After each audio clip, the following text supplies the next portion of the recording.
CoCoTALK would like to thank our patrons, the real sponsors of our show. So a heartfelt gratitude goes out to Al Hartman, Alan Huffman, Blair Ledoux, Brendan Donahue, Brian Weasler, Christina Armstrong, D. Bruce Moore, Davey Mitchell, Diego, Disney Saints fan, Eric Canales, Fedor Stamen, Grant Leedy, Jason Bucata, Jason Downs, Jenna Farron, Ken Reichert, Kyle Etter, Malfunk, Paul Fiscarelli, Paul Shoemaker, Richard Lorbieski, Rob Inman, Steve Bjork, Terry Steen, Terry Steggy, The Backyard Shed Gang, Tom C., and Tom S. Thank you very much, patrons. CoCoTALK is an unscripted live broadcast. Anything can and will happen. The views and opinions expressed by members of the panel and the live audience are their own and not necessarily those of the CoCoTALK show, its sponsors, affiliates, or subsidiaries. Open minds encouraged, sense of humor recommended. If any off-color comments were made, we're sorry. Hi, this is Dale Lear, designer of TRS 80 Color Baseball, and you're listening to CoCoTALK.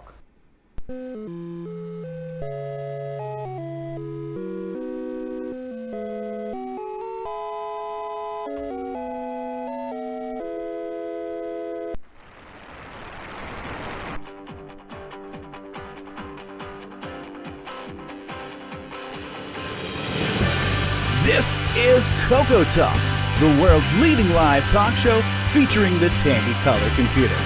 It's time to drop your socks and grab your real-time clocks, and let's rock.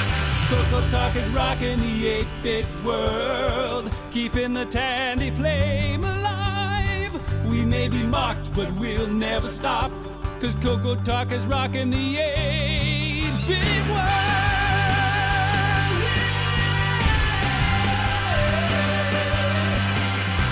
All right, good afternoon, everybody, and welcome to another exciting episode of CoCoTALK. You know what the show is called, although I can't say it. We're here with episode 151, special guest Greg Zumwalt and Gunstar.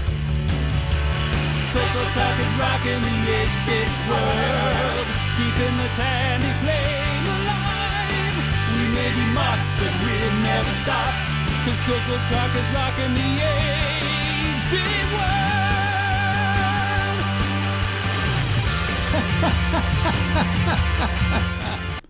All right, good afternoon, everybody. We are here. We are live. We may be mocked, but we'll never stop. There may be a global pandemic that's going around, but it's not stopping CoCoTALK. We are here every week for you live in your living room, on your stereo speakers, on your AM and FM dial.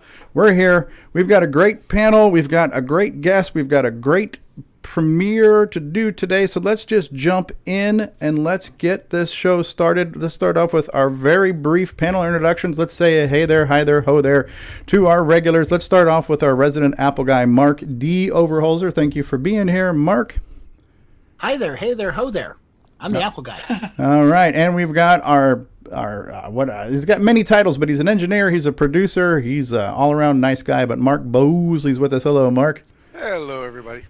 We have to keep our foreign quota up to get those tax incentives. So from O, Canada, it is L, Curtis Boyle. G'day. And how's it going, eh? Going good, eh? All right. From the Tandy Shack and TDP 100s, Terry Steggy's here. Hey, Terry. Hi, guys. From Arizona, where they don't need no stinking daylight savings time, it's Ron Delvaux. All right, from CoCo Mission Control, Brian Weasler's here. Brian, can you tell us the current location of the Sputnik satellite? Are you tracking? No, I lost track of it. All right, you got plenty of screens going on back there. I think we can, yes, I think I can see Uranus from here. All right, we also have an Apple guy. We won't hold that against him, but John Lowry is here. Hey, John. Hey, everybody, how you doing? All right. From another Canadian, keeping the United Nations happy here from O Canada. How's it going, eh? De Bruce Moore is here. Hey, Bruce. Take off, eh? Hey, you hoser. We'll save the second best for second to last. But another foreigner taking away our American jobs. David O'Connor from Australia. G'day. Hello, everybody. It's good to be here again. All right, thanks for being here. And of course, you know him. Yeah, you might love him, you might loathe him, but he's here. He's the infectious David Ladd. Hey, David. Hello, everyone. How is everyone? Are you ready for today's CoCo Talk? I certainly hope so. I'm sitting here listening to stepper motors going crazy on the 3D printer, floppy drives. I'm just all excited about everything magnetic. All right. Wow, that's great. All right. Greg, you can hang up anytime you take Note to self, dial back David Ladd's meds. Yes, the man of the second hour from Down Under, creator of such quality color computer games, and we'll be premiering Gunstar today, but Nick Marentes is here. G'day, Nick. Hey, g'day everyone. Yep, ready for another CoCo talk. All right. And now, last but certainly not least, our very special guest and the person we'll be speaking to right after an important announcement. But Mr. Greg Zumwalt has joined us. Thanks for being here, Greg. You're welcome. And thanks for inviting me. No, thanks for being here. Probably one of the top 3 most prolific CoCo software producers of the 80s and 90s and so on. So we'll get to Greg here in just a second. But before we do that, do we want to mention the Glenside announcement of the postponement of CoCoFest? Is that our top story, L. Curtis Boyle? It was going to be the top news story. Now, I didn't know Greg was going to be on, so now he's the top story, to be honest. Okay. And we'll throw in Gunstar, too, just to help Nick. But, yeah, I mean, Glenside is basically because of the coronavirus going around. And if any of you have been following what's been happening in Europe right now, which is like the next wave after China, I mean, Italy's getting pounded hard. I think they're almost up to 1,300 deaths as of today. And it's starting to hit Spain and the UK and Germany and France. And it's probably a couple of weeks away from peaking, up to those levels here in North America. So a lot of, local state and city governments and now the federal governments in both countries have, basically said, travel is not recommended and don't have gatherings past a certain amount of people and try to, isolate yourself type things so we don't have it spread. So Glenside has basically decided to postpone it. And actually, I don't know how much of that was their decision versus how much, basically the governments are saying you can't hold something like this during that time period. So hopefully everything will kind of like China's already winding down on their end. So hopefully that trend follows within a couple months. This will be, over. And then they're trying to reschedule, I believe, for November. Okay. So you can still have it for the 40th anniversary. Yeah, it would be nice to have it this year pending, obviously take care of the health situation first and foremost. Okay, to give you a little bit of update on information, okay, I went to my wife when we go to the doctor with her this week, still a new doctor getting used to her, but she says that type of viruses usually wind down when it hits about 80 degrees. So it's kind of like the flu, but it tends to be about 80. We are above 80 degrees in Florida, and I don't think this has anything to do with the temperature, but that's what they're saying. Yet it may not. All right. As far as spreading, I know you guys are, but they probably picked it up somewhere else. Okay. So it still remains to be seen, and whether that's true or not. But that's what some of the medical people are thinking yet. Okay. I would just like to refrain from trying to spread speculation or any type of statistics or suggestions on that. There's enough of that going on in the quote-unquote real media, but we'll just focus right now on CoCoFest being postponed, which is unfortunate, but it's the right thing to do because, people are getting sick by interacting with people. Of the people that get hit the hardest are actually a lot of us attendees. So I think it is prudent to I mean, and it's unfortunate, right? Because this was what we've all been looking forward to. It's like saying somebody canceled Christmas. For us, CoCoFest is our Christmas. So it's this is like the Grinch stole Christmas for us. So it is very unfortunate. However, in the interest of safety, it's the right thing to do. And when circumstances permit, we will move on. Yeah. Okay. And we should mention this is not unique to CoCoFest. I mean, VCFs have been postponed. Huge trade shows like WWDC and Microsoft Build and stuff have all been delayed or video only. Like this is not just. They're closing Disney parks, right? And Disney parks is $1 billion industry, so they're not going to just walk away from free money unless it was in the interest of national safety. So yeah.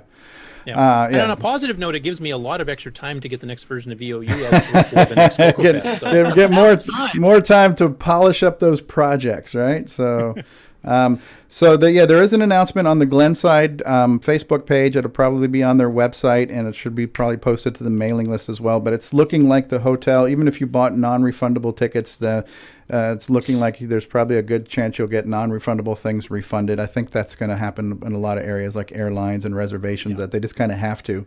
There's also talk that the governments might start enforcing that too, because this is not a normal situation. Yes. So don't quote us and don't hold us responsible. If you need real legal advice, consult an attorney. But there's probably a good chance you're not going to lose out on any money. But that is beyond the control of this show. But we do have more time to work on those projects. And luckily, we do get a chance to meet at least every week here on CoCoTALK. So the social bonding will never die. Right. Yeah. And now that brings up the next thing that was mentioned on Facebook. I think, Ron, you initiated this, Ron DeVoe, about possibly having a virtual CoCo Fest on the same dates the original would have been, where just basically everybody gets on board live for 2 days in a row on that weekend. Myself personally, to me, it's not the same as actually being there in person, like seeing people in real life. Like that's the main reason for me to go to a CoCo Fest. Though I would probably pop in and visit occasionally, but I definitely wouldn't hang around the whole weekend. Myself personally, but I've been what's the panel? I've seen some yays and nays on the Facebook discussion. Okay, well, go ahead. I was just going to say, I actually really, I've never actually physically been to a CoCo Fest yet, because obviously I'm in Australia and it's a long way to swim. But I actually really like the idea of having something. I mean, it might not be full on going all the time, but at least having something happening at the time when it normally wouldn't. Yeah. It's an online thing. It's especially being the 40th anniversary of the CoCo One. Yeah, so the question is, should we try to do something in lieu of the actual CoCo Fest on that scheduled weekend? Should we try to do a virtual CoCo Fest? Not a bad idea. We'll see what we can do. Obviously, we can make it a special CoCoTALK, and but yeah, if we can get more people involved and have multiple forums involved, that would be good. Multiple contributors, I should say. All right. So we've said that. Have we said enough? We've said enough about that, because I want to get into the best parts of this show today. Are we ready? Yes. We're not doing the closing credits already, are we? Let's go. We're going to do that. All right. So if you hadn't heard, CoCo Fest is postponed. It is not canceled. It is postponed, like many other things going on. So we have shared that with you. We've done our civic duty to share that. We are now going to focus on our first guest of it. We have two special guests today. One of them we see all the time, and that's Nick Marenti. So it's like, But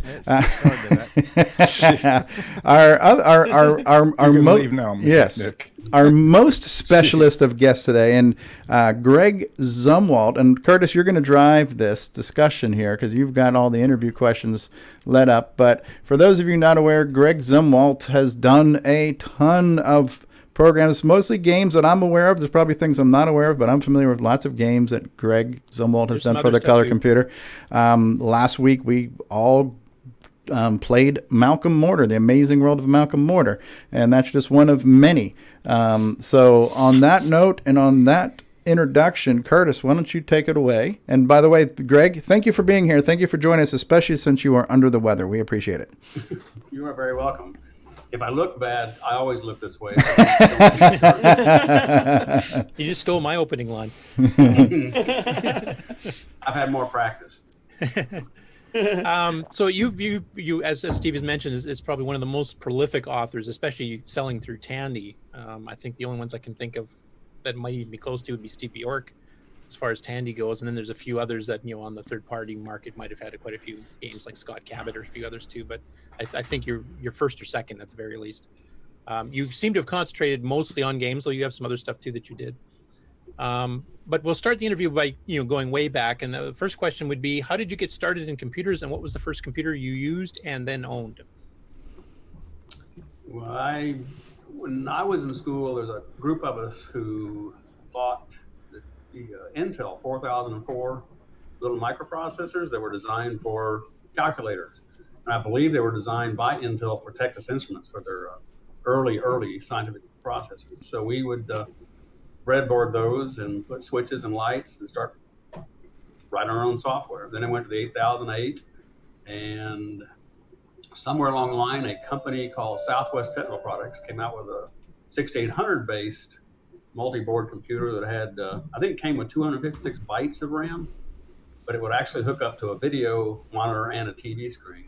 And then I just, from 6800, it was 6809, 68000. I basically programmed anything. I just loved it. I had a lot of fun doing it. So you said you started with the 4004. Did you start like right after Intel came out with it, which I believe was like 1974, or was it a year or two later? Yes. When I first started doing this, I was, I'm going to guess 13, 14 years old, 15, something like that, which was a long time ago, but yes. So, I mean, considering there's no personal computer market at that point, so how did you as a 13 or 14-year-old get involved with, working with Intel chips that early on? My father was vice president of a company called Combustion Engineering and Valco Division, and they made process control applications for oil field. And in the part of doing that, they used quite a bit of the 7400 TTL series because it was more brawny than the 4000 series CMOS, which used to blow up every time you touch or look at it.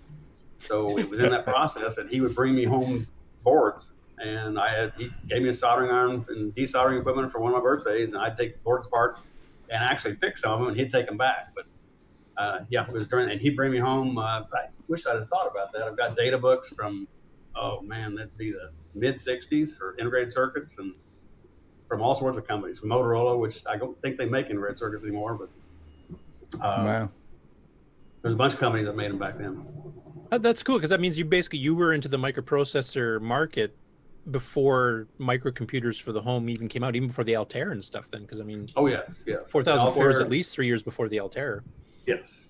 In fact, when the Altair and the Southwest Technical products came out both, it was just, I couldn't decide which one I wanted, but I leaned towards the 6800 line because of I had more access to Motorola chips than I had, Intel and other manufacturers. So as my dad was my supplier, I got him free. Cool. So what was the first computer you actually got at home, like a full computer rather than, fiddling with boards per se for controllers? The first, well, except for the Southwest Technical products, which was a kit, the first one was a Tandy Color Computer 1. Nice. Oh, so you didn't go through the Model 1 and the Apple II and any of that stuff, you jumped? Just a big gray color computer, and I spent $500 on it, I think. Wow. Like wow. Hooked up the TV set, and that's where I started writing software for. I start writing, so I'm jumping ahead. I'll respond to questions. So did you start with the original 4K, or did you get a 16K, or like what kind of? I think it was a 16K, and I think I still have the actual machine someplace. Wow. That was the question I was going to ask. I took a walk out in the shop just a second ago, and before we started here, and I saw some of them. I'm embarrassed to show you. I used to smoke cigarettes, and some of them are kind of yellow instead of beige. I was going to bring one out, and I thought, no, that'd be embarrassing. So I should be honest. If they're in sunlight, they tend to do that anyway. Yeah, they all kind of yellow at this point, anyways. Yeah. So basically, since you started with the kit computers, as you mentioned before, and then you basically did not get into the microcomputer revolution until 1980 when the CoCo was released. What made you choose the CoCo, and what made you skip doing the Apple II, the Commodore PET, and the TRS-80 Model 1s that were out from 77 on? I didn't really care for the 6502 series of processors. Hold on, hold that thought. Could you say it again? I really wasn't a 6502. There was a gentleman who worked for me. I worked at a company called Atkins Merrill, which is now Flight Safety International. There's a gentleman who worked for me who loved the 6502 and loved a programming language called Forth, I believe it was. And he would just always annoy me as an employee that we need to shift over to Forth computer language and 6502s, and I kept looking at him like, no, never mind. I mean, a lot of the avionics companies use Motorola series processors in their avionics, so I kind of leaned towards that also because I thought it was a better architecture internally than the Intel. I mean, there's a couple of processor manufacturers back then that most people don't remember, but they just weren't really a very symmetric architecture. It was tougher to teach people how to program, which back in those days, you didn't get a course in microprocessor programming at your local university or college. So when you're trying to teach somebody microcontroller design and programming and stuff, I just tried to pick one that was more symmetrical than some of them that were just... Yeah. More general purpose, like you have your registers, you can use, various registers to do things, where on the Intel architecture, you have to use this specific register, this specific math function. And, correct. And yeah. Yes.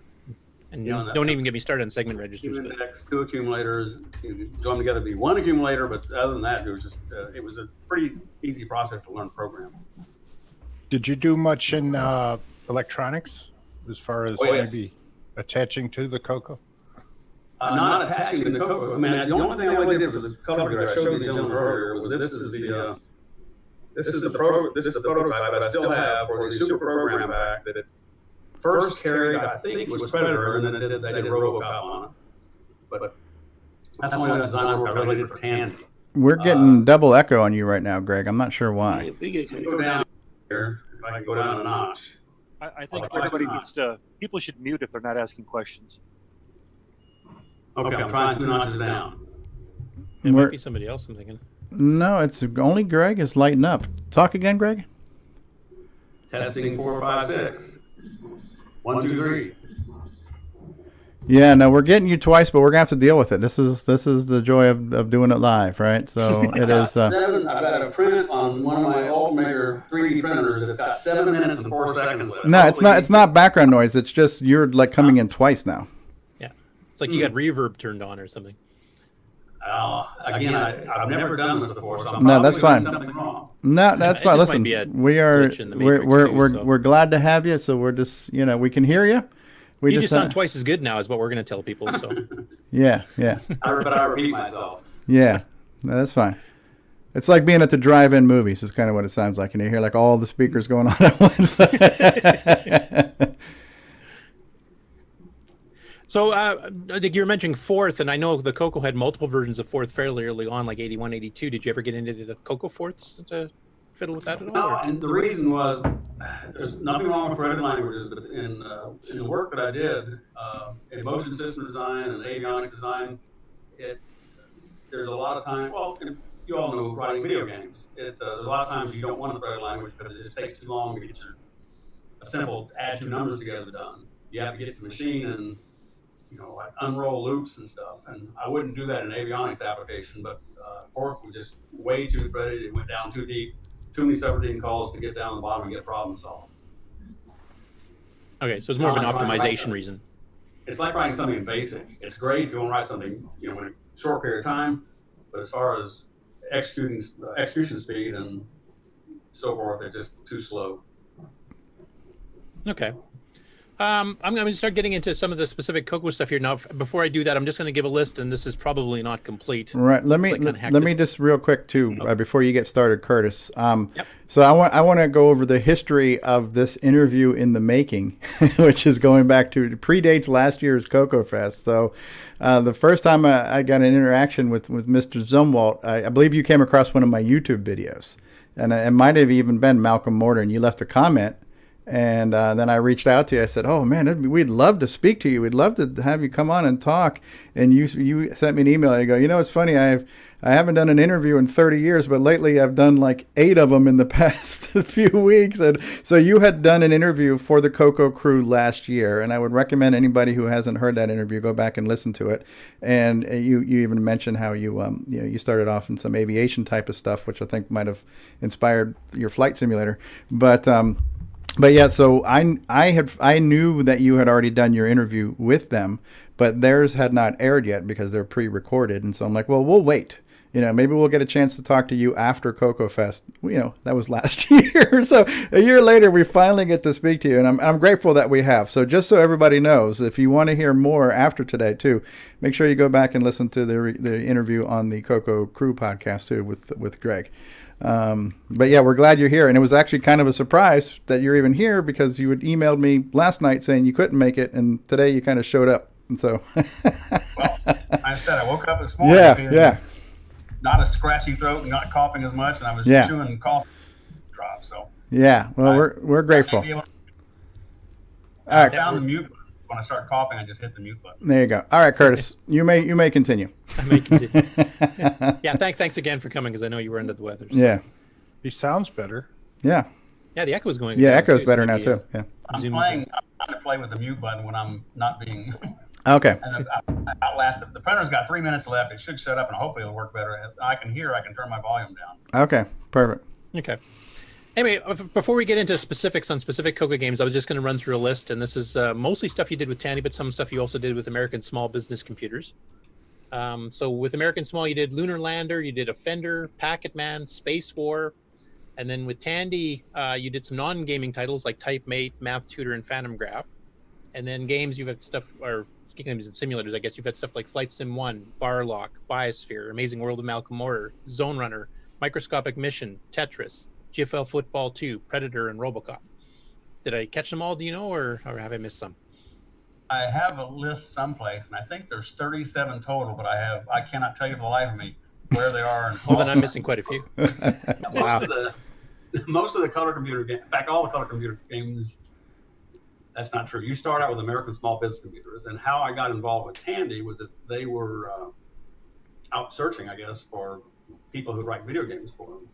And Mark Siegel had gone to American Small Business Computers and purchased the software I wrote, and then sent me a letter for a concept that he wanted me to do, and I thought it was a joke. So I just kind of threw the letter aside, and then he called me and said, "How come you won't answer my letters?" And I said, "I don't even know who you are." Way to joke. Down to Tandy, and I said, "Oh, sure, why not?" Because I still thought it was being a joke, but I figured, I'd go down to Six Flags or something if it was a joke. But no, it wasn't a joke. So he wanted me to write a game called Starblaze. There we go. And that's what I was going to ask Curtis. Did you cover that one in your list, Curtis? Because you went by kind of quick. That was kind of like the Defender style clone. I thought I did have it in there, but no, I missed the one. Yeah, that's another one.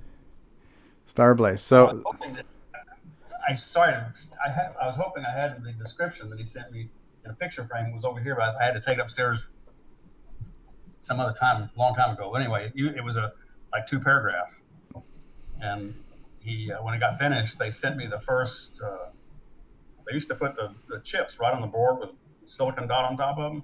So he sent me one of those and my first check, and he started asking me to write other video games. Now, except for Malcolm Mortar, all the games I wrote for Tandy Direct were Mark Siegel ideas. Oh, really? Yeah.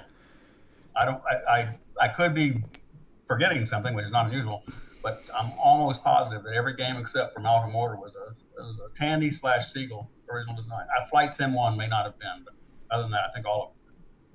Well, before you get into the Tandy stuff here, I just wanted to quickly go over the American Small. So how did you get related to that? I mean, the very title of the company, American Small Business Computers, yet you were writing games for them. So how did that come about? A friend of mine named Steve Smith was a manager of a Radio Shack store in Tulsa, Oklahoma at Admiral and Sheridan. And he called me one day and said, "We have these computers and they keep telling us we can balance our checkbooks with them, but nobody's going to spend that kind of money just to balance their checkbook. So can you write us a game?" And I said, "What would you like me to write?" He said, I think it was called, he wanted Pac-Man, I believe. We called it Packet Man or something. And it was on tape. We put it in the store, and next time he called me down there, which was that time, it was about 20 miles from my house. So I went down there, and there was a line out the door of people trying to play this thing. Wow. Oh, really? Wow. Yeah. And American Small, the 3D printer just quit. Hopefully it'll get quieter. But anyway, American Small Business Computers saw that game, and because they also knew Steve Smith, and they asked me if they could sell that game, and then asked me to write games for them. So I wrote 3 or 4 of them under a very small contract. And then that's when Tandy purchased them and liked them and started asking me to write software for them. So this was literally like a store demo. You wrote a video game for just a store demo for one store. And then and this is like an early version of something going viral where they found out about it and they bought it and the nation went crazy. So I think I wrote 2 games for Steve. One of them was called Lunar Lander. Okay. Or Moon Lander, which was the graphic version of a game that was on my TI Texas Instruments, a card programmable calculator, where you just saw numbers come up on the screen on this calculator. But I just turned it into a video implementation. It was the same thing, and that and a Packet Man were in this store. Wow. Yeah, you would put in thrust values and it would recalculate. Yes. Yeah. I've played that. Yeah, because you also did Offender, which is kind of a Defender clone for them, and then you also did Space War, which is actually a clone of the arcade game Space War and the original Space War 1961 PDP. I believe that's correct. Yes. So, you said there was lineups out the door. Then were they starting to distribute elsewhere? Like, how did Tandy find out about it in Oklahoma? I think it was through Rainbow Mag. I don't know. I know American Small Business Computers advertised in Rainbow Magazine. I think Tandy was just flipping through anything they could find to find people to write software for them. And didn't at the time, I guess, there's no internet, there's telephone, but other than that, there's no way to figure out who was capable or had experience in writing software on a 6809 microprocessor. And it was just kind of chance meeting. Oh, the stars certainly lined up there for you. Absolutely. And then, when did your first Ferrari come into view? I've always been, since my first Chevelle LS6 1970, I've always been kind of a Chevy General Motors kind of person. I fell into Mercedes-Benz and a few other things for a while, but right now my car, one of my favorite cars I've ever had, the one I drive, it is a 2019, but it's a Chevy Tahoe. I don't drive. I mean, my neighbors have Ferraris and the Tony Stark cars and so forth, but I just never have been, except for my Chevelle. I wish I had it back. So you got contacted by Mark to do Starblaze, and basically he designed the concept of the game, and you just had to program it following his specs. My understanding. Correct. Basically correct. Yeah, I think he wanted. I mean, we did Starblaze based on what the other game we were talking about earlier. Defender. It's like kind of a Defender. somewhat Defender clone, yeah. Correct. So, how were sales for that first game? I mean, 83 when Starblaze came out would have been probably around the peak. That's when Rainbow was 350 pages, etc. So was it a decent seller for you? If I had that little, I wish I'd have brought it down. I don't know why I left it upstairs, but my first check, you got to keep in mind, this is the 1980s. My first check came in like $24,000 for 3 months worth of sales. Wow. I about fell off my... And that brings up my next question, which is one we ask all the people that publish through Tandy. If you know, what was your best-selling game out of all of them, and how many copies did it sell? I honestly couldn't tell you that. I do not know. I couldn't even. I'd probably in the Predator RoboCop area, but I mean the simpler games, the less expensive games. The first was like Starblaze, didn't do bad. I think my guess was 50, 60,000 copies. Wow. That's impressive. Yeah, that's crazy. But Yeah, not all games were like that. I had some that were. They did. There's a guy named Srini Vasan who used to kind of keep me posted on that thing, and he'd call me and say, "Oh, we didn't order a second group of these. Sorry," but it's. And I don't know how many they ordered per grouping, but they had. The good thing was when you were working at Tandy at the time, they had like 4,000 or 5,000 stores, so you got at least 10,000 because of the sales, because they put 2 in every store. But if they didn't sell, that's the only run that they did. Yeah, because we've seen some sales bits where they've ordered an extra 5,000 for a Christmas season of somebody's ROM card and stuff. I'm talking to other authors too. So, but 50 to 60,000 is actually pretty decent.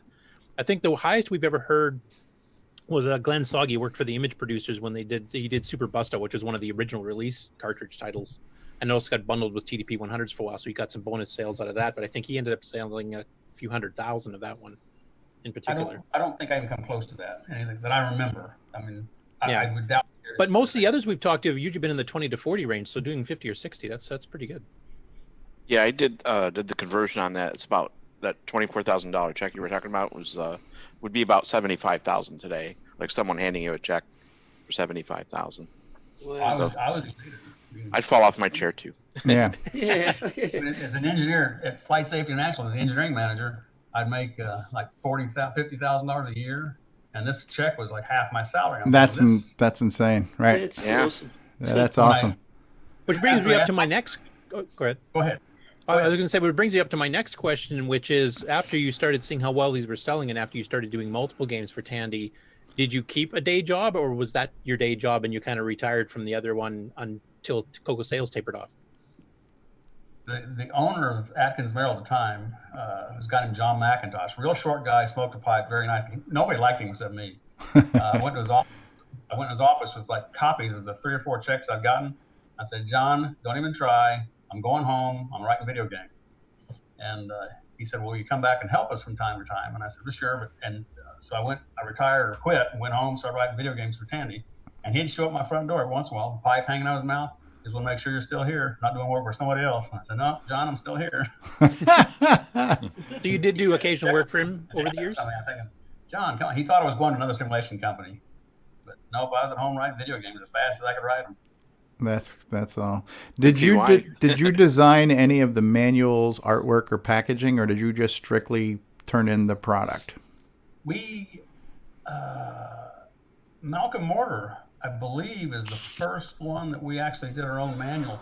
And the reason I can't remember the name of the program back then. It wasn't Photoshop. It was something else, something like PageMaker, probably, right? Probably was. Yeah. And we had a lady who was a fairly decent author, and she wrote the manual. In fact, her name is probably in the credits. Yeah, in the Malcolm Mortar manual. Okay. But she did the artwork for that and wrote most of it. And we did a couple of others, but I don't remember. At one time, Tandy wanted us to actually produce the ROM packs, and I said no. Wow. Just checking the manual here for Malcolm Mortar. It just says copyright 1987 by ZCT Systems Group, so no name. It's someplace inside or the very back. It doesn't give any credits. I can't remember her name. She's a very nice lady. Yeah, but when she came over, okay. Yeah, she came over. We sat down in front of a Tandy 1000, and she's picked up the mouse. It reminded me of one of the Star Treks where Scotty talks into the mouse. Yeah, right. Computer. Kind of shook it. Said, "What's this do?" So we're in big trouble now. But she actually did hand drawings, and we would put them together. I can't remember how we did that. She knew how to do printings, but she knew about computer. Wow. Actually, I was going to bring up a question too, because we've talked to some other authors too. Rick Adams being one. When he did Temple of Rom, he'd sent in a manual that he'd designed for the game, and they completely changed it by the time the game out. And didn't even tell them. They just totally revamped it. Now it takes place in space and that type of thing. And we were wondering if that had to happen to you. It happened to me on Tetris. Serena Vassan and Mark Siegel. We always communicated, hardware, no, software back then via Procom modem, like 2400 baud or something like that. So they sent me this game that we run on the Tandy 1000. It's called Tetris. It was on Thursday. So Friday I talked to Serena and he said, "Will you do it?" And I said, "Yeah." We talked about the price, and I said, "Sure, fine, we'll go." And I worked on it that weekend and sent it back to him on Monday. And it was all done. And we had a teleconference. He goes, they called and said, "You did the wrong game." And I said, "No, I didn't. I did what you sent me." And they're all laughing. But the thing was that after I got the whole thing done, exactly like the Tandy 1000 version was, they didn't want the military background. They had tanks and submarines in the original Tetris. They didn't want Russian stuff. So I had put in, I think it was like Orthodox Temple, the spire things or something. But I had to take all the other artwork out, put the other stuff back in, and change the manual right up so it didn't have that artwork in it. Okay, so they did do some changes on you too. And speaking of Tetris, that's also a fat binary where you actually did the graphics. I mean, you made it all 4 colored, so it matched in P mode 4 artifacting. But on the CoCo 3, you expanded the screen. You get to see more of the the cityscape and stuff in the background. So I don't remember that, but I'm glad you. I hope I did. There was a few at that time that came out as fat binaries that would run CoCo 1, 2, reduced versions as well as a CoCo 3 version. Steve did a few like Arkanoid and stuff too. That was kind of nice too, because if you had a CoCo 2 in '88 or something like that, and you bought one of those games like Tetris, you plug it in, you can play it. When you upgrade to CoCo 3, you got like a free upgrade basically. You plug the same cartridge in. Oh, I've got better graphics now. Better graphics. Yeah. I was wondering that's exactly what I discovered. When I was being a Tetris, being a Tetris head, loving Tetris and everything, and I played on my CoCo 1 all the time. And then it was only recently that I actually got a CoCo 3 for the first time, and was running. I thought, I'll load Tetris on CoCo 3, and all of a sudden there's all these extra graphics, and it's like, oh, this is really, really cool. It was like the same program, just on a different computer. All the extra thing, I really enjoyed it.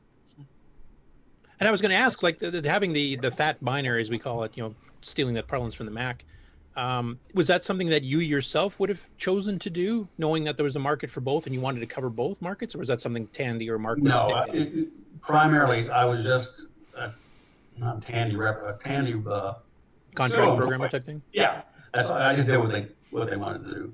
Like when they sent Tetris, the reason, I thought, okay, here it is. This is what you're going to do, and I did it, and it was mainly artwork changes. In fact, it was all artwork changes. But I just did whatever they told me to. Okay, and then Tetris is part of this too, but so is RoboCop and Predator. Those are actually officially licensed games, so there would have been some extra licensing deals to work with. This isn't a Mark Siegel original type thing. Were you involved with negotiations with Tandy to get that done, or was that totally done by them? And then once they'd gotten the license, they just handed it off to you and said, go? Srini Vasan would go out and pick a game, and then he would call me and say, can you do this? And usually I'd go in the local arcade to see what it was. But I'd call him back and say yes, and he would go off to whoever owned it and do whatever negotiations. And sometimes it would be a three-way conference call, but it was that's how it usually was done. Okay. And then to go along with the Predator and Robocop, which are, of course, the ones you held up your board prototype earlier of the MMU unit that's built in, so you could actually go past the 32K ROM limit. We've had various talks here on CoCoTALK over the years about how cheap Tandy is infamous for being for, where they'd cut the a capacitor out if they could save 5 cents type thing. How did you on earth did you convince them that you, or did you convince them, or maybe Mark or somebody else at Tandy did? How did they get convinced to actually spend extra money to make a super cartridge? That's because they wanted those 2 games, and I said, I mean, I used back then on a 1609, I used a compression algorithm called run length encoding, which is very easy to implement. It does a fairly decent job of compressing low resolution data, which on a color computer with a the low resolution 320 by what I can't remember what it was. Anyway, yeah, 320 192 probably I think yours were. It compressed a lot easier. So after doing some compression tests, I just told them there's no way that you either cut the game in half or double the ROM size. And they said, well, we can't double the ROM size. And I said, well, why not? Because we don't have hardware. And then I showed them how to do it, and they said, prove it. So that's when I showed you this board here. Well, I took this was hold that up for a second. Down in Tandy. Yeah, that is down in Tandy, plugged into the computer, and I showed them it worked. I had the whole game finished. I didn't know if they were going to take it because within the form it was in, because again they were going to have to either cut it in half or double the ROM. So and then pay the extra hardware with the MMU unit and stuff built in. Yeah, there's like another game port that you weren't involved with, but one that also got cut down because of trying to fit the 30K ROM was Thexter. And I know a lot of people complain like the entire last levels are not there. Mm-hmm. The in between scenes and stuff are not there too, and that's probably could have had the same thing. Now, did you have exclusive rights then because you designed the super cartridge that only your games could do it, or was that something Tandy was trying to sell to other authors? Or no, I didn't care who used it. I had indications at the time when it started getting closer to the end of the games I was writing for Tandy. I had indications that the color computer's life was ending quickly, and Mark actually called me once, and I hate to say this, but he was kind of in tears. I could tell he was choked up when he finally told me that there was no more color computer. So it was it's kind of like I do now with my 3D printing and design. I've been retired for 15 years, but I still work. I just don't charge people for it, just to help them and show them how to do things and stuff. And the cartridge here was just the last effort to try to keep the machine alive. And what was happening was other machines were coming out that had larger cartridges and had better sound and so forth. And I was trying to talk them into putting the sound chip in the cartridge and so forth, and it was too late. Yeah, you and Steve Bjork both were trying to convince him of that. So yeah. I wasn't. Yeah, I'm sure I wasn't the only one, but it was like if you go get an Atari home, video game, for example, it was they were getting very impressive games, very long and very in-depth games, and on the IBM PC it was the same thing, like Predator and Robocop. If I can't get this on a cartridge or a program pack, you can't get it. So you can go get another machine that's almost as cheap as a color computer. Well, not quite, but and play a lot more games that are a lot more in depth. Yeah, because the only other way you could have done it would be doing it on disc, but by that time I think Tandy pretty well dictated if you wanted to do a disc game it had to be OS9, and that would slow down some of these arcade games too much. So because you did do some OS9 games too. Yes, Phantom Graph and Zone Runner and something else. Biosphere from the CoCo 1 and 2 days. Yeah, I believe. And Microscopic Mission, I think, is yours too, if I remember. Yes. Yeah. Impressive catalog. Go to Rainbow Fest? Sorry? Did you go to Rainbow Fest much? I was headed to Rainbow Fest in Chicago with Lonnie Falk was his name? Yeah, head of Rainbow. Yeah. At the time I went there, I was also still engineering manager. It was now Flight Safety International, and we had a simulator in St. Louis, Missouri, that had a technical malfunction that severely injured a pilot in training, and it was on a motion system that I had designed. So I had to cancel my trip and head to St. Louis to see what went wrong. And unfortunately for somebody else, when they installed the simulator, they wired an emergency stop switch backwards, and it didn't work. So that's what we found. But I had to cancel the trip, and I was going to come up there a second time. I said, I'm not going to do this because in the business I'm in, sometimes I'll wake up in the morning in Tulsa, and sometimes I'll wake up in Laborge Field in Paris. I don't know. So when aircraft had difficulties, I always slept with a phone on my nightstand by my head, and then somebody called, and I'd go on a plane and take off to who knows where. So you never were able to go to anyone? Never made it. The first CoCo Fest I was ever at was last year. Oh. That was it. And my wife and I showed up there. You were pretty under the radar too. So if we didn't, if somebody didn't say, "Hey, that's Greg Zumwalt," we wouldn't have known. Yeah. Well, I really didn't plan to sneak in, but yeah. I wasn't even sure if I was going to make it there anyway. But my wife was extremely insistent that this time I was not going to. There's no simulators, no aircraft. I'm retired. I don't do anymore, so I'm on the way. So here we went. Oh, we're glad you made it. I mean, I did get to say hi to you very briefly there. So. Well, it was fun. We enjoyed it. What do you think of all the new stuff for the CoCo? My wife wanted to buy about half the stuff there, and oh, we like her then. I mean, it's the grandkids. She just loves things for the grandkids, and she ended up, I think I bought every game I could find that I wrote, but I think she bought something. I can't remember what it was, but she wanted to buy a couple of the newer computers that played some of the old games that I'd done and other people had done that she'd seen. She laughed at my GFL football too. She thought that was funny. Because why are they so boxy? And she didn't know they were pixelated, but they're all boxy looking. And I said, honey, just don't ask. Do you have any emulators? No, I do not. Somebody sent me one, and I just haven't gotten around to plugging it in yet. I can't remember who sent it. Boise sent it to me. It's still out in the shop, ready to go, but I haven't got a chance to plug it in yet. What do you? I think he had some hardware. Because of the CAD software I use, I run on Macs mainly, and on this, I'm on a Mac. I don't know what it is. It's some big Mac, and it's supposed to work on that as software or something, and some kind of hardware that will let me emulate it. I wish I had the time right now to do that, to stop and start writing stuff. The 6009 was a fun processor. So you don't have a CoCo 3? I couldn't tell you how many CoCo I got. They're all yellow from cigarette smoke, but you do have some. There's one. I wish I could. This computer is, it's a big something or other. I wish I could somehow connect my phone, but they're out there in the shop. One of them runs Tetris all the time, like a nightlight. In the entertainment mode, or what do they call it? The screen, like the screensaver or something. Yeah, that's cool. I leave it out there, and if I'm down in the shop too late at night and I forgot to turn the stairway light on, I just leave it on and it guides me up the stairs. Without tanks. That's cool. Yes. Yeah. Stairway to heaven. Now I have a question for you. When we were playing Amazing World of Malcolm Morton, this has actually been mentioned in a couple other of your games too. There's this other person listed as a co-developer with you named Mark Easter. Who is he, and how did that relationship happen? What did he exactly do? What were your duties between each other? He worked at Flight Safety International, which had purchased Atkins Merrill, and he was a software engineer. And I got so far behind, and he was always interested in the games and buying the games I did, so I got him involved in that one, Microscopic Mission, and a couple others. And what he did on Amazing World of Malcolm Morton was design the algorithm that made the random mazes. Oh wow! He did a very interesting implementation. When he showed it to me, I thought, man, I wish I'd have thought about that. It was very simple, but it designed mazes from the inside out.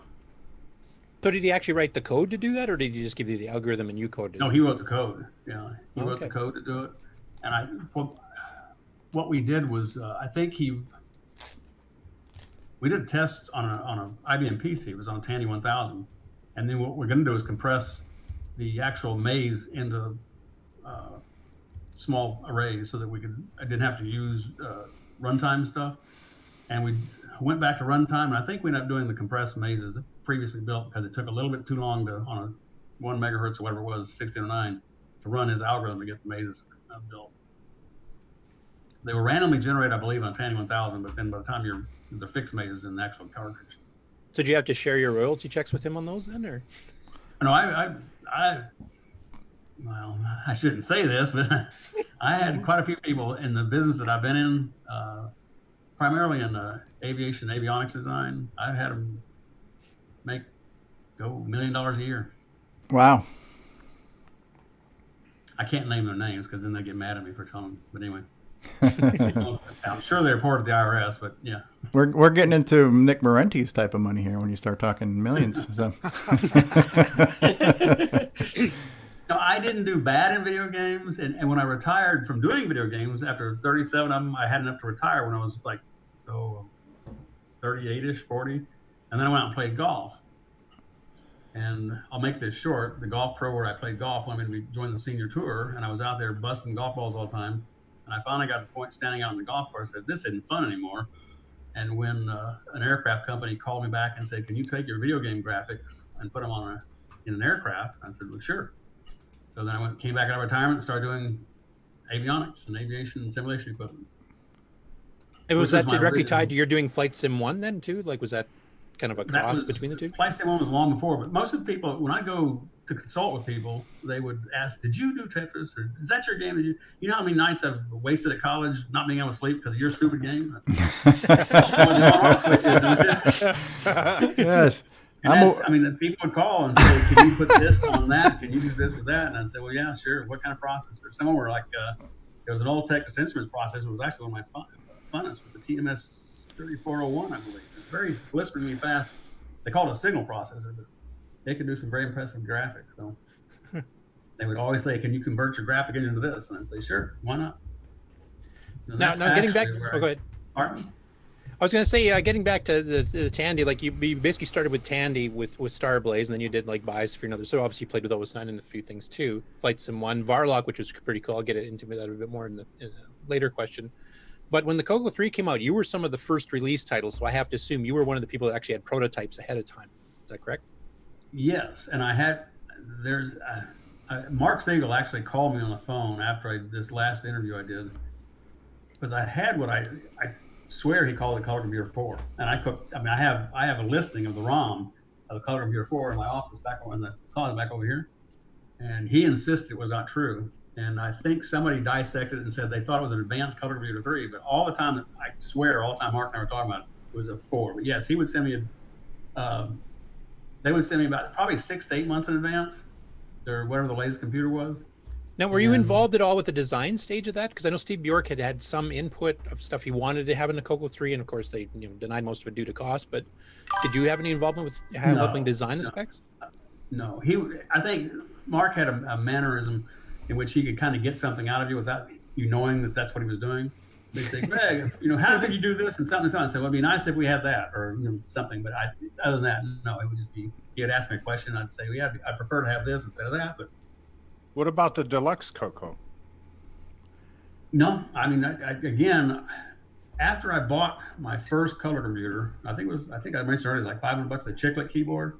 Yeah, I never had to buy another one. No, that's the only money I ever spent on my color. They sent me fixed drives. What are they? 5 gigabytes. I've still got the two of them in the shop out there.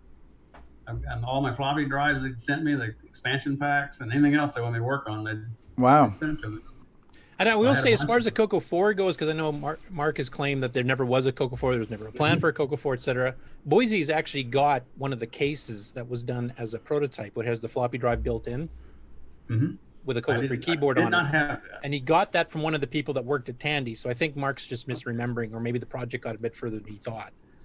But there was a prototype case made, and there's pictures of it. Boise's actually going to be doing a special on his channel here in the future. So, well, I sent him or showed him a copy of a listing, and it's on my printer, and it said CoCo 4 ROM, and I was asked to do something.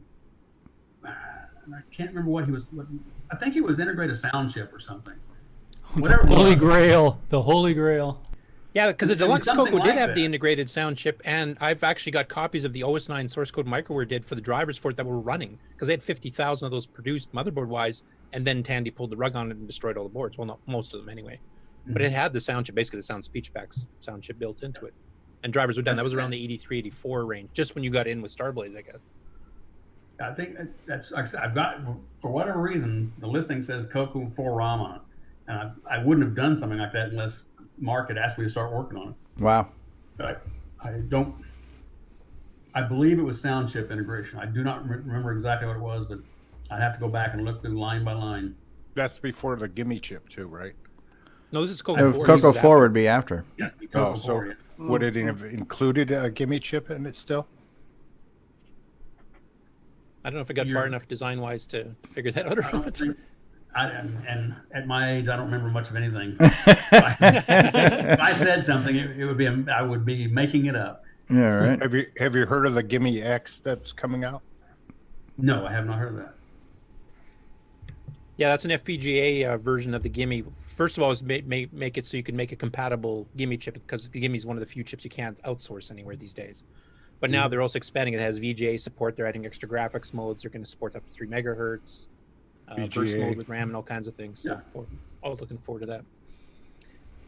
What was your main development tools then? I mean, I'm assuming if you're working with Tandy, you probably got a copy of like EdTesm on cartridge at the beginning, maybe the disk version later, or did you end up using third-party ones like MicroWorks or some of the other ones that were a bit more advanced?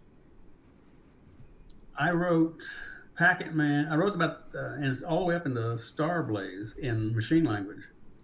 It was I just entered the hexadecimal code. You hand assembled. Pardon me? That's hand assembling. Yes. Wow. Holy crap. Yeah.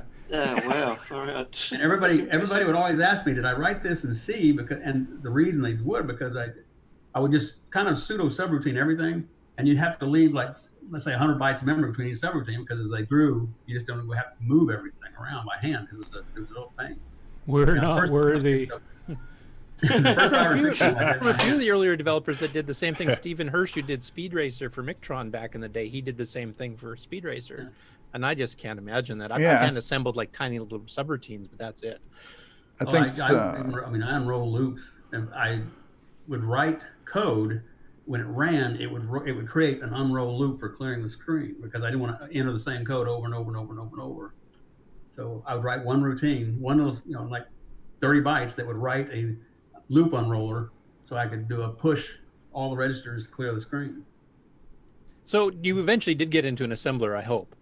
Yes. Yes. Yeah. Looking at you didn't do RoboCop with hand assembly, I hope. Yeah. What assembler did you end up using? The first one I used I probably got it out of a magazine like Ringo, and I can't remember what it was. But all the assemblers that I remember using were disk-based. Okay, but you didn't use the Tandy ones then? I probably then, if Tandy had one, they probably supplied it to me. I know they weren't the best though, so I thought if you had found a decent third-party tool, you might have stuck with it. Now you're going back into the cobwebs in my mind. I'll be making something up like that. I don't want to make anything up. So. And sorry, somebody else was asking a question. I cut them off. So please. I think it was John Strong. Yeah. I was just going to say some feedback. One reason for doing some of the, the hexcode disassembly. He got in very early, like the 4004. You wouldn't have had assemblers those times, so you'd been used to doing some of that. I know when I played with the Cosmic 1802, there was no assembler that I had available for that, so I'd have to hand assemble everything and do the routines and stuff. And so it's probably something he was used to doing by that time, would be my guess. If you look up Heathkit made, I can't remember, it was a breadboarding 6800 based a trainer, yes. They had it was something like 18. ET3400, I think. Yeah, something like that. Yeah. That's when the 4004 type processors only have like 20 instructions, so it was really easy to do. When you get into 6800, that got up to 40 or 50, and I wish, if you want me to, I can go out in the shop and pick one up. But I had these, we used to call them cheat sheets. They unfolded in like a necktie plus, and had every single instruction, and I just memorized them. And that Heathkit, we had those in when I was doing trade school. It was quite a few years after CoCo stuff and everything, but we still had those.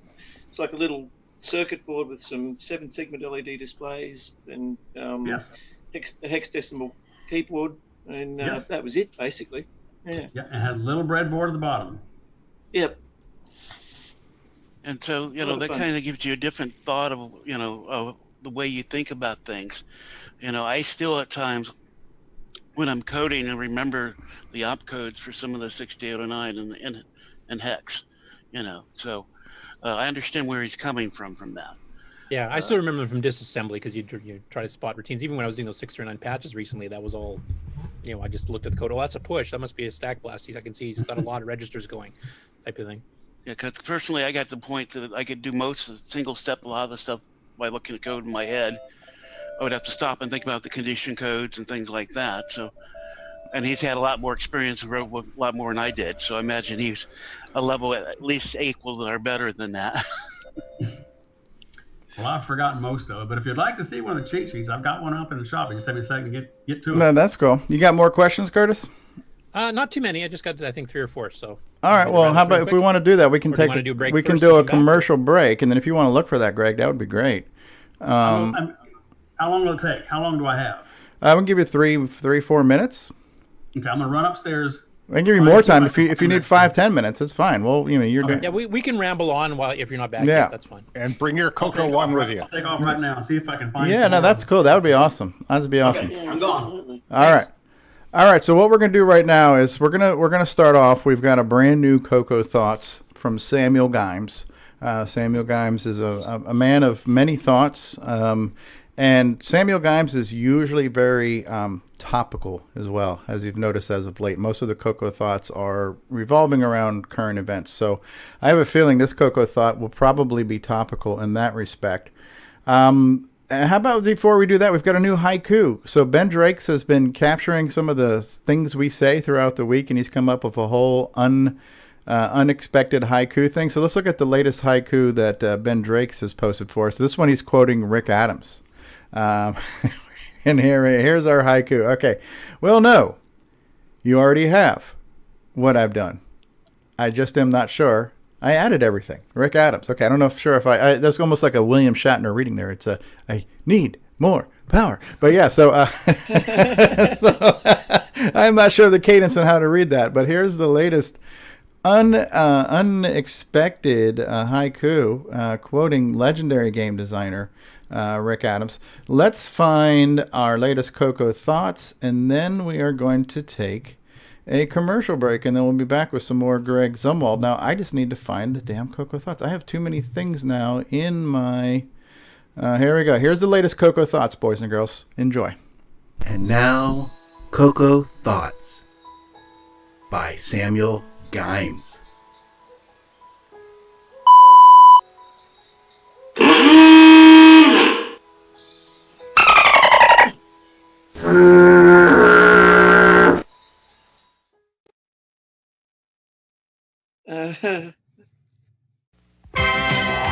And now these messages. It's a Radio Shack Merry Christmas. This year, I needed to give a real family pleaser. Honey, please help me with this budget. How about a new game, Dad? Please. And I found it. Radio Shack's Color Computer 2. On sale for just $99.95. It entertains, educates, manages. It's expandable and affordable. Now that really pleases me. The Color Computer 2. Sale priced for Christmas. Only at Radio Shack. Hi, I'm Kieran Anscombe, author of XRAW, and your brain is resolving sensory input into CoCoTALK. At GSoft, we make games for the TRS-80 Color Computer, TRS-80 MC10, and Dragon computers. Our basic games cover the range of genres from arcade, to text adventures, to simulations, to 3D dungeon crawls. This is our latest puzzle game from Japan, Fruit Panic. So come on, drop by our website and download our latest games. Tired of switching your joystick between the left and right port? Want to change between different controllers? Well, Joey has got you covered. The Joey Controller Switch. Take control of your controllers with the flip of 2 switches. Order today at cocoman.biz.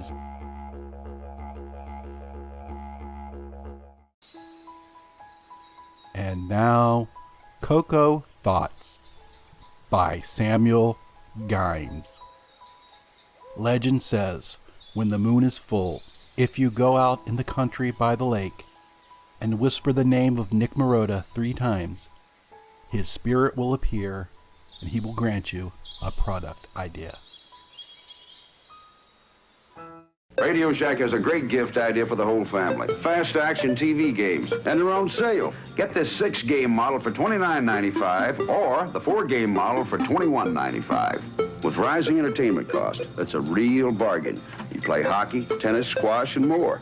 Easy to hook up and great family fun that lasts all year long. The sale price TV games. Only at Radio Shack, a Tandy company. Hi, I'm Terry Steen, author of Balloon Fire and other amazing games on the color computer. And you're listening to Stevie Stroh on CoCoTALK. All right, and we're back. And one of the things that was mentioned there, somebody who is, if you have not noticed, there is a huge hole in our show today because we are missing none other than... So Nick is not with us today. Nick is a little under the weather as well, so Nick is not here. But it was mentioned that if you mention Nick's name 3 times, you might get a project idea. So we are back with, we have legendary, we affectionately refer to Rick Adams as legendary game designer Rick Adams. But we are speaking to another legendary game designer, Greg Zumwalt. So thanks for coming back with us, Greg. So we are back from break. And where did we leave off, Before you get back Curtis? into questions, did you want to do some of your show and tell? Well, here was the, this is the Star Blaze. I was telling you about the epoxy board. This is the first one that they sent me. And it's a proof of concept that this is how we tested our games. So they'd send me this, and then we'd have to run through testing, make sure it didn't crash. And then they'd start producing them. And here is... This is probably a little interest because this is the, I was talking about the cheat sheets. Oh, wow. This is for the 6800. I'm trying to. Yeah. So those are all the opcodes. Yeah. Opcodes and addressing modes and cycle counts. And yeah, everything you need to know how to get the instruction. This is the same thing, but this is the 6809 version, which is longer. Here we go, side to side. Because the 09 had a lot more registers and stuff in it. But That's really cool. I don't know if you can read this at all. A little glary and reflecty. Yeah, I'm trying to get it at an angle. Oh. Okay. Mr. G. Zumwalt. Okay. Dear Greg, why don't you read it to us since we can't read it too well? Okay. Yeah. I should. It says, Dear Greg, as per our conversation of July 9th, 1982, the following is the specification for the game we would be interested in having you do for us. The concept is very loose and open. We would, however, like the program to utilize the 4-color ability of the F8 mode and FF22. Please look at the concept over, and I'll be giving you a call very soon as a matter. Upon your acceptance, Mr. Van Chandler, I remember him, will contact you concerning intellectual property rights. So it says, sincerely, Mark Siegel, and then it gives me the game concept. They called it Moonbase. And interesting. Down at the bottom, I wish I could get this on here. I was a little bit wrong. Radio Shack. Okay, 22,000. 22,000. Nice. I said it was 24. And again, it's been a long time, so I forget. Yeah. This, I framed this. It hangs upstairs. I had to rip it off the wall along with this thing. So when my wife comes home, she's going to say something. I won't say anything else. I was looking. I was digging through my listings back there. I found Tetris, RoboCop, and Predator. I didn't find the CoCo ROM 4 listing. I was hoping to find that real fast, but it's in there someplace. It's just under a stack. yeah, I think we've seen a picture of it before because you'd given a picture of it to somebody when you were trying to figure out whether it was for the actual. Boise, yeah. Yeah. I bet you it's in the warehouse with the Ark of the Covenant. Where do you live? Tulsa, Oklahoma. Oh. Hey, and what's your address? You're a little loud, Bruce. I'm just kidding. Bruce, you're coming a little hot. I have actually invited a couple of people. One was Boise to come up and dig through the stuff if you wanted to. And I've got floppy drives. I got the fixed disc. I got expansion packs. I don't know what else in there out there. 3 or 4 color computers. I gave somebody, and I think it may have been Boise, prototype of what I thought was the Color Computer 4, and he said it wasn't. It was something else, but I don't remember. Okay. And listings everywhere. So source code on disk. I showed you my little pile of. These are your source code disks. Wow. These, along with being on the hard drive, there's Phantom Graph, Prototype, Robocop, Predator, Microscopic Mission. It goes on Zone Runner, Prototype again, Football, so forth. But I don't even know. I was going to try to connect the system together and see if I could recover some of it. But I figured that there's a lot of you people far, far smarter than I am about this stuff anymore, that I would probably blow something up or ruin something. I'm sure you get some volunteers. Yeah, at one time, Boise was going to get somebody that's professional at recovering some of this stuff off, just the raw hard drive, but I don't know what happened to that. Yeah, because speaking of Rick Adams, who did Temple of Rom in Shanghai and some other stuff for Tandy too, we've helped him recover some of his original source code disks and stuff too. So I'm sure you'll get lots of volunteers in the community to help with that. I've got them there. They're all over the place in the shop there. But interesting little slices of history there when you have the original source code. It's kind of cool. Sure. Like the blueprint. Did you comment your source code much, or was it very sparse? Yeah. No, I commented everything. I wish I could get one of the listings out and show you, but yeah, it's got I commented heavy. Yeah, because it's been fascinating because I've seen some original source code from various developers, and some people put a ton of comments. I'm one of those too. And then others just put very sparse comments, like here's 150 lines of code and there's like a 10-word description of what that routine does, and that's it. So it's just my background being in avionics and aviation. It's just you do so much stuff. If you don't write something down within 5 months, you can't remember what it was you just did. Yeah, that's me. It just takes too long to recover or rethink what you did than just write good comments. Yeah. Hey, the Devil Bunny's here. That's Aaron. Oh yeah, from the CoCo show. I'm sure they'll be reviewing. Well, they played your Malcolm Mortar game too. So, which speaking of which, so getting into the games, you've done a fair bit of arcade ports or official ports from other companies like Microscopic Mission, which was I believe an Activision game. For the ones that were more original ones, it sounds like basically Tandy would give you the specs for it. Now, from you reading that letter you have framed there, it sounds like you had some leeway on maybe adding concepts to it or tweaking the game, or. I believe in this particular case, this is what I was telling you. He saw that. I can't remember the name of the game now. The one I sold to American Small Business Computers. Fender. No, Fender. Okay. And he basically wanted something similar. And he kind of said, use the 4-color mode, do this, and show me what you can do. And basically, I had to show him what I could do. And at that game, I don't think he made that many changes to, but some of them he made substantial changes.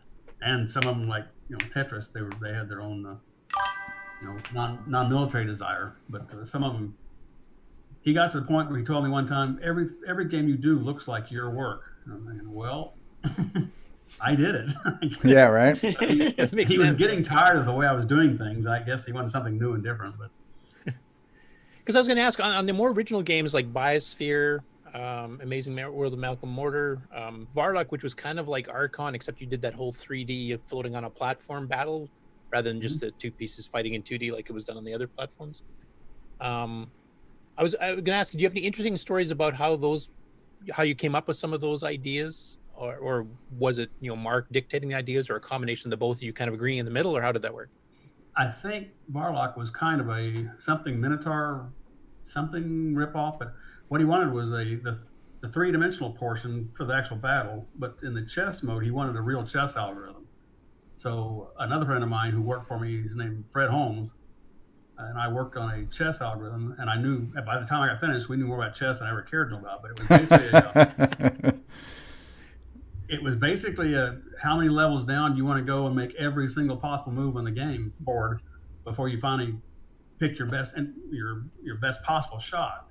And an algorithm like that's recursive descent. It just burns tons of processor time. So we only got down like 3 or 4 levels. But basically, the player would move a piece, and the computer would take every single piece and move it every possible direction and add up the points on the board by how important the piece was. And then it would take every single move the opponent could possibly take, and then do every single move the computer could do it. And then at the end of this, you did the stack thing. You had the highest number was at the top, and that's the move you would take.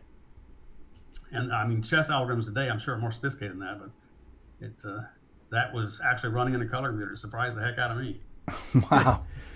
I just found it fascinating that you actually went like to a 3D play field for the two pieces to literally battle them, between each other type thing, because that was unique at the time. Like I said, Archon had come out, I think, on the Amiga originally, or maybe. Well, there was Battle Chess too, right? But Battle Chess was still kind of pseudo isometric looking, but it was more sprite than vector based. So this is kind of like a 3D version of Battle Chess, right? Where they're getting into a fight. Yeah.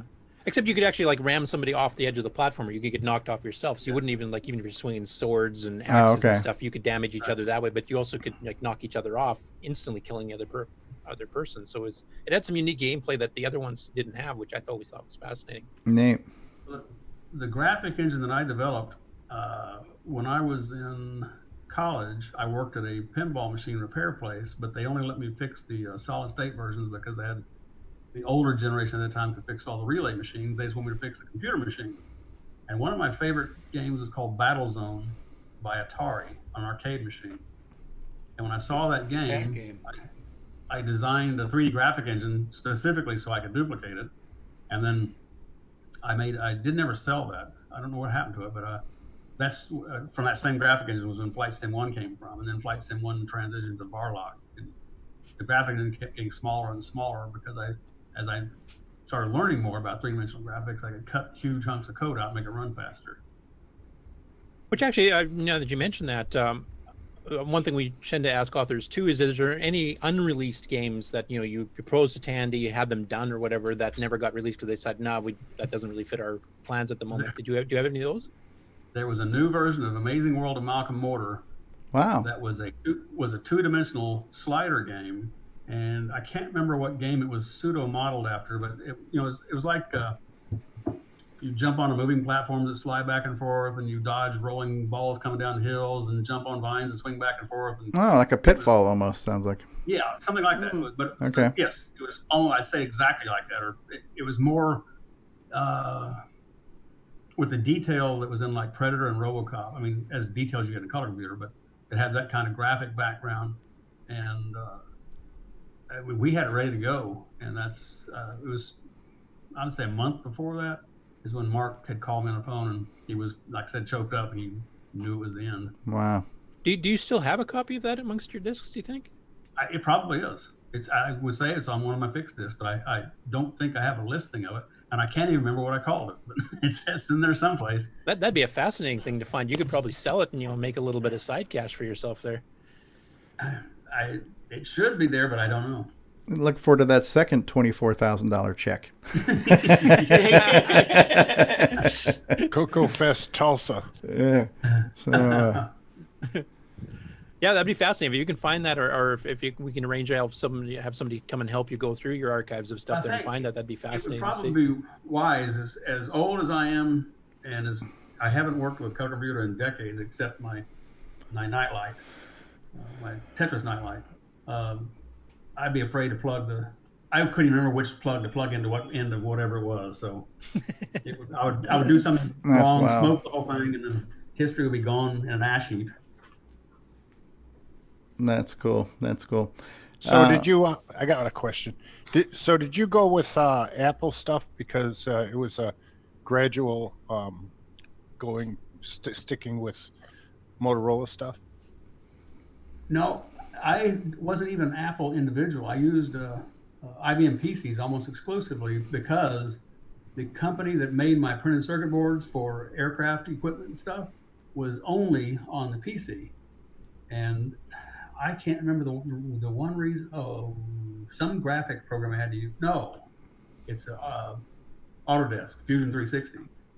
When it first came out, it ran better on a Mac than it did on a PC. So I got my first Mac was a notebook, and then just kept buying Macs.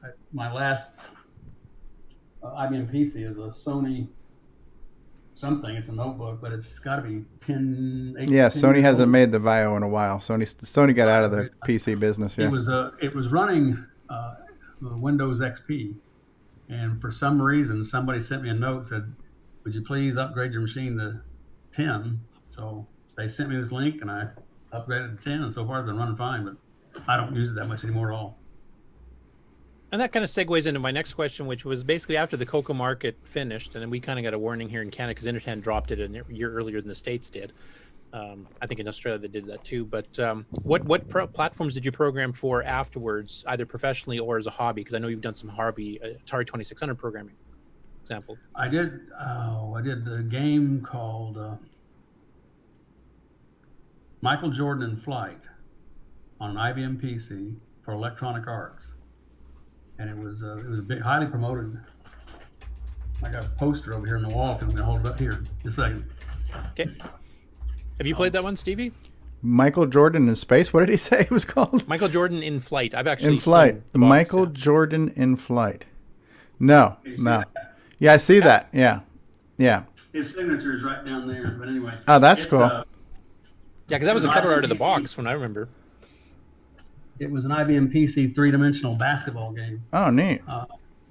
And we went to Chicago and set up a blue screen and had all the Sony it was Betacam equipment. It was real expensive stuff. And videotaped him doing some of his favorite moves. And then came back to Tulsa and put vectors on all of his arms. He hated this. We had little cotton balls, colored cotton balls on his elbows. Oh, wow. And they do that now for motion capture. So that's... It's automatic. We had to connect the dots ourselves by hand. Wow. We'd create we'd have bitmaps, two-dimensional bitmaps created of every single rotary angle. And then we could scale the bitmaps for distance, depth perception. And it was played on a hardwood floor looking thing. Didn't have an audience because it ran out of horsepower on the PC back then, but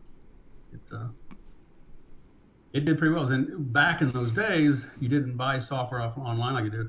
You had to go to a software or bookstore. And the promotion they had, my poster got ruined, but it hung from the ceiling tiles in the store, and it was Michael Jordan from the waist down, as if he'd plowed through the ceiling. Oh, wow.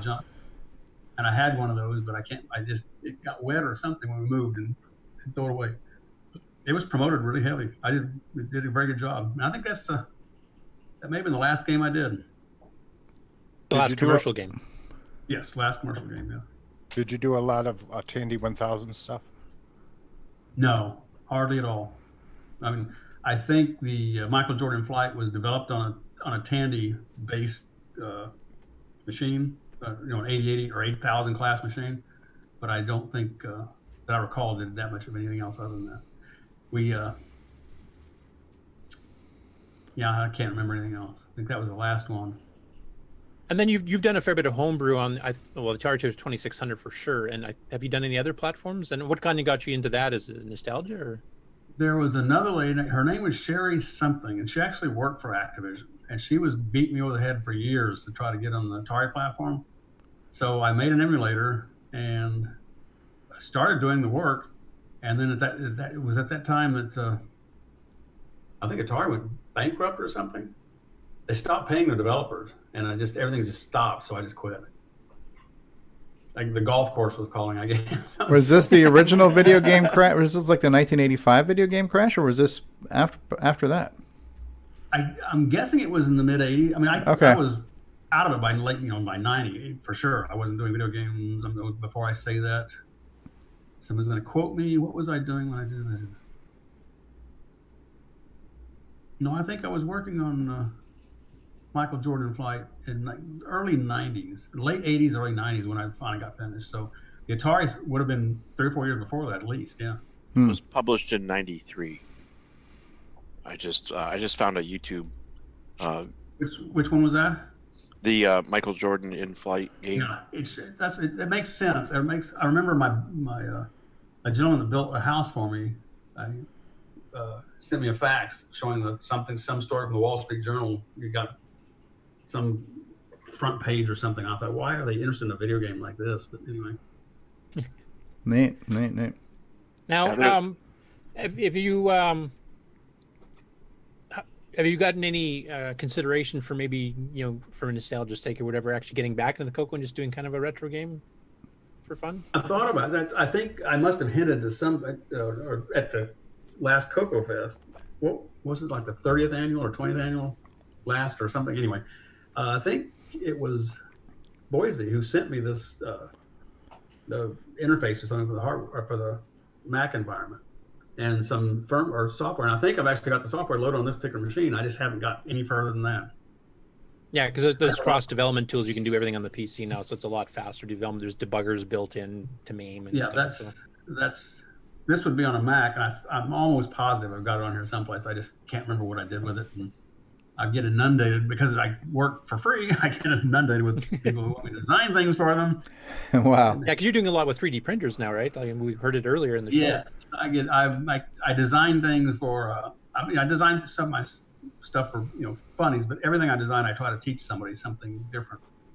And I get asked for universities from Austria to Australia to design something that does this or shows that or something. So most of the stuff I do couldn't be considered whimsical, but the basic idea is there's mechanical and engineering work behind it. Like this little guy sits on my desk. It's called a hopper, and it solves the physics equations. But basically, when you turn him on, it compresses the spring and then illustrates both potential and kinetic energy. And the student's supposed to decide which one it is, but if you, I don't know if you can see it or not. Yeah. Okay, let's see it. But it just hop around the table.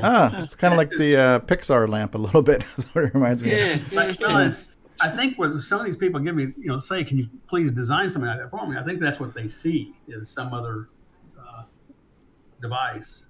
And they don't give me the details, but they say, can you make this device that illustrates potential and kinetic energy, 3D printed, as cheap as you can? So I'll say, sure. I had another group ask me to design this thing, which is based on old mechanical toys. It's basically, you turn it on, you put it on the table, and it won't fall off the table. The wheel design is pivoted such that it touches the center turning wheel, and then when it gets to the edge of the table, it just turns around and goes the other way. And it's all mechanical. There's no sensors, no nothing. Wow. Some of these guys very cool. They make automatons, what I kind of enjoy these days. So what's the little robot guy back there? Where? Behind which side? This yeah. I made this for Fab Lab Tulsa. It's a dancing robot, and this one doesn't have his motor and battery, and I wish I had one. He does a little twist, but they had a Maker Faire Tulsa last year, and they gave me a miniature version of this, so I designed this bigger one that they keep in their Fab Lab. This is just a geared version, but the other one says Fab Lab Tulsa. Yeah, all this. Hey, Greg, I'm a huge fan of Varlock. I think Varlock 2 would be awesome. See, how fast does a color computer run these days? Well, let's stick a 6309 in it, and maybe that Gimme X you might have a shot. Yeah, the Gimme X might help. Yeah. Maybe we could get a 3D print of the bat from Varlock. That'd be kind of cool. Well, that would be easy. Yeah, I do. Yeah, that would be. Now, can you make it do some type of kinetic stuff too? But we don't want much. Yeah. No. It's fun. I just if you can see behind me, these are all. I wish I could move the camera around, but they're just things that people have asked me to do, and like this.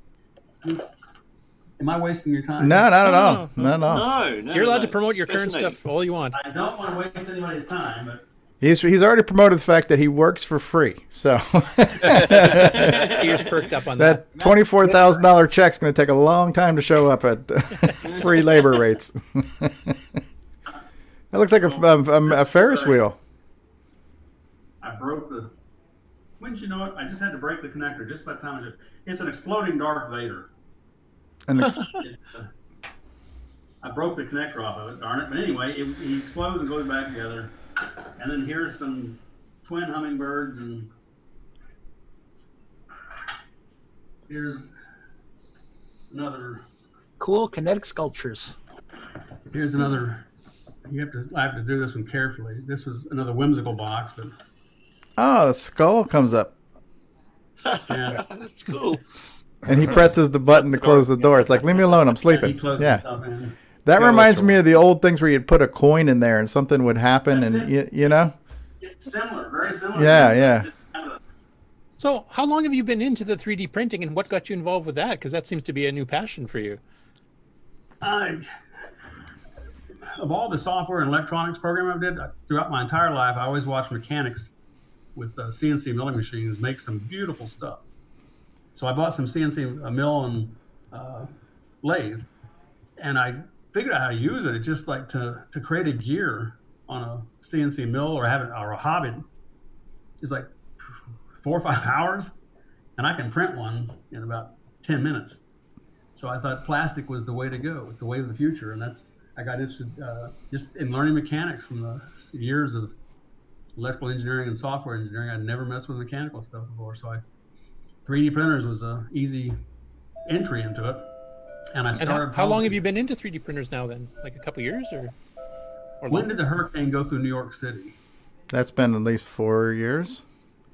Well, the first printer I bought was from a company called MakerBot, and I ordered it in like August, and it didn't get there till February the next year because the hurricane went through there and tore the place up. So it happened whenever that was, is when I got my first 3D printer.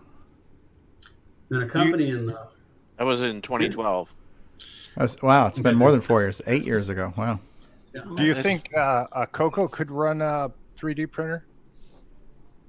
It should be able to. I mean, the printers today have microprocessors on them. In fact, my S5, my biggest printer here, is the newest. It's very sophisticated. It's on the network, and I send files to it. But generating G code is actually pretty easy.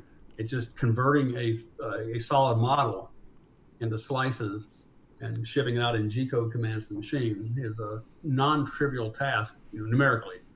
But right, doing the slice would take forever on a CoCo. Right. I think so. It could send the G code to it, but the slice would out of the range. And people who design slicers and write software, I mean, I can't even imagine.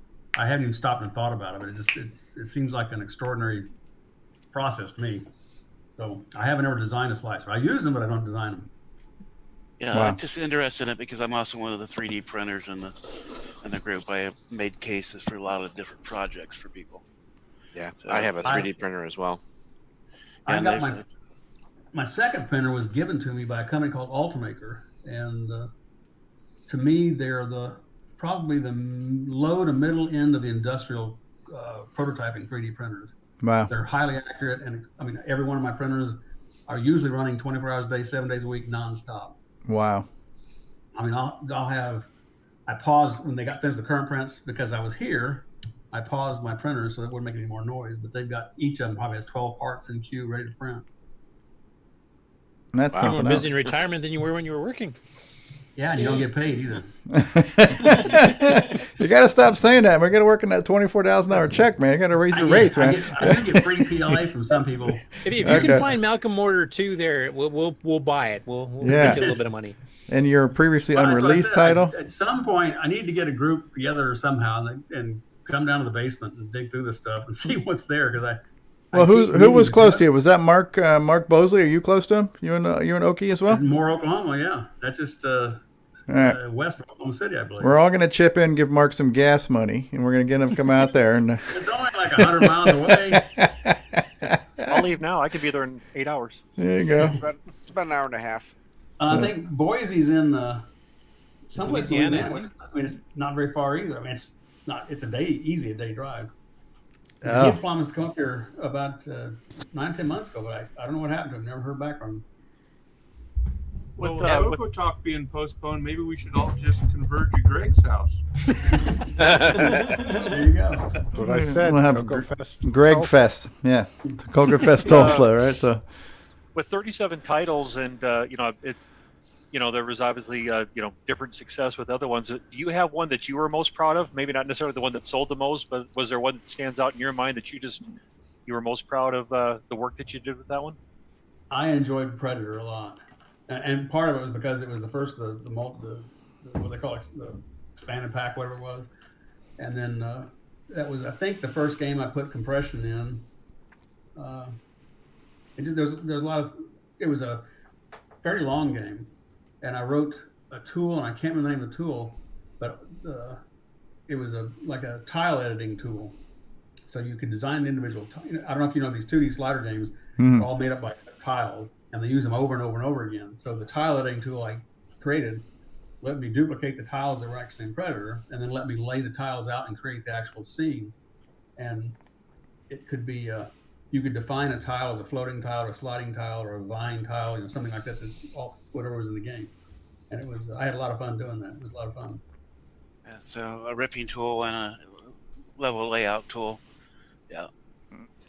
So, other people during the time that you wrote, did you hang out with anybody, or talk to them or communicate with them? Were you on CompuServe or anything?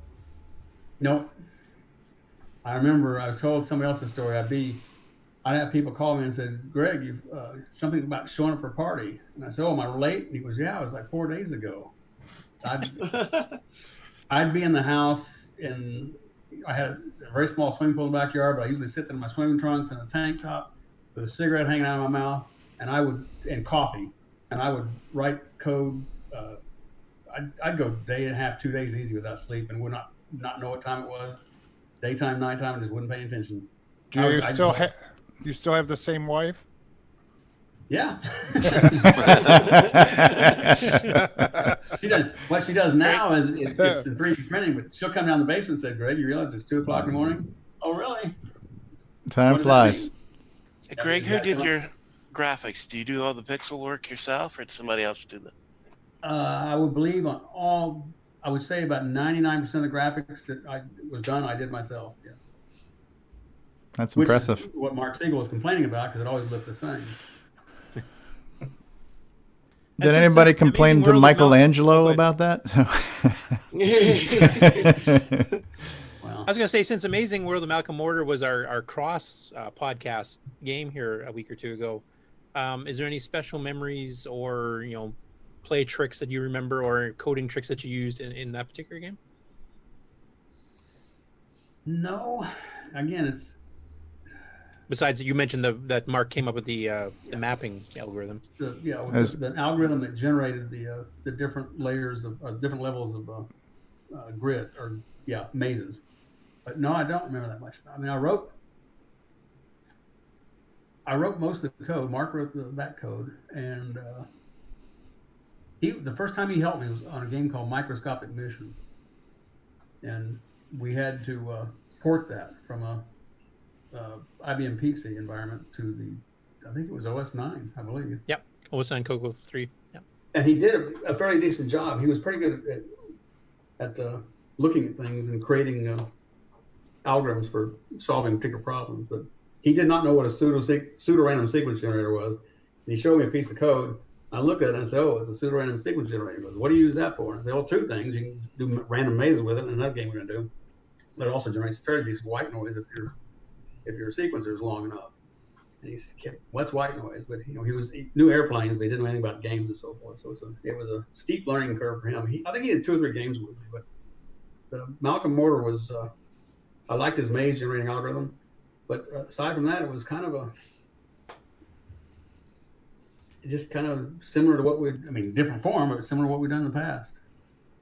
Because we found, like, when we were playing it, like a lot of people hadn't really played it that much. I think they just didn't read the manual enough to understand what you're supposed to do, etc.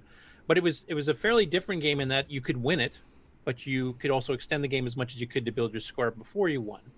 And if you were going for score, you had to make sure you didn't keep getting shot by quills, etc. And there's a bunch of different elements. You could play it many different ways depending on how you wanted to play it. You could have fun, trying to last as long as you could, or try to win as fast as you can. And it was a fairly unique combination of gameplays, and I think a lot of people discovered that during the challenge during that week when we were playing Amazing World of Malcolm Mortar, because a lot of people hadn't really got into the game all that much before.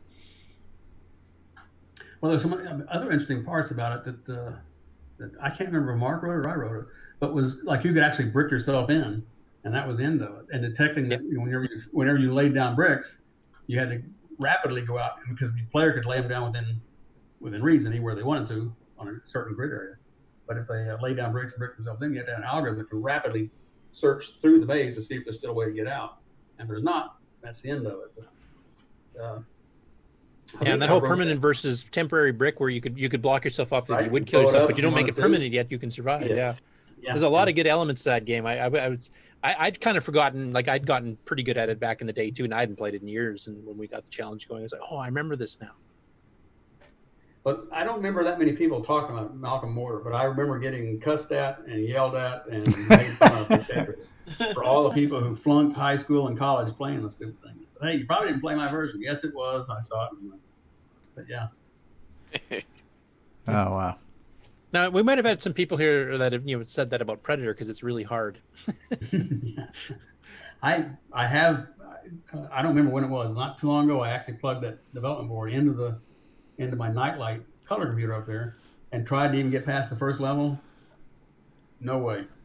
I know there's a trick to it, and there's a very good trick, and I cannot for the life of me remember what it was.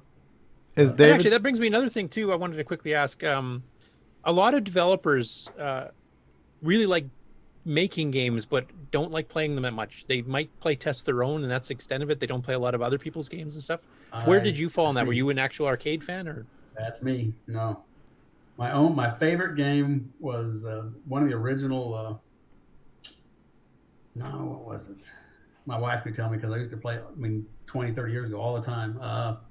Mario Brothers, the first of their little the 2D sliders, which is where the second Malcolm Order was kind of modeled off of. Also, but aside from that, no, I couldn't stand video games. Just couldn't stand. I always found that ironic. Yeah. Yeah. Interesting. For a guy who's written so many. Did you ever consider? It's like even 3D printing. I keep I'll go even way back. When I first wrote Starblaze, and my friend who managed Radio Shack store at Admiral Sheridan in Tulsa kept telling me it was on its way, it's on its way, and I really thought when I walked in and saw it hanging on the wall, I was going to be excited.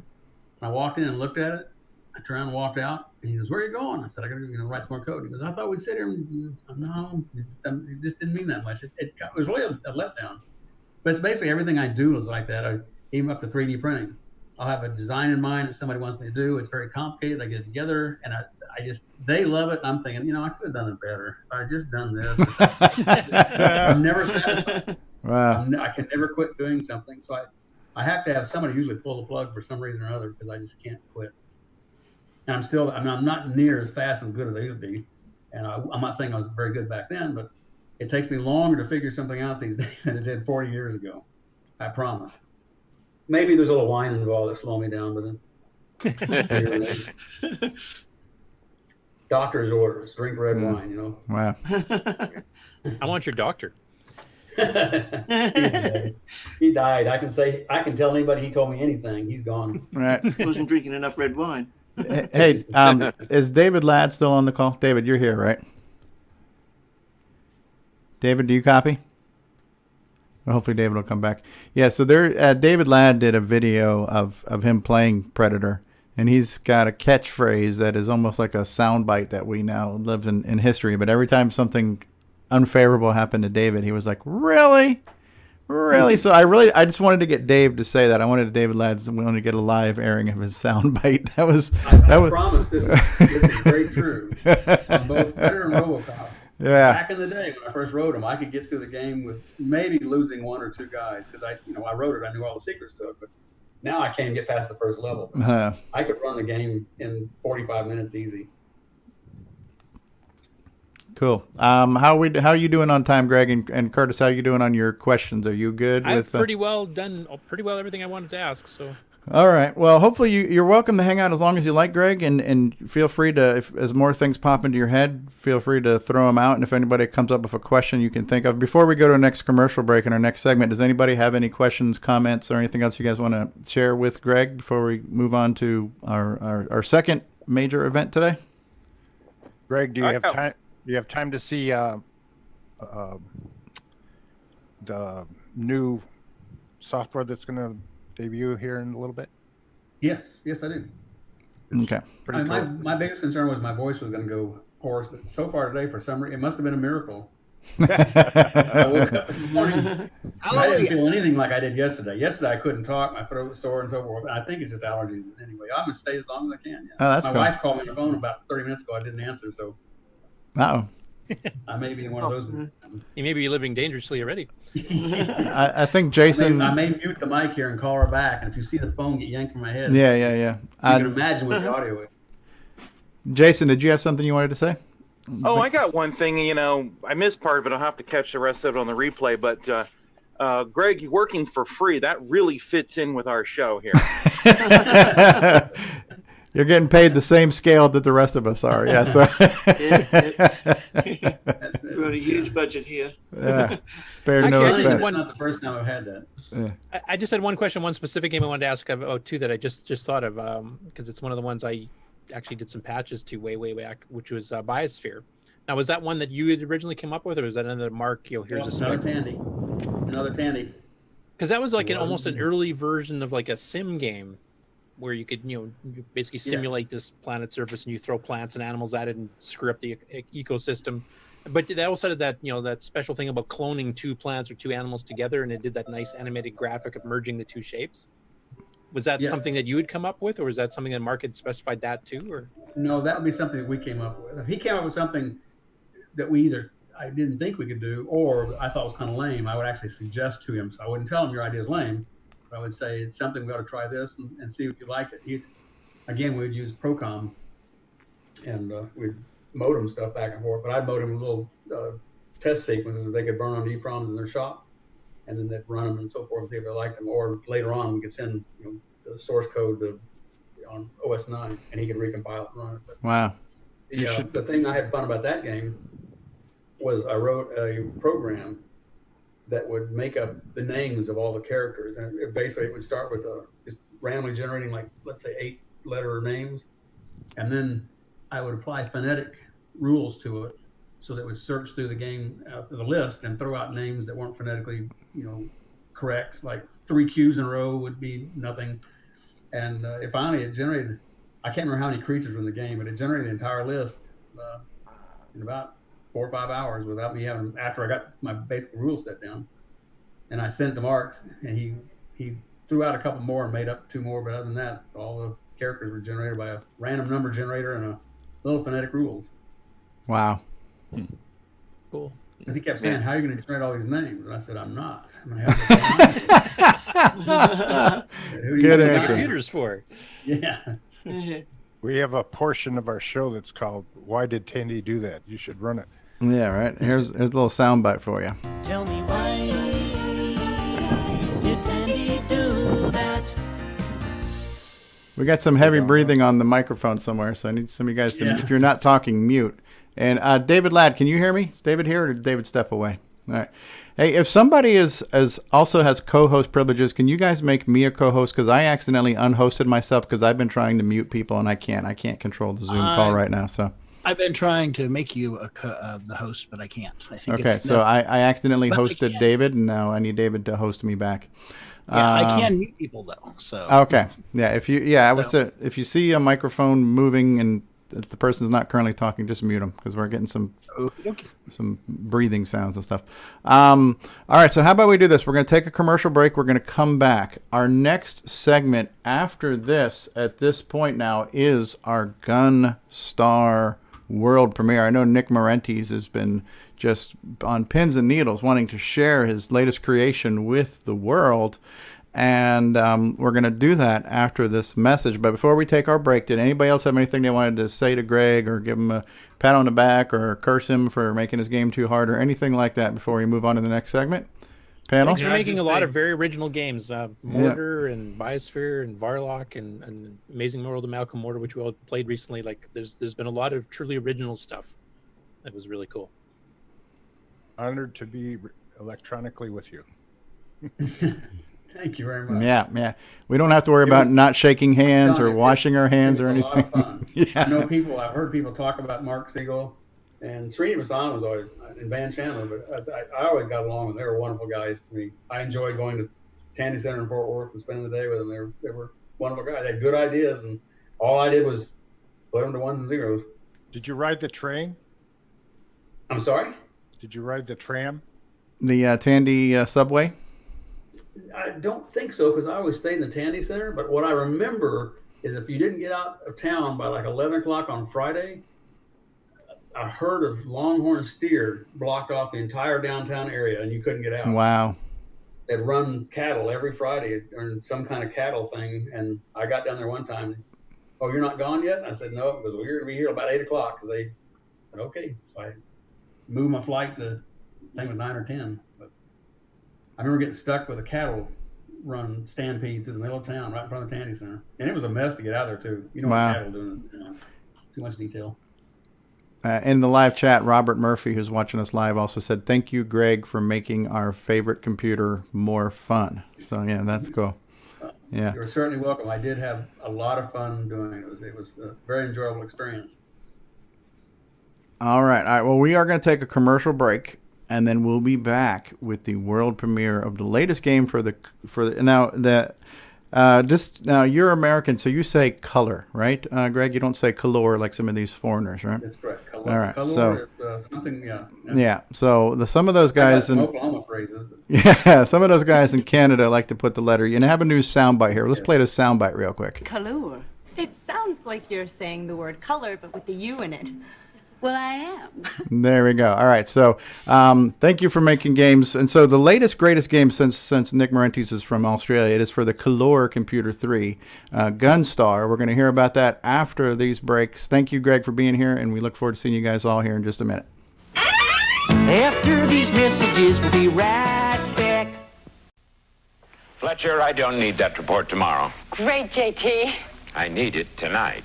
But JT... Fletcher saved $300 on her office away from the office. Radio Shack's revolutionary Model 100 computer. It's a word processor, phone directory, and dialer. It even communicates with the office computer.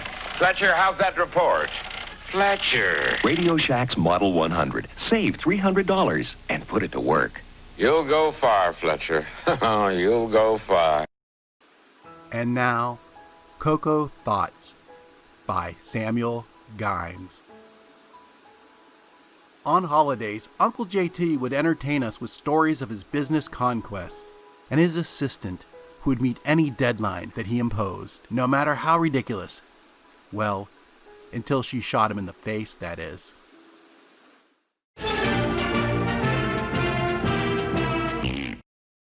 Hello, I'm David Ladd. Thank you for watching CoCoTALK, the world's leading live CoCoTALK show. What's going on, guys? Stevie Stroh here, and I want to say thank you so much for being part of this adventure with us. It's been such a great experience in doing CoCoTALK every week, and the support we get is just amazing. And so the fact that you watch and listen is all the reward that we need. However, if you would like to become a patron of the show and offer some financial assistance towards the production and hosting costs of the show, we do have a Patreon site available for that, and you can reach that by going to our website at CoCoTalk.live and clicking on the Patreon link. But just do us a favor and watch and listen to the show. Hey there, I'm Marco Roser, and you're watching CoCoTALK.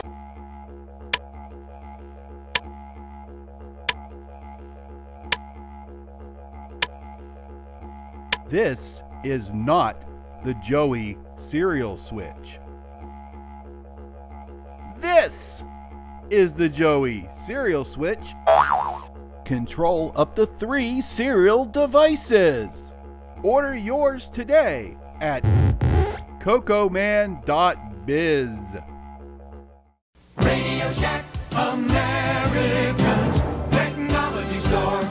Right! This Christmas, Tandy has a very special offer. A family color computer pack to take away at a very special price. This family computer comes complete with software and costs an incredible $449, a saving of $241.69. It's powerful, educational, and ideal for the young and young at heart. The easy way to start computing. The Color Computer Family Pack from Tandy. Get it while it's hot. Tandy, the biggest electronic store in Australia. Yeah. Hi, I'm Tim. Playing Dagger like that idiot from the book. You're watching CoCoTALK. All right, everybody, get ready for Game On. We have a world premiere coming up for you. The world premiere of Gunstar, the latest game for your Color Computer 3. So how about we get our game on, everybody? Game on! Yeah, game on! All right, so Nick Marentes, our second most important person on the show today. from down under. Nice shirt. Yeah, you like my shirt. That's awesome. Today is the official release of Gunstar. I've uploaded the announcement on Facebook, and I've already had a few orders come through. So before we get into it, for anyone who's watching, I'll just let them know that if you've ordered a CD, right after the show, I will email you the DSK straight away, so you can get the game and play it immediately, and wait for the CD, which should take, I don't know, 3 to 4 days if you're ordering it from the US. So, but I've been on the show today, otherwise I would have done it now. But after the show, I'll send them out. So, yeah, we're talking about this thing, Gunstar. I don't know if you can see it. Yeah, we can see it. Great package. The CD package, and the back, of course. And it's on a CD like I did with my last game, Popstar Pilot. Mm-hmm. So I don't know if you can see the CD there at all. It's a bit, it's fairly dark in color with the instructions on the left. So that's now available, and you can order that from off my website. So we'll cover that after the little presentation I've got. So because I'm not a professional speaker, what I've done is I've prepared a speech beforehand. So I've got a little 10-minute video that talks about Gunstar. So I will try to share my screen and play the video. Make sure you're sharing sound too when you do that. And your T-shirts, are those available for order now too? That'll all be described on the website. So yeah, if you have a look at my Yeah. Hey, Nick, I'm being told your volume's not quite as loud. I did bring up your level, but can you bring your microphone? There you go. It's there we practically go. Down my throat. Okay, much better. I think it is. Much Can better. you hear it? That's much better. Much better. That's good. Most people tell me to shut up, so I turn it down. All right, so let's see. We've got a share sound. Computer shared sound is on and sharing. So can you see that? Yes, we see I it. can. Okay, so this will be a 10-minute video, and it explains Gunstar and its origins, and it's better than me actually trying to do a live talking, which I'm not very good at. All right, somebody wake me up when this is over, okay? No worries. Okay, here we go. Gunstar, the battle for Earth. The sound coming through? Yeah, a little loud. I'm going to lower you. Okay. Well, now I don't hear it at all. Oh, because you paused it, right? Okay, ready? Yep. Gunstar is an action arcade type game, vertical shoot 'em up variety. It is programmed in a second language with a handy color computer 3. It requires a minimum of 512K RAM and a 6309 CPU.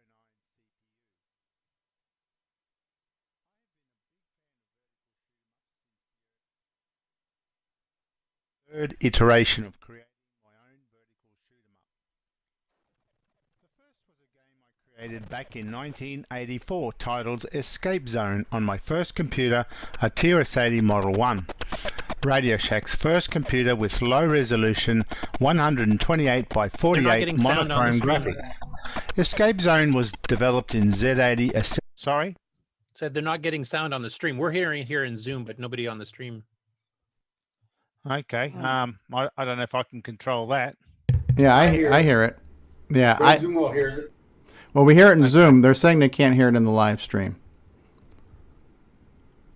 I think what I was doing is I was trying to adjust the slider volume in OBS as we were streaming, and I might have lowered it down so low that even though we could hear it in Zoom, it wasn't coming through the stream. Now Jim Gary says it's okay.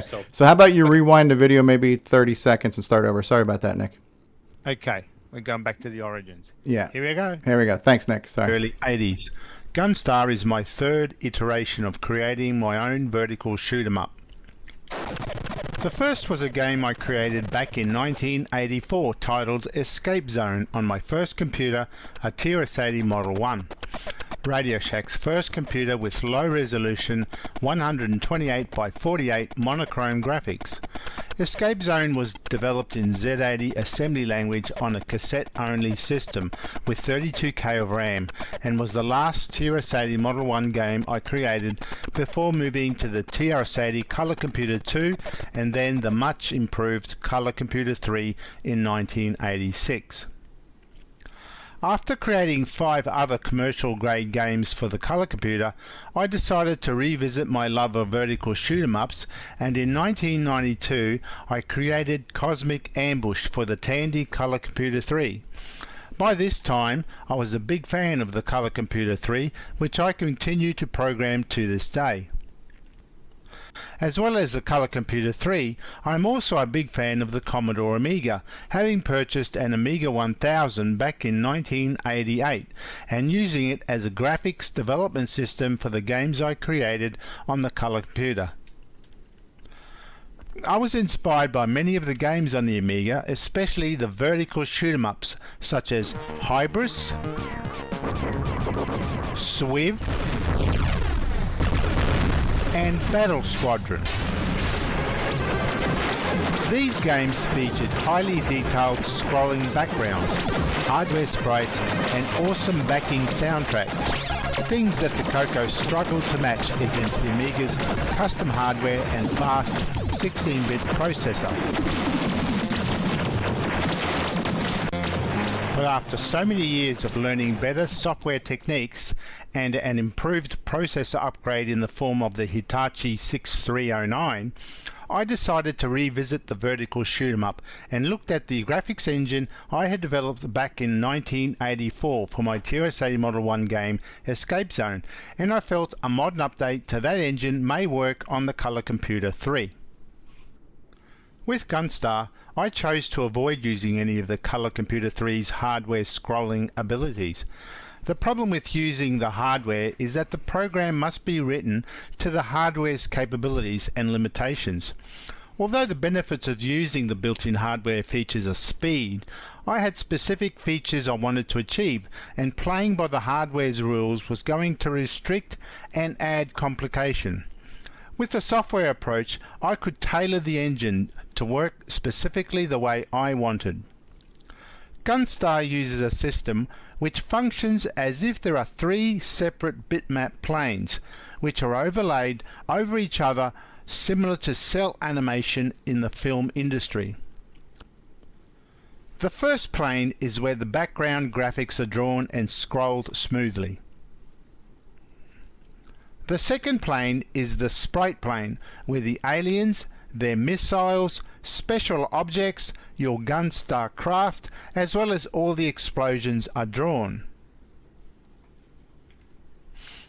The third plane is the overlay plane, where your score is displayed along with the charge status displays, level and progress indicators. These 3 planes are merged and displayed as one, with each plane independent from the other planes. This graphics engine requires moving several large areas of memory, but the code is actually very simple, benefited by the speed, code size and flexibility of the 6309's TFM block copy command. This block copy command has the advantage of working seamlessly with the interrupt-driven 2-channel sound routine without using any of the normal 6809 registers.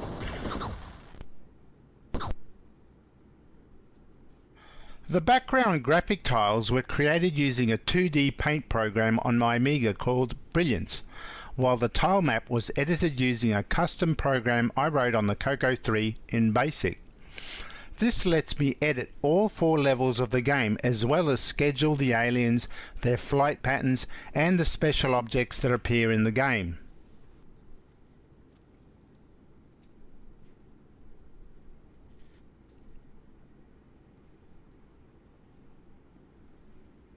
In Gunstar, you play as the pilot of the Gunstar, mankind's last hope of survival from the onslaught of alien invasion. You begin your mission on Earth, where you must escape to begin your journey to the aliens' home world. When you start, you are armed with a basic 3-shot missile system, which you can upgrade to a more capable systems as you progress. You can also acquire energy to activate your smart bomb weapon system, which can destroy every alien with a single explosive burst. Maintaining your shields and smart bomb charges as well as arming your missile system is a pivotal requirement for survival. Once you escape Earth, you navigate your way through an asteroid belt to activate the Stargate that will teleport you across the galaxy to the alien's home world. Activating the Stargate requires you to gather a code comprised of 16 alien symbols or glyphs. Once you have compiled the required code, you must do battle with a boss called the Gatekeeper, who acts as the guardian of the gate. Once you destroy him, the gate is activated and you are teleported to the alien's home world. The alien's homeworld is a very barren and industrialized environment, and the battle continues here, intensifying as more aliens join the fight. In the last level, you fly over more of the industrialized landscape and a production facility with operating machinery as you continue to approach your mission target. The battle continues until you are finally confronted by the Supreme Alien Overlord, flanked by defending aliens determined to destroy you. The outcome of this final battle will determine the fate of humanity.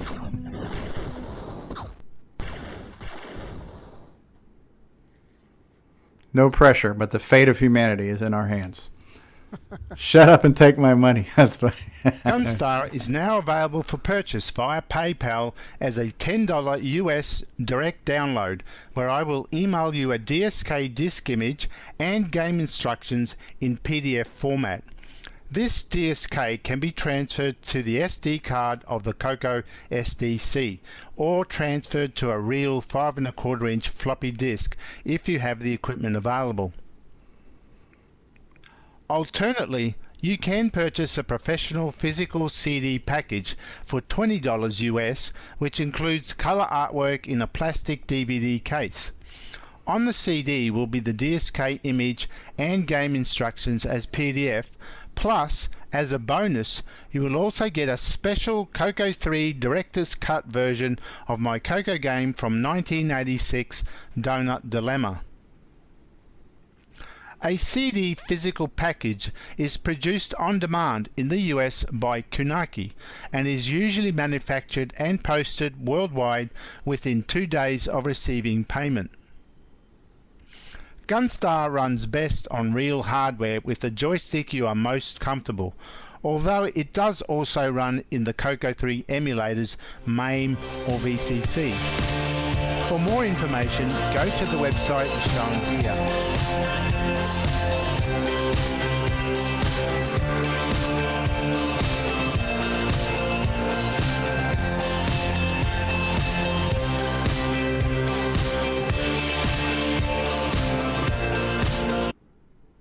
Woohoo! Okay, so wake up, everyone. Crikey! Crikey! Oh, so that's Gunstar. As I said, it's available from today, and as you saw in the video, it's available in two formats: a $10 downloadable copy, or I'll email it to you for people who are not that big on games; they just want the game or support my work. So $10. Or you can get the CD for the collectors. And, Absolutely. the CD has the DSK file on there, as well as that upgraded version of Donut Dilemma.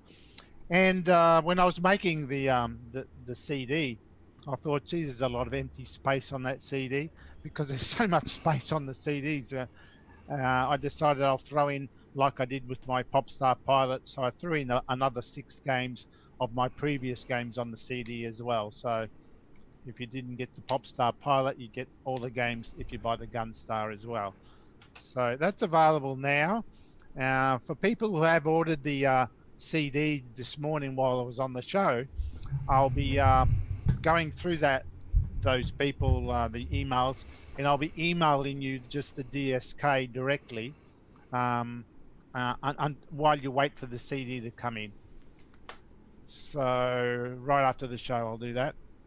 And that's about it for the video and basics. Any questions? Well, we see it playing in the background. And I didn't want to interrupt the video while I was playing, but there was some frame delay on the video. We were seeing about maybe 4 frames per second in the stream. But so don't judge the speed of the game by what you saw in the video. But if you look on Nick's monitor over there, you can see that the speed is very smooth and everything else.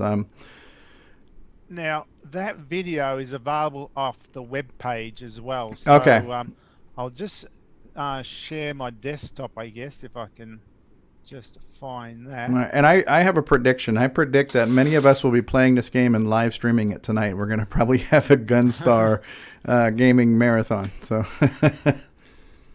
crikey. Okay. Is my website come up? Yes, we see it. Yeah, we see. You're on Facebook right your now. Facebook site. But I'm on Facebook. That's not the right page. How about we go to that one?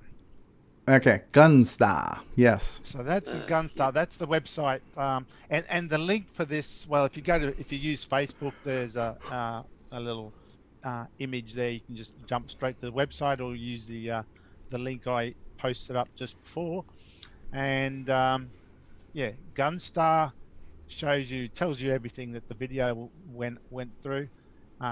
Some of the technical features of the game is that it uses 128 by 112 graphics in 16 colors, 2-channel digital sound effects.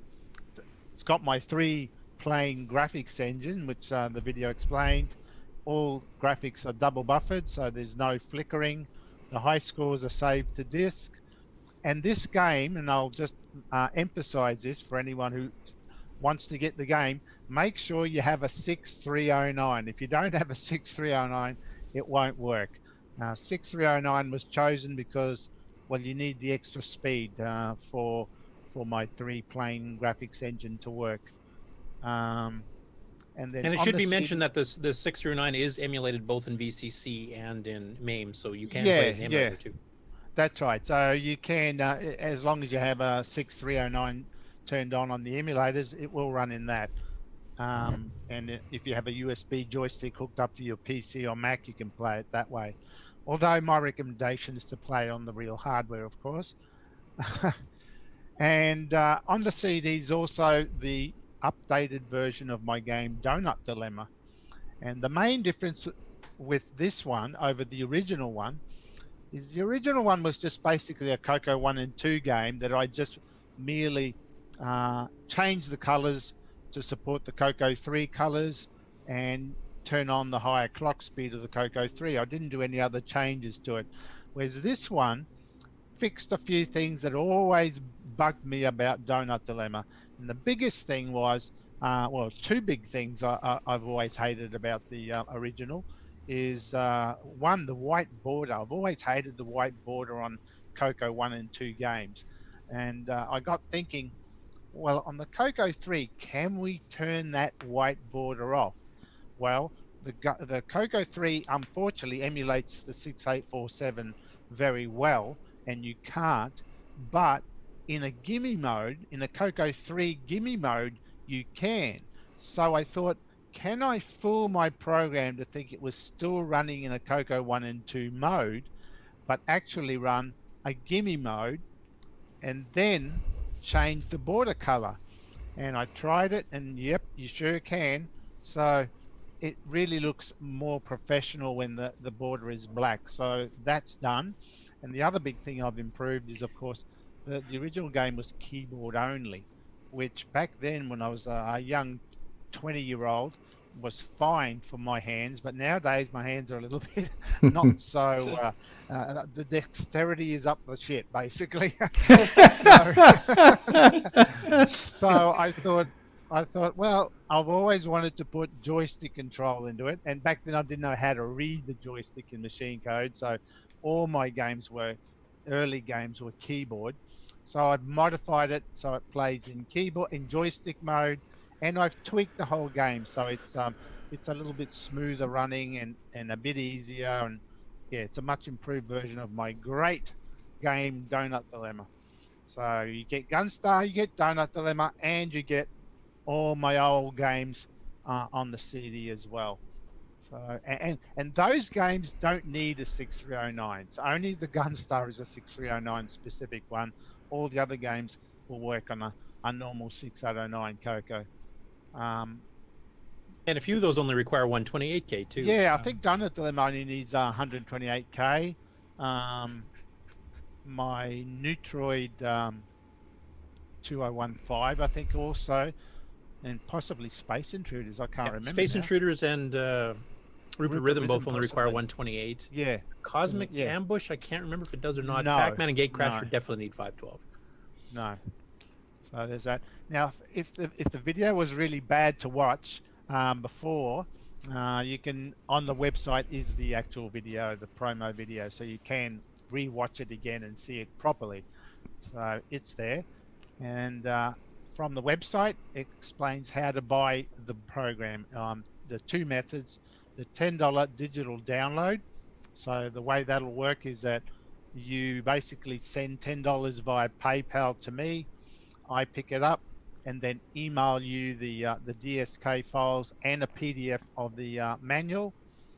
So that way you get the the game, within the next few hours, or the physical CD media, which goes through a company called Kunaki, who manufacture and post from the US. So postage will be only about, I don't know, depending on where you are in the US. It's usually about $4. Three to four days delivery. But I will also, for all those who do buy the CD, I still get information that you had purchased it.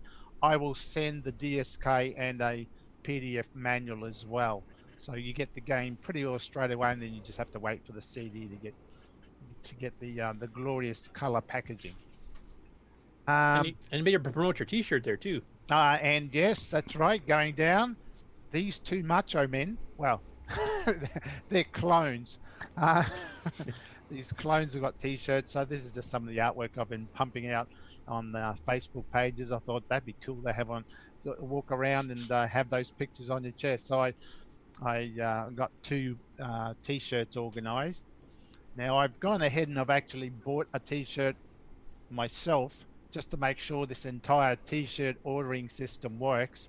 And as you saw before, I've received my T-shirt, so it definitely works. So you can walk around and really look like a hero. Or in the case in case of this guy here, in case of this guy here, a little bit of a. This guy. I actually like the 3/4 sleeve. If you go to the website, there's a 3/4 sleeve baseball tee that's really cool.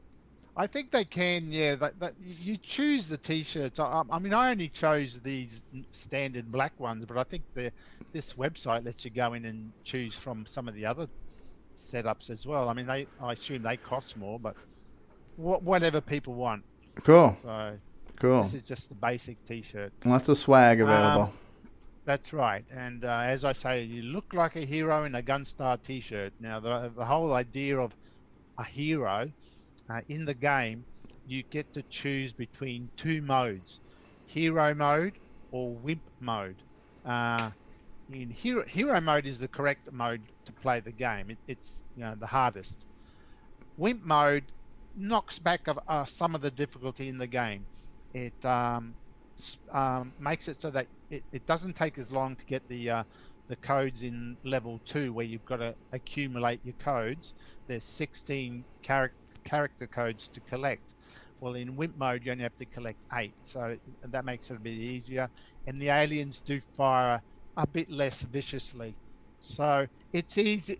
I find it's easy to get through to the end of the game with that. But in wimp mode you won't be able to put your name in the high score. You've got to play hero mode to be able to record your name on the high score. So hence why you've got to look like a hero in a Gunstar T-shirt. That's where the heroes come from.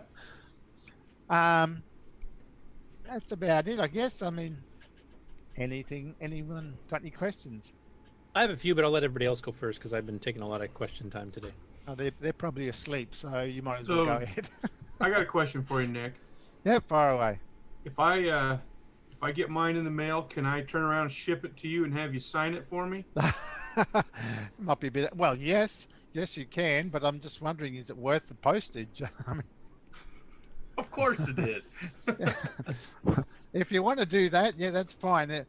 Unlike Popstar Pilot, the previous game, where I could do that. Actually, I think I did sign every game. That's because I manufactured the CDs, I got the printing done, and I posted from Australia to the US. And I didn't go that way because that was a lot of work. More cost too, from what I remember. And cost. It was just $10 alone just to post it. So half the money's gone just in postage, let alone the cost in producing the color, printing and the CDs and all that stuff. So this time around, I thought, well, it's got to be a bit easier for me this year, and I decided to go with that Kunaki company that Steve Strobridge suggested to me, and I find him to be very good. I've actually tested them with purchasing a few CDs from them, and they are very good quality prints. Yep. Manufacturing, and they do post out quite quickly. So that's what I've done with this one. For people who want a collectible or something physical that they can hold in their hands or hang up on top of their CM8 monitor or whatever. But so yeah, I know you. Oh, go ahead. Go on. Yeah. I was going to say, I know that a couple people kind of got special access to ordering it ahead of time, and obviously we've been getting some orders during the show today since it's dropped. How are sales going so far? I haven't even looked in the last 20 minutes. There were a few sold beforehand because I wanted to get a few out there early so I can test the entire ordering system. Because I mean, once selling the physical posting of the items is out of my hands, I'm trusting this other company to do that. So I thought I'll get a few guinea pigs. I did let them know first to buy. They told me they were going to buy it. So, well, why don't you buy it now? I'll give you a secret link to be able to go there straight away, and you tell me if it comes through. If it doesn't, well, I'll fix that up afterwards. So it does work, and that's why there was a few early ones. But yeah, there's been a few sales made already, and if I attempt to, are we thinking another $24,000 checks in your near future here? At least another Ferrari. So, yeah, because there was some concern there originally that because this requires a 639, which requires a hardware upgrade and putting it as a socket for the CPU, etc., which is not trivial, that you were a bit worried, when we talked about doing 639 games in years past, that you might not be able to sell enough. But I think there's been enough interest in all the boomerangs and tried pluses and stuff were kept coming with 609s when you order 2 megs, and we know there's been hundreds of those sold now in the last year and a half. So I'm hoping your sales will be just as good as Popstar. Well, I don't anticipate them to be as good as Popstar solely because of that restriction that you must have a 6309. So let's say I make half the sales. So I don't think it'll be as big a seller as Popstar, but someone had to go ahead and create a 6309 specific game. So I thought, and I was curious about the 6309, and I wanted to get into it and see what all this stuff that Curtis was telling me about. So is he just pulling my leg? And I thought, only for 25 years. That's all. Well, you're not very persuasive. So I thought I'll just go out and do one because for my own interest, I was curious to see how it performs. And I'm very, very happy with it. It's a great CPU. What can I say? So if owned, why did Tandy not put one in? It's such a good CPU. You do get up to 30% speed increase over a 6809. If you can get a 10% speed increase merely by just switching to what they call 6309 native mode. So even if your code's written for a 6809, switching the CPU to be in a 6309 native mode gets you straight off a 10% increase on the normal 6809 execution. But if you then utilize a lot of the extra commands that the 6309 also provides you, you can get an even bigger speed, an extra and bigger speed increase with that. Now, this being my first 6309 program, I'm still not, au fait with all the 6309 instructions.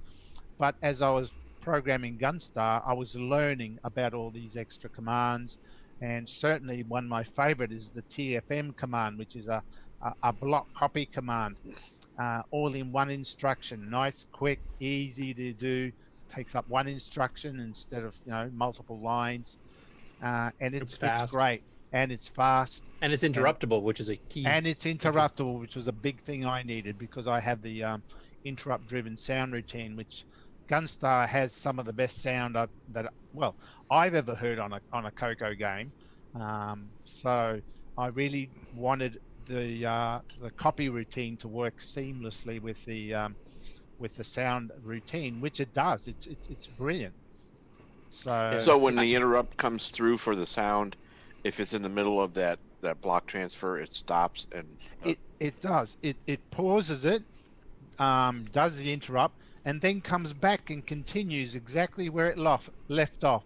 No registers are ruined or anything. I mean, some people have said, "Wow, why don't you use stack blasting? That's really fast." I say, well, yes, it is. If you write a good stack blast routine, you can get to pretty close to speed of a TFM, but throw in an interrupt sound routine and that's it. You've lost that speed because the interrupt routine will force you to save registers, to exit out of your stack blast routine, run the interrupt routine, then come back, restore the registers and continue. So all that mucking around that you have to do in order to keep things going, the TFM does that by itself almost seamlessly internally to the 6309. It's great. That's cool. Yeah. Well, that's very cool. Well, I know this has been a long time coming, and one of the things we like about your projects, Nick, is that you blog the whole time, or not every day, but you keep us updated pretty regularly. So it's kind of easy to be a fly on the wall in the development process, and that's kind of the cool things about modern CoCo development, is that people are blogging and vlogging with the YouTubes and stuff, so we can kind of see what's going on, and it's neat. And the way you do it, just like everything you do, it's done very professionally. The presentation, the packaging, the production, your blogs are very easy to read and follow, very visual, very well done, not too much detail. So I've been following your blogs since Popstar, which is going back to 2016? I don't even remember. So, so we've been following that, and then the blogs for Gunstar. You've managed to keep the public interested in your product the entire time you were working on your product. And now hopefully we'll reap the benefits of that as the sales has come, rain. It's going to make it rain there in Australia. So it's going to be, it might be able to put out all those brush fires now, right, for all the money that's raining in on Nick Marentes now. So that's awesome. With another Ferrari in my top drawers and a bottle of Corona. Yeah, but I mean your quality, your attention to detail, how much time you put into the audio and visuals and the imagery, just congratulations, man. I'm a big fan of what you do and how you do it. It sounds like you've been accepted as a CoCoTALK certified software piece. I have. Yeah, So, it's definitely been a long time coming. I've been following the development too, and I'm glad it's finally out. Congratulations! And I already bought my copy, and I bought a shirt too. I noticed. So I'll be emailing you the actual disc after the show. Yeah, I'm gonna do the same thing. I'm gonna to it. order one, and I'm gonna want to stream it tonight. So I don't care if you guys are gonna join me or not, but I'm gonna be gunstarring it tonight. So I'll be there with my digital my emulator. Yeah. And Nick, I wanted to mention About your interrupt-driven sound routines there, I've never really heard them because usually I'm swearing too much trying to play the damn game, so I don't hear my own foul language. So. Yeah, well. I'll be definitely purchasing a copy of this straight after the show myself. Wow. I'm using my phone at the moment, so I don't have the laptop running. Otherwise, I'd purchase it right now. But good job. I'm definitely keen to grab a copy of it and run that on my 6309 CoCo 3. So, That's right. I've got to keep emphasizing that it's a 6309 game. Otherwise, you'll get some people who will just buy it, say, "Oh, I want that game," and Right. did you check have you got a 6309? Because it all you'll get is a wonderful blank screen. Right. Yeah. My physical CoCo 3 hasn't been upgraded yet, but I do have the upgrade kit. I was actually gonna take it to CoCo Fest to have it upgraded there, but it looks like I'm gonna have to tackle it myself eventually. Highly recommended. Yeah. Highly recommend. Not just runs for cooler too, Gunstar. so it helps. Yeah, make it your runs CoCo last cooler as longer. well. So there are some hardware advantages to getting it, but it's also not only Gunstar, but if you're into Nitrous 9 ideally will run fastest with the 6309, of course. But hopefully we'll see more people actually using a 6309, or at least writing code which will work on both. If you have a 6809, it'll obviously work on a 6809, but if you have a 6309, it might use some of the extra features of the 6309 just to get a bit more speed. Originally, I was going to do that with Gunstar, but the more I learned about 6309, the more I was using more of the commands in there and seeing the advantages of it, and I thought this is getting too hard. I'm trying to maintain two bits of code here, 6809 version and a 6309 ones, and it was just getting a bit too complicated, too hard. So I thought, nah, bugger it, I'll go straight to 6309. And the rest is history. I'll take And the I've also sales released those patches, 639 patches for both CoCo 1, 2, and CoCo 3 games using the 639, which have sometimes seen like literally 2 times or 4 times speed ups depending on the game. So those Well, are that's the available thing. too. The 6309 is not really just a CoCo 3 specific thing. You can, if you have a CoCo 1 and 2, you can plug, and it'll be easier in most cases to put a 6309 in on that. I mean, the 6309 costs a couple of dollars. It's the cheapest way of getting a accelerator on a CoCo. Now that doesn't mean on a CoCo 1 and 2 you'll be able to run then Gunstar. It does still have to be a CoCo 3. Yeah, but you will be able to run like the optimized Russian Assault and Gauntlet and a few other games too. So that's right. Nitrous 9 level 1 has a 609 version that runs literally twice as fast in some cases. And we'd like to encourage more people. Now that I've released a few patches for 609 and Nick's got his first official CoCo 3 609 release, we're hoping it'll spur 609 sales and also get everybody up to that level so we can all start experiencing games that quite literally would have been impossible to do properly before. Yeah. Well, a while ago, we had heard that there were over 200 sales of the 2 meg upgrade board. That Which was includes the 639. Right. Well, but even if it didn't, the fact that you have the 2 meg board, assuming you would put the DAT in, means you have to have a socketed system. So theoretically, there are at least 200 people out there who can handle a 6309 if they don't already have one. So it'll be interesting to see if we get anywhere near those same ballparks. If there's 200 known 6309 units out in the wild, if your sales are somewhere in the 200 range, that would be pretty interesting, right? So. The 639. The 2 meg boomer. I was going to say the 2 meg boomerang upgrade kit too, which includes, as we said, includes the 6309 processor, is not very expensive. It's like, what is it, $50 or something? Yeah, that's what I bought. Yeah. Plus the know-how on how to unsolder the old CPU. That's the hard part for those who know how to do it. It's easy. For the rest of us, it's a scary, daunting task that we're going to outsource to a professional, right? So yeah, and I would highly recommend doing that because they're very easy to damage those boards. Hey Nick. I appreciated buying 2 shirts, and because of adding a couple X's on the size, I didn't have to pay more, so thank you. Oh, you have a big and tall section on your merchandise shop? When I logged on, it said wide and squatty. So You got large, extra large, pleasantly plump. So Gunstar's been in development now for how long now? It's been 2 years now. Ask the guy who wrote it. Is he here? Is the author here by any chance? I'm not sure. That bozo's probably out driving in his Ferrari. Yeah. But, we're trying to fit into his little Matchbox Ferrari. Crikey. Look at the size of that Ferrari. Nick, your first blog post says May of 2017, so it's been 2.5 years. Yeah. Now, of course, that's not working on Gunstar constantly. I mean, the way it's very easy to get demotivated when you're programming something as intense as, say, Gunstar.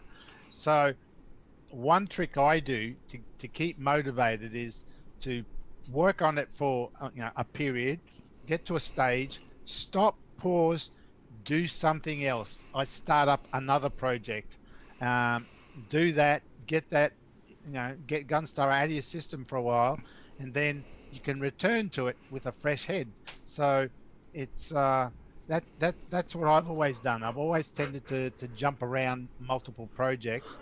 Well, you did Waterfall, didn't you? Waterfall was one of them. Waterfall was one of the things, and I think I did some other stuff there with the color palettes for PMO. Yeah, the games and all that. Yeah. So yeah, I always try to find another project just when I'm starting to get a bit of a burnout.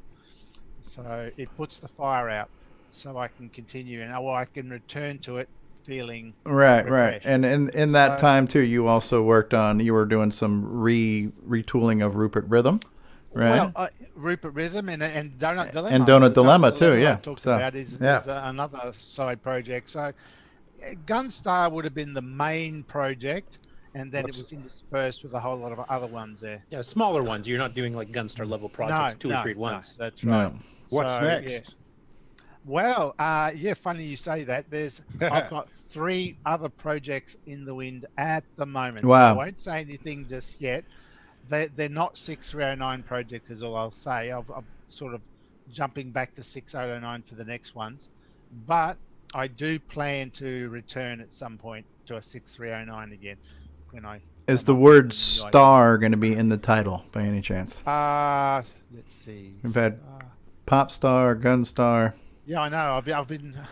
I need to work that in again, don't I? It's not at the moment. Will there be OS 9 on the label? No. Hang on. Let me think about that. No. Yeah, right. Nick, did you mention in the in your video that it had stereo sound, or was it multiple channels? Okay. Multiple channels. Part of my other project. Yeah, it's not stereo sound at the moment because the CoCo doesn't have stereo sound. That was going to be my question. Yeah. But watch this space. Watch this space. Okay. Yeah. Okay. Okay. So there we go. Hopefully in the fairly near future too. Yeah. All right. So like I said, I keep working on other projects. So that is another one that will work back itself into Gunstar. All right. So it's basically it's polyphonic sound on this one. Polyphonic, mono, yes. 2 channel. It's a mono. Yeah. Two channels of digitized sound combined. Oh yeah. So it's one real channel, and then it's synthesized. I remember early on too. You were trying to develop a music synthesizer and tracker and stuff to have like title music. Does it have the title music, or did you? No. Did that get scratched? Originally, that was my vision, to have a great sound routine or music routine. Now, on the CoCo, of course, you don't have the speed to be able to play multi-channel sound on a CoCo as well as run the game. You take a big CPU hit for doing that. So originally, I was trying to create a music routine to at least have as the title screen music. But it wasn't what I wanted. I had ideas of what I wanted to achieve. Right. That and the fact that I'm not a very good music composer, or as in zero, I wasn't happy with the results. Have you studied music theory? Because I've heard that music theory is very helpful in this. Well, I spent 3-4 months of the Gunstar development just doing this music routine. Wow. And yeah. it was playing a reasonably good tune, but even when the tune, the code was running, I couldn't compose anything really good anyway, and I didn't want to just copy someone else's tune. I wanted to do an original tune. Okay, right. If possible. And I wasn't happy with it, and in the end I said, screw it, I'll just take it out. Just got rid of the music, and I thought I'll leave that for a later date. Okay. So yeah, now because I will mention you can do digitized music, not just sound effects, but music in the background on a CoCo 3 with the time, especially the 639. Like we have games like Photon and Contras that have actually done that. Contras actually use digitized samples for its instruments too.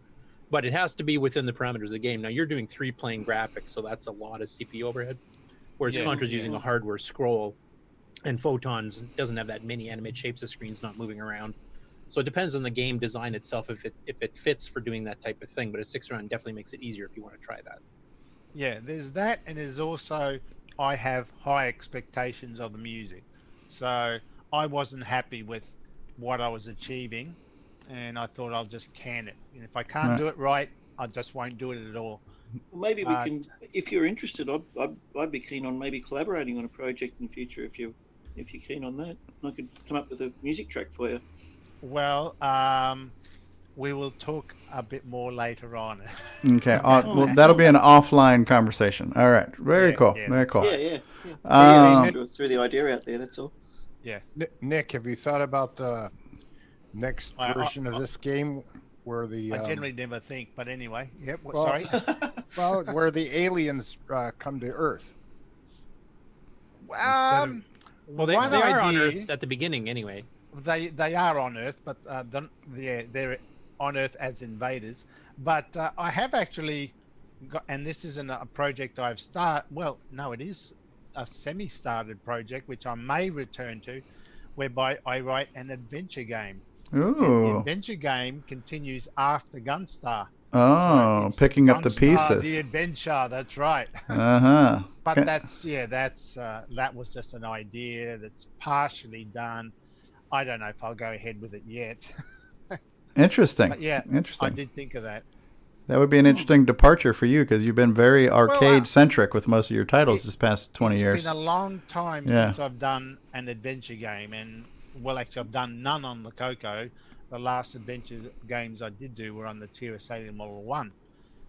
So I'm thinking, well, look, I've got a few ideas, and ideas make me dangerous. Oh, I have a suggested. I have a suggested title for it. How about Adventure Star? Danger Star. Put the star in Gunstar. Episode 2. All right.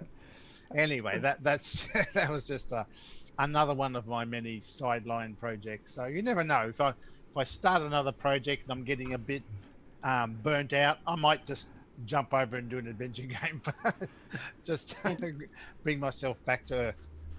Cool. Very cool. Nightmare Highway Star. That's right. With just a little basic included. Yeah. 100% machine language and basic. A bit of deep purple in there in the background. Crikey. All right. Well, how about we take a break and then we'll come back and we can continue to pat Nick on the back and inflate his ego. And that's all right. I've been doing that to myself. And then Curtis, you've got some gaming news. Or what's the next order? Is it going to be gaming news, or are we going to do the GameON results and talk about the who won, or how our we do either of those in whatever order you guys would like. But definitely the GameON section first, and I'll save the regular news to the end. Okay, so based on my pre-show notes, we were going to do Gunstar World Premiere, GameON News, and then GameON Results. So I guess we will do GameON News right after these words from our sponsors. Thank you, Nick Marentes, for another quality product. And here we go. We're going to take a break, and we'll be back. We'll return after these messages. My fellow Americans, Australians, Canadians, Europeans, and all of you ands. I'm calling on all y'all to help us make the world great again by visiting the Retro Swag Shop at 8bit256.com, where you can get yourself a coffee mug like this with a little cute cartoon character that says, I'm a Coco Nut. You could also get yourself a coffee mug like this with a Color Computer 3 that says, I'm a Coco Nut. You could get yourself a deluxe travel mug like this with the CoCoTALK logo on it. You might even be able to get yourself a DVD like this with over 2 hours of gameplay goodness. It is time for us to rise up and make the world great again by enjoying some quality retro merchandise and CoCo nostalgia. So please visit 8bit256.com and let's make the world great for the color computer. Thank you very much. Good morning, Cocoland. This is Brian Schubring with Music Man here at the Coco Fest. Having fun, fixing issues, and making things roll, and making lots of sound. Have a great day, guys.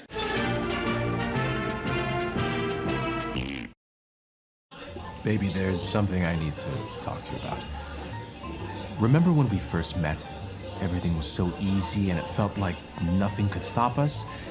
But now, everything is such a struggle. And if I'm being honest, you're really starting to show your age.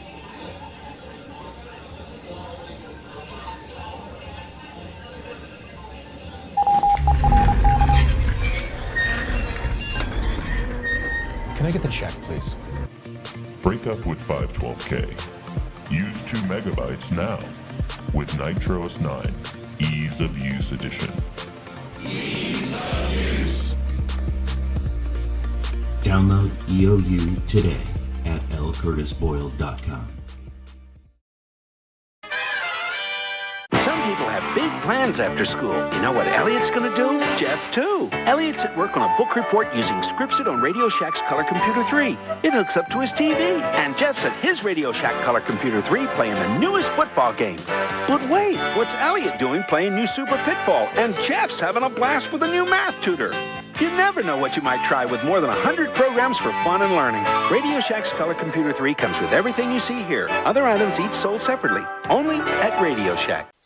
And now, Coco Thoughts by Samuel Gimes.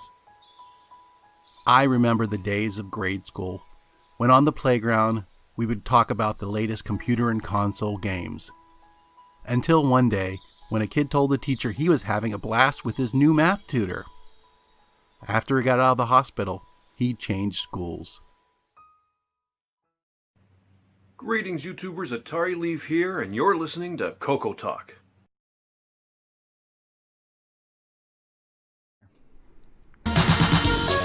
All right, we're back with more Game On. All right, we are back. Game on! Yeah, game on. That's right, Game On. Party on, Wayne. Party on, Garth. We're back, and Greg Zumwalt just had to leave during the commercial break there, but Greg was with us during the whole Gunstar thing too. So that was a nice treat to have him show up today. So I'm glad Greg Zumwalt could join us, and we're always thankful for Nick Marentes and all he does. And we are now. I'm going to stop sharing, so L. Curtis Boyle can bring us the latest in gaming news from around the interweb. I will mention too. Terry Steggy said he has to go too, but he said next time he'll try to show some Temple of Rom stuff that he wants. Oh, that's right. Okay, sorry, Terry. Terry, you got No, that's fine, guys. You got time? I gotta go. But you got time, or I you? like to do it when Rick's on anyway. So. Okay. All right. Well, you be that way. All right. So, hold on. I've got a sound bite for you. Oh, you can't hear it. Hold on. Oh, there we go.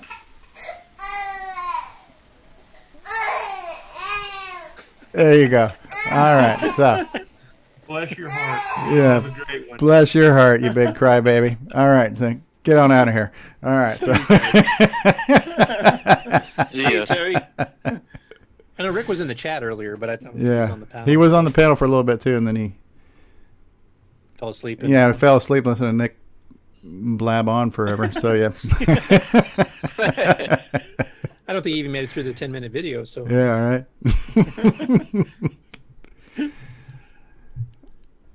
All right. So you have the floor, Mr. Boyle. shall do. Let me get things set up here.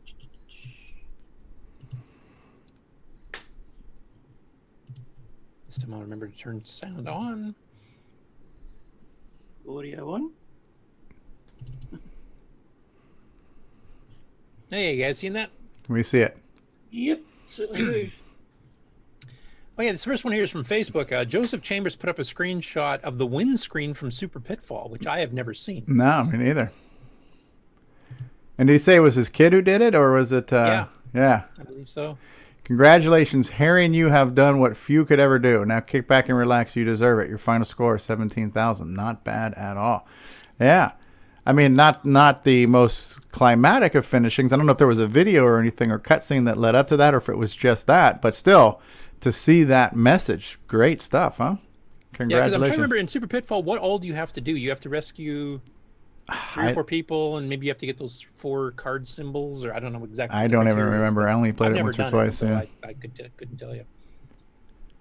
I got to say, speaking of Super Pitfall, when that game first came out, again, I didn't understand hardware and how much horsepower it took to move the screen. I only knew as, kid or teenager, whatever, that Pitfall 2, which Steve Bjork also did, was full screen. We had full screen scrolling and everything else. And then I saw Pitfall 3, and it was in this kind of little window, and I was kind of not impressed. Only because when you're used to seeing a big full screen game, and now you see like this 3/4 screen game, I was like, I don't know. But I didn't realize that we're talking about a 6K screen versus a 32K screen. And when I finally played it, 40 years later, it's huge. It's a huge game. There's just so much world to explore and everything else. And of course, now we know, number one, there's hardware limitations and ROM size limitations. So there were reasons why it had to be done the way it was. But it's one of those games. He was trying to do music in the background too. Yeah. But for whatever reason, I was a little underwhelmed when I first saw it, just because the screen was so small. Just not knowing all of the magnitude of what this game really was. So I'm glad that we can now kind of appreciate it, even if it took this long. So. Yeah, it also played a little slow, and once again, we'll plug the 609 here. There is a patch that Sockmaster did to it to 609 enhance it, and it plays probably about 50% faster. Wow! And it's quite a difference. But yeah, this might be. I don't know if this. Well, this might be the first time that we have photographic evidence. I'm sure somebody has won the game before, but this is the first time we've seen, photographic evidence of the completion of the game. Yeah. Like I said, I've never done it. I have gotten pretty far into it back in the day, not recently, but I never did win the whole thing. I didn't even know you could, to be honest. Yeah, well, that's neat. That's a good job. Good job, Joseph. Yeah, I'm hoping if they're listening to this, if they've recorded a video, or if they think they can actually win it again, like if they know what to do and where to go to find things, is that maybe record a video and throw it up on YouTube, because I'd love to see what the whole game looks like on the CoCo. Yeah. Neat. Very neat. Okay, next up is, of course, Jim Gary, because he does things every week. This is a video showing his port of Rockhopper from the Amstrad CPC 464, and this was a game that was published in the Amstrad User Magazine, the June 1985 issue. It seems to have bits of like Boulder Dash and bouncing boulders type thing. You have to collect money, and you rocks that will fall once you dig under them, that type of thing. So this is a video he did showing him how to complete level 5. There is more than 5 levels. So I won't play the whole thing. I guess I almost could. It's only 1:38, but. And he's also ported this one to the MC10 as well.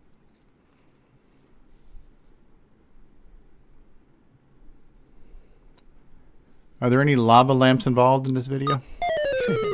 Nope, Jim recorded this one himself. So. You guys getting the sound there? Yeah, we're getting the sound. Yep. Is this a 2-channel digital stereo digitized sound? 44.1, 24-bit. It's 1-channel warbly 60 hertz sound, I think is the technical description. Okay, so what are we looking at here? So the X is what? X is you. The player. Oh, so this is like a Boulder Dash? Kind of, yeah. You move the boulders, you're digging these tunnels, and you have to collect the money bags. Okay, and the diamonds are the boulders, and they would fall on you if you're not careful. Yeah. I see. I'm actually starting to understand this. Okay, that made a boulder fall. And you fall too, I should mention that. Oh. So this is like a vertical representation of you digging in the ground, kind of. Yeah, top down.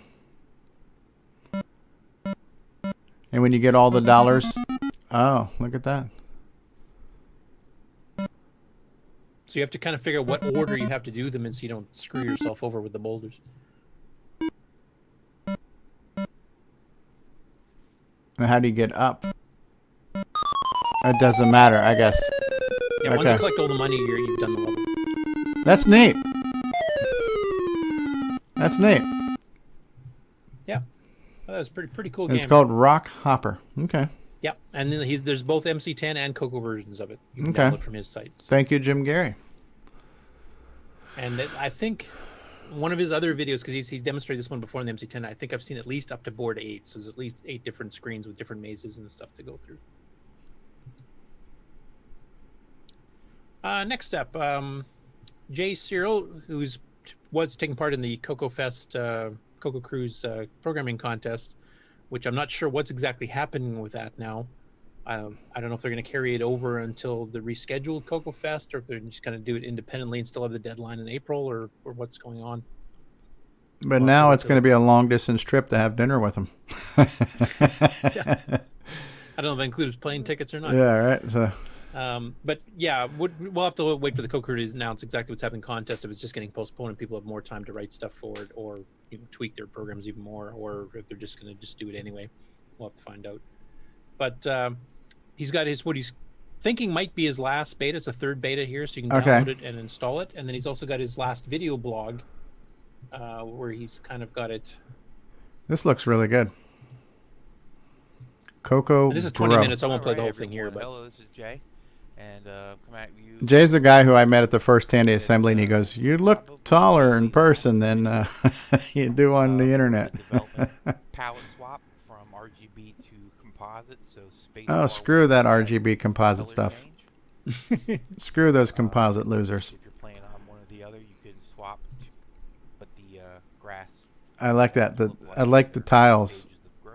yeah, he's actually got instructions built in the game now too, so it's kind of handy if you just. I like the font. That's a cool looking font.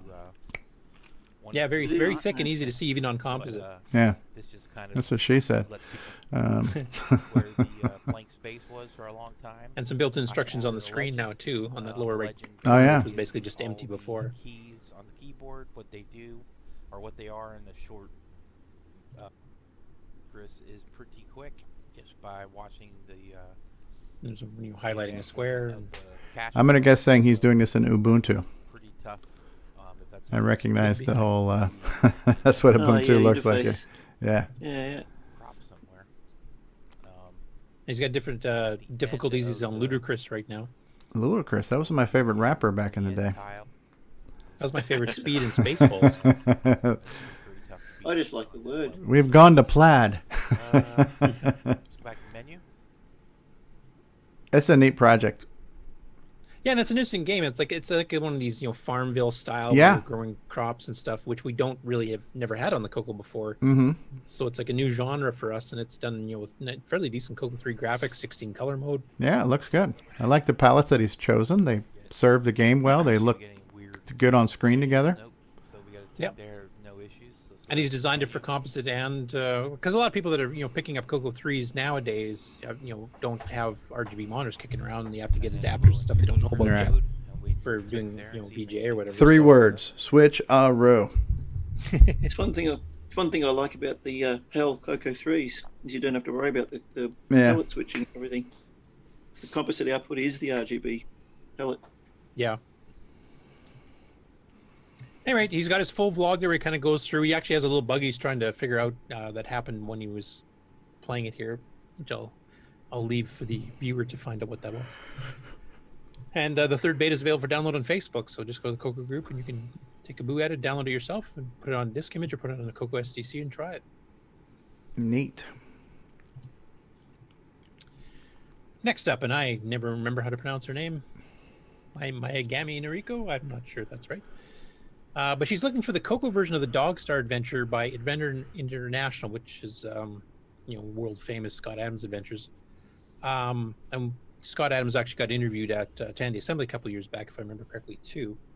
So this one in particular was advertised in their catalog for multiple years as being available in the CoCo, but she's been trying to find the original CoCo version, and it's not even on the archive.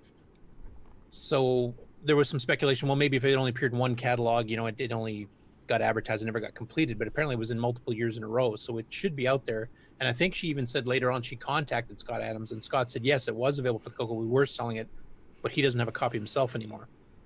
So she's trying to track it down. And it's it's one of the earlier. I love that art. Love the artwork. Yeah, and you can see here on the top that it says Tier City model 1 in 3 16K, Tier City color computer 16K taped to disc. And Lance Miklas, of course, had done some other, CoCo things too, like Star Trek 3 and stuff for Adventure International as well. But it definitely did exist. I remember seeing it advertised for the CoCo back in the day too, and this would have been the earlier Scott Adams Adventures. Well, it says Lance Miklas. He was also at Tandy Assembly. Yeah, he's the one who started the whole, two-word adventure thing. He did it originally in BASIC, and then Scott Adams started doing them in machine language. Yeah, neat. They doing the same basic idea, though. Yeah. Yeah, I met Lance out there, too. Yeah, it even says there, language basic. Number of players, 1. Yeah, it was cool. I was Average completion time, 2 weeks. Wow. Lance and Scott were in the room, and it was the first time ever that they had stood in the same room at the same time. It was really cool. I got some pictures of Scott and Scott's family and Lance all together. That's cool. Yeah, because Lance sold stuff through Adventure International, but they never met before in person. Yeah. So anyway, if anybody out there listening to this has this game for the CoCo, the original, Adventure International version, please get in contact with her on Facebook. And she's been really meticulous doing these Scott Adams adventures, and she wants the CoCo version specifically. She's been trying to do playthroughs using the CoCo versions, CoCo manuals, and the whole bit, and being authentic with the original real stuff, like not some port done afterwards type thing. So if anybody has any way to track this down or thinks they may have a copy of it, please put it up in the archive for one, because there is no copy up there right now. So. And next up, this was in the Dragon group, and it was it's listed as a demo, and it's kind of a 3D gatecrasher style engine for the CoCo 1 and 2. I don't know what the little thing in the middle is supposed to be, and the sound's a bit annoying, so you have to let me know if this is too loud. But basically, it has him shifting his position of view while moving forward in a 3D represented landscape in P Mode 3. Oh yeah, look at that. That's impressive. Cool. You're kind of steering through pylons, like these columns. Yeah. So I don't know if this is meant to be a basis of a demo only, or if this is meant to be a basis of a game, but apparently it fits in 1K, this program. Interesting. 1K. Yeah, not including the graphics tree itself, obviously, but yeah, the actual code, program code. Yeah, the code. Yeah. I got that. No, that's neat. Yeah, the sound effects aren't horrible. No. It's a bit grating. Yeah, hopefully if they did make a game out of it, you'd vary it a little bit and have shooting sounds or whatever else, depending on if you made a game out of it. I'm not sure though if this is meant to be a demo or a game. Yeah, it's pretty smooth though. You got multiple planes of these 3D rectangles coming towards you. Yeah, and your view angle changes as you move left and right. Yeah, they're kind of shifting left and right too. So you've got the kind of parallaxing and the depth perception going on all at the same time. It's pretty impressive. And it's all procedurally generated because, like you said, the program code is like 1K. Yeah. So there's no graphics to it. It's just all generated on the fly. Yeah, but it's a pretty impressive engine to do in a CoCo 1-2 level Oh, machine absolutely. like a Dragon 32. Yeah, so. absolutely. It's cool. Yeah. Absolutely. Doesn't even need 64K. It's fantastic. Next up, Erico Patricio Montero. Oh, I have no idea if I pronouced it right. He's the one who's been doing what? He killed my father. Prepare to die. I was thinking the same thing, and I almost said it. And then he's been one who's been doing the semi-graphics version of Outhouse and showing all the demos. He's actually writing a PC version using semi-graphics type graphics. Mm-hmm. And now he's expanding on it. He's actually going beyond outhouses. So he's got this Cthulhu creatures, he calls it, from the H.P. Lovecraft. And he has a little animated GIF that kind of shows, and I just have it running here, so kind of showing it, getting shot at, and neat. Kind of zoomed up of the center part of the game, that's neat. Yeah, he's doing this on the PC, right? Yes. But there's no reason you couldn't do it on the CoCo. He's trying to make it, semi-graphics 4 specific, so it would work. He's done some pretty amazing graphics for considering that mode. Yeah, absolutely. That's really, I think that's really that might impressive. be the One Lone Coder. There's a guy out there called the One Lone Coder, and he wrote this like game engine for like the equivalent of a text screen on a PC. And he's got some pretty impressive stuff like that. So that he might be using that One Lone Coder engine that he developed, because it's all available like on GitHub. That's neat. That could be, because Nick, he was working with you on doing a graphical adventure game at one point too, wasn't he? Nick Marentes. Oh, he's sleeping already. Sorry, didn't mean to wake you up, Nick. He's had to hire armed security to help protect him with all the money that's coming in. Oh, that's why he's not online. He's busy fulfilling all of his orders. Yeah, his right, emails so- up for the Okay. the new Ferrari on order. I'm listening, but yeah, that's right. I'm trying to make space for my other 2 Ferraris. Sorry, what was the question? Well, Erico, isn't he the guy you were working with when you were doing your semi-graphics animation editor for graphical adventure game? And this is kind of the stuff he's doing now with animated arcade game style stuff. Yeah, no, he's very good with semi-graphics modes. Absolutely. I don't know if he's written any code though. I think his skills more in doing the graphics.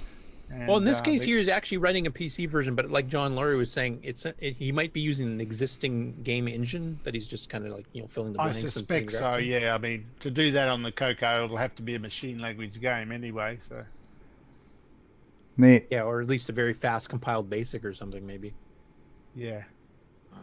I love those explosion effects too on it when he hits it. They're really good. Yeah. Well, that's a pretty good. I mean, it's taking the Outhouse concept and actually going quite a bit further. It's like Outhouse 2. Yeah, like shooting low up. res, more color. Yeah. Stunning, And still low no resolution visuals. Yeah, so. Still no toilet paper. Yeah. Well, they're all sold out, toilet paper, so. Yeah. And Actually, due to the coronavirus, toilet paper will not be appearing in Outhouse. So, Until the virus is over, there will be no toilet paper That's in right. the Outhouse game at all anymore. So.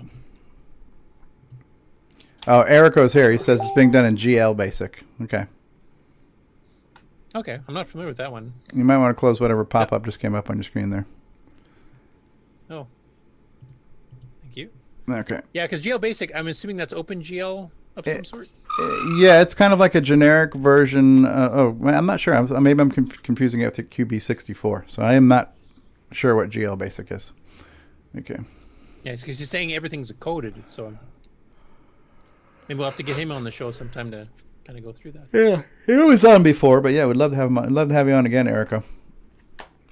Okay, what do we got here? Okay, next one. Aaron Hibbard, who I think is fairly new to the CoCo group, but you could probably tell me that better than I would know. But he's playing Caladriel, the original Flame of Light version, which I think originally was sold through Diecom, and then when Diecom disappeared, I think it went through Sundog, if I remember correctly. And there was a sequel as well. But he's kind of stuck at one part of the game here, and it's a fairly unique graphical adventure game. It's got some real-time moving around the arrow keys, scrolling elements, not just typing in text with pictures. But he's stuck where he says, "How do I unroll the bridge? Been trying for an hour, and it's time to reach out for some help." Can you zoom in on the picture so we can see one of them if they get any bigger? Sometimes they don't get bigger when you click on them. Okay, that's a little better. That's an interesting looking split screen with the fonts. I like the way it looks. I'm not familiar with this game. It's a good game. I actually have a copy. I bought a copy of the original, and the CoCo, I think Caladriel 2 is a CoCo 3 version, if I remember, with more colors and stuff. So. Okay, I like this. I like the monochromness of it, though. And this is a zoom up here. You actually can use the keys to move your guy around, kind of scrolling left to right, and you walk across branches on Okay, trees. And so right there, that outline is where a bridge should be, and he can't get across it now, right? Yeah. Now it sounds like he has gotten a solution from somebody now.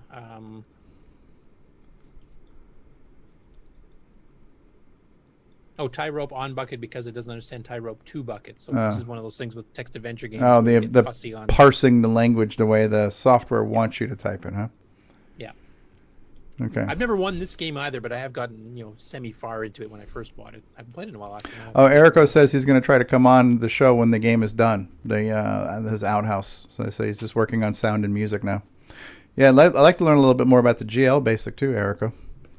Yeah, and once he's got it done too, maybe team up with somebody else who's familiar with semi-graphics game coding like Ken Reichert and see if we can do an actual CoCo version of it afterwards. Or hello, Well, Jim Jack's already Jim done, so- Gary. Hello. Well, if you want an MC10 version, yeah. Yeah. So. Actually, Yeah. yeah. I mean, either one, like Nick mentioned, though, some of the effects he's doing there, I think you'd have to go to ML. I Yeah. don't know if Yeah. Jim It does might not machine work in language basic. programming or not. Okay. Right. Unless you get a compiler, I guess. And my last one here is the CoCo Show has dropped edition 11, or episode 11, I should say. Support the CoCo Show and listen their new intro, ad-free. too, now. Plus get cool perks and rad swag. Visit our page at patreon.com/thecoco show.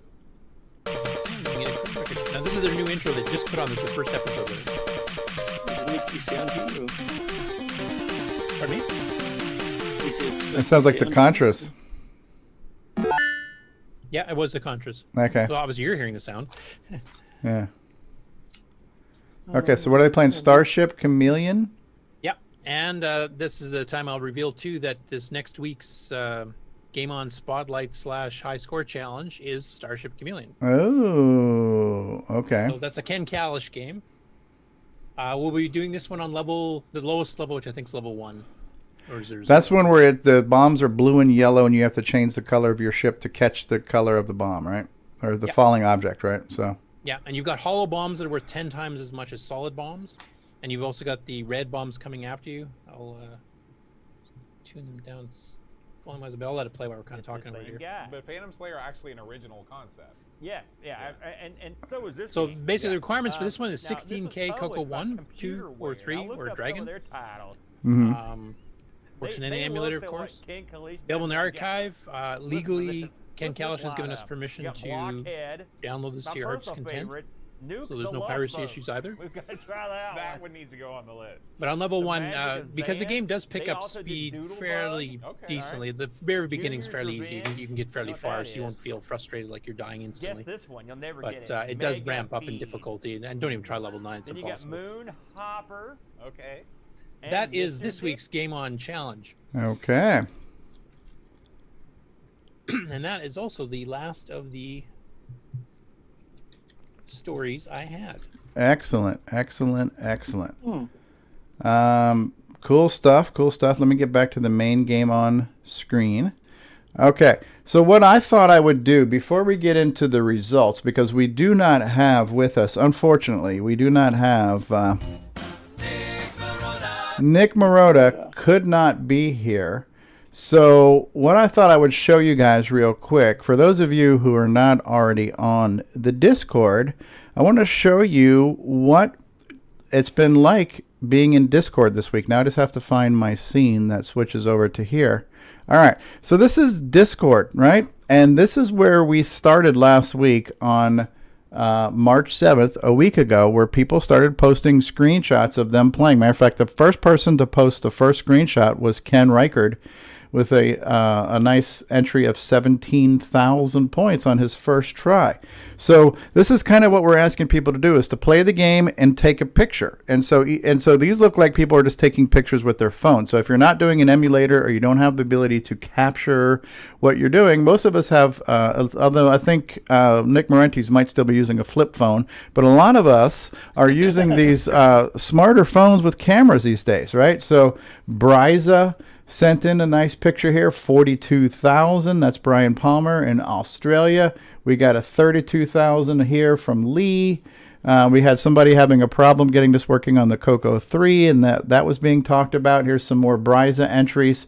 So this is what we're asking people to do, is to just participate, play the game, send in a screenshot, and even if you're not playing for high scores, just send us a picture showing us that you played the game, because we just kind of want to be able to count how many people are playing. Of course, I don't have that count, because and so you can see I've been scrolling on here. This has been going on for a while. So I don't have the final count, but it also looks like here a late entry is that, okay, Rob Inman came in with 24,000.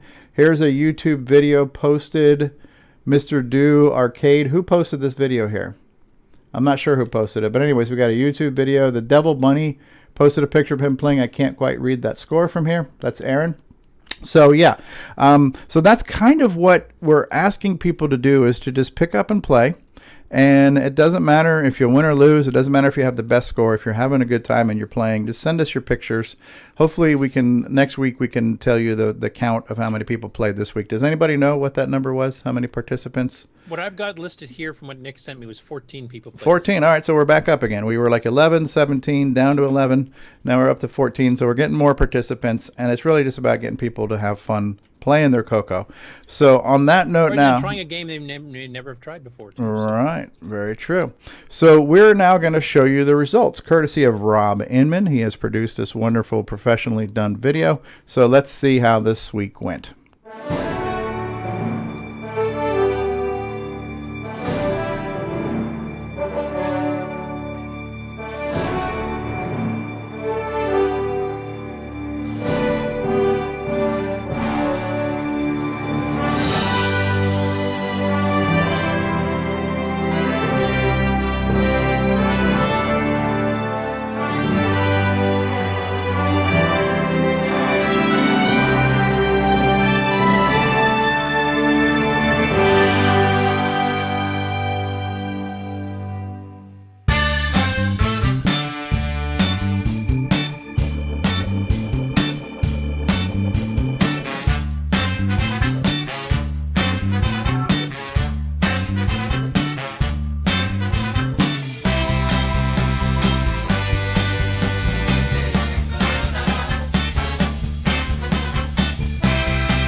CoCoTALK salutes Buck Owens. There we go. Yahoo, Buck Owens. A little hee-haw there for you. I have to say, Buck was actually streaming when he was playing that night. Was working. I can't remember what night it was, but I saw that he was doing a stream on Twitch. So I fired it up in the background while I was working, and I watched him from about 400,000 points to around 650,000 points, and then I just kind of got depressed. So, Curtis, you didn't have any 5-minute supper breaks to... Not this week. Not with the buyers. They got to rush the workout and get invoices in before they start pulling them all back, because that's already started happening. They're canceling orders. So. Wow. I didn't touch my CoCo at all. And I got to be honest, I didn't play this week either, because I've been busy playing The Witcher on my Xbox all week. I kind of got obsessed with that, so I had a lot of fun witching it this week. So unfortunately, did not get to do the CoCo challenge.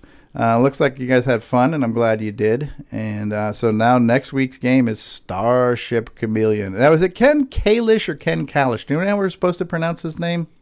I think it's Kalish, but I've heard it pronounced a couple different ways. You say tomato, I say tomato. In like 15 years, and I don't remember. Good stuff. Good stuff.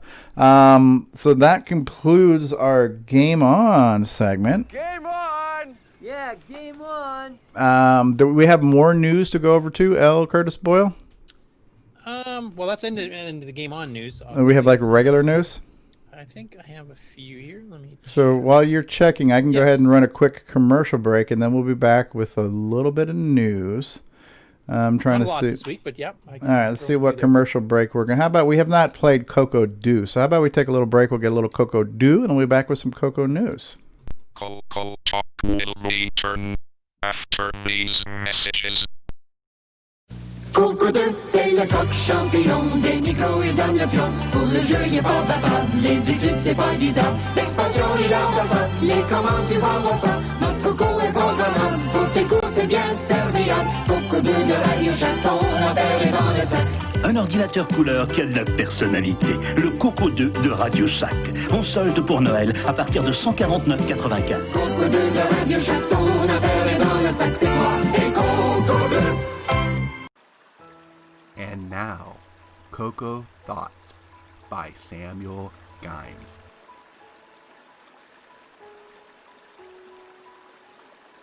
If you're using your color computer in Quebec and it stops working, is it now a CoCo won't do?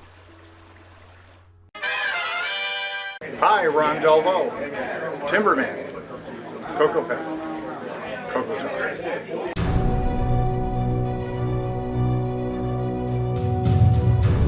In a world where RGB produces black and white video, one cable can make a difference.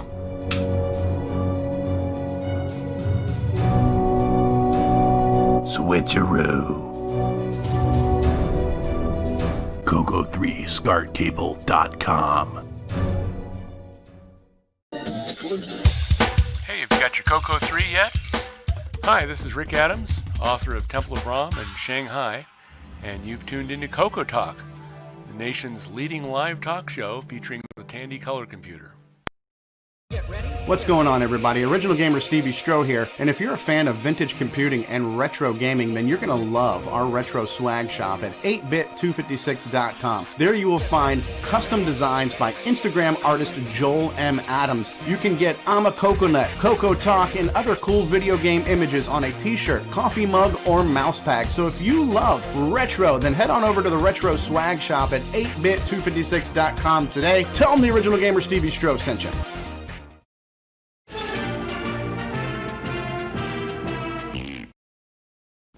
Radio Shack's store-wide manager's red tag sale is on now. We've slashed prices 20%, 30%, 40%, 50%. Save on famous Radio Shack hi-fi, car stereo, radios, toys, TV games, calculators, walkie-talkies, and CB radios. Look for the big red tag. Save like never before on these and literally hundreds of red tag specials. Hurry into Radio Shack today.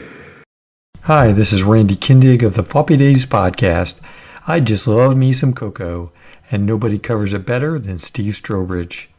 You're listening to CoCoTALK. From around the world, what you need to know. Get caught up on News with L. Curtis Boyle. And now a Muppet News Flash. All right, and we are back with news with our roving reporter and our Canadian anchor, L. Curtis Boyle. Yeah, sorry I missed last week. I'm back this week, so. I love that little Muppet intro.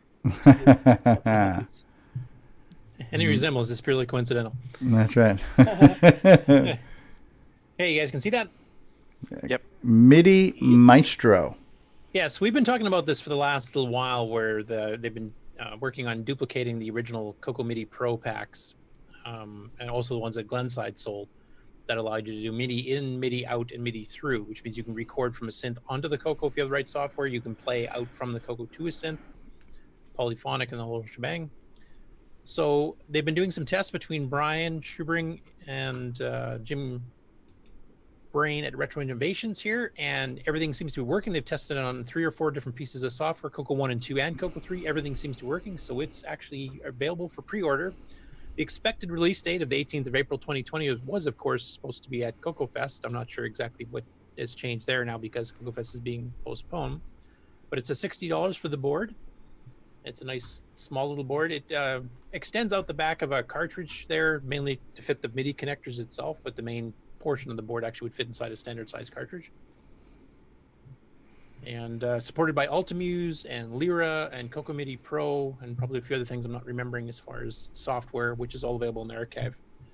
And quite a bit of that stuff has actually been legally released for free as well too. So if you guys have any MIDI synths around or MIDI drum machines, etc., and you're interested in actually using them with your CoCo, this is the perfect board to do it with.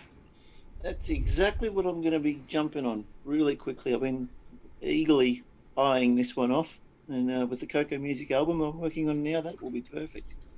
Yeah. I know Altamuse itself supports 16 tracks simultaneously. Yeah, that's pretty impressive for a CoCo. Anyway, available for pre-order on Retro Innovation site. Jim can give us some details if he's in the chat, or if he pops on later, sends us an email or something as to when the actual release date will be now that CoCo Fest is being postponed.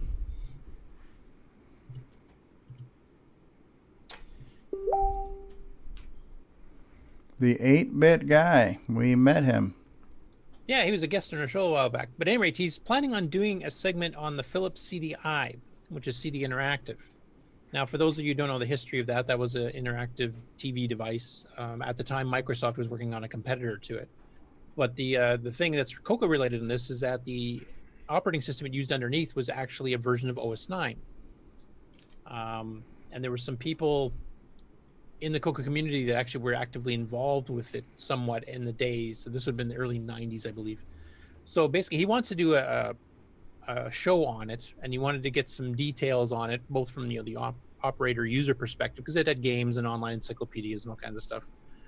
And also, I sent him some links with James Jones and a few other people that were at Microware at the time to see if they can get him some details on the underpinnings and how the whole project came to be, how they got to work with Philips, etc. So there's been a ton of comments there from various people here, like 92 at last count. It's kind of discussing that. I'm not sure when this will air. I'm not sure if he's got everything he needs or if he's directly contacted some of these people or if he's just communicating through the chat. But if any of you guys were involved with the CD Interactive or have one or have used one, he's looking for some details on the platform to put onto that show. So it's funny you mentioned that. I was reading an article about that very thing just before. I've got a copy of a what is it?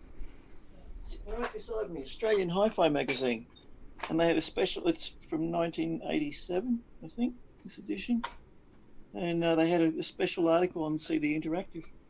And I was actually I do remember when reading this the was first happening. Microsoft actually offered to buy out Microware to get this technology, because they were doing a competitor, and this one was more advanced and further along. So they actually offered to buy it. Yeah, I think Microsoft was doing web TV or something lame like that. Yeah, and then they offered it, and Ken Kaplan said, "Nah, we're going to stay independent." Which, long term, maybe that wasn't the right decision. I don't know, but they stuck it out and went independent on it. So neat. Anyway, if anybody has any details, please. What was the processor? Was it 6800?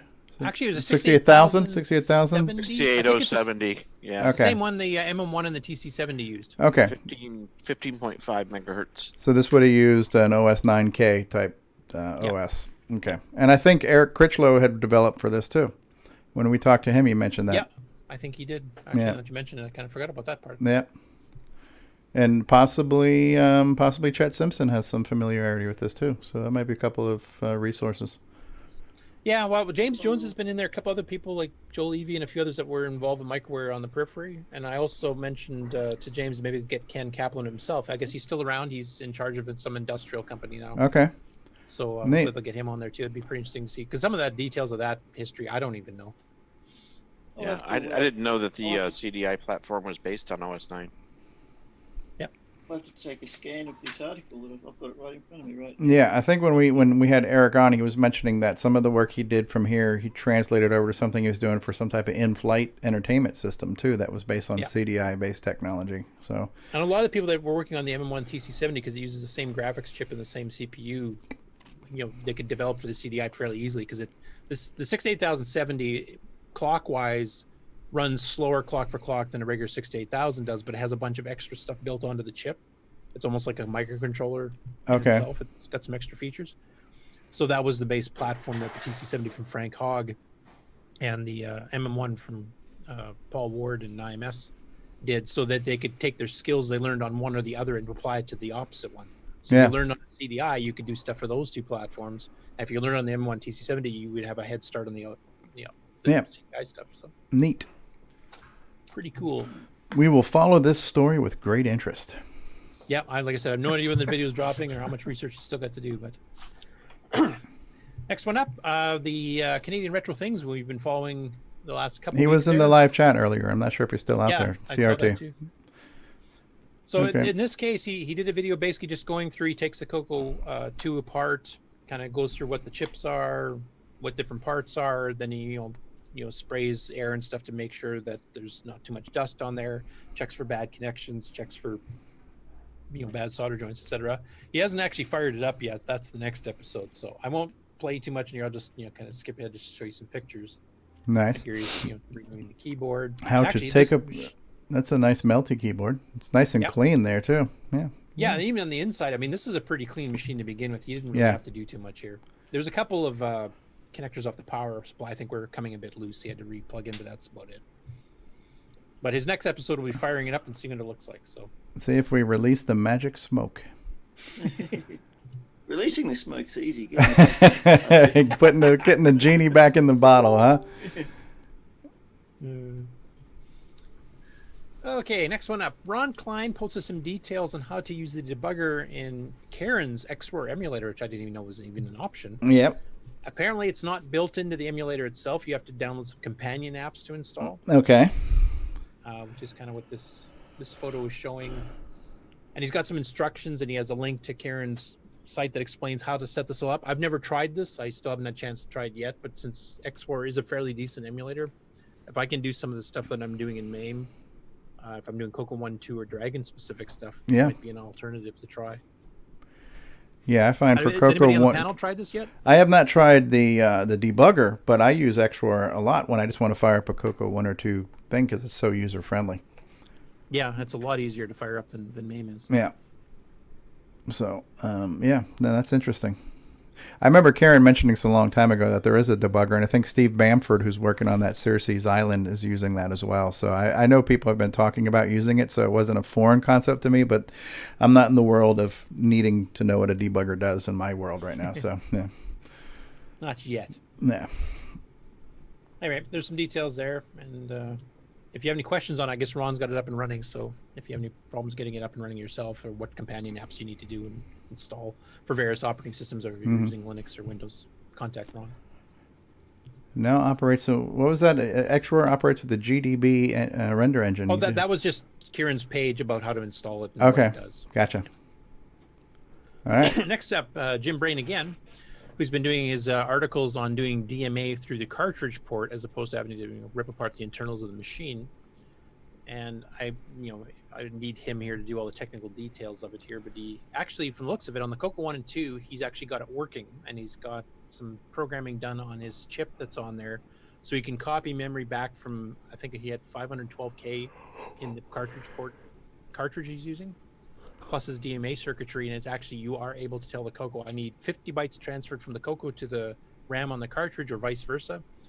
And that part is working. You can also blast it out to a specific memory address. Say if you wanted to throw it up to the sound chip, you could take like a sound sample and DMA it right across to the sound chip. So it looks like he's gotten fairly far along on it, and the proof of concept, he's got some stuff actually running. And then he kind of does a tease at the end here about working on the CoCo 3 to see what you can do there, because there is some differences, and the CoCo 3 makes it a lot harder to do this kind of stuff because there's some chip in them. I can't remember the details. Some buffer chip or something causes problems doing this kind of thing on a CoCo 3. I got a comment on that. Sure. The Bruce? Yeah.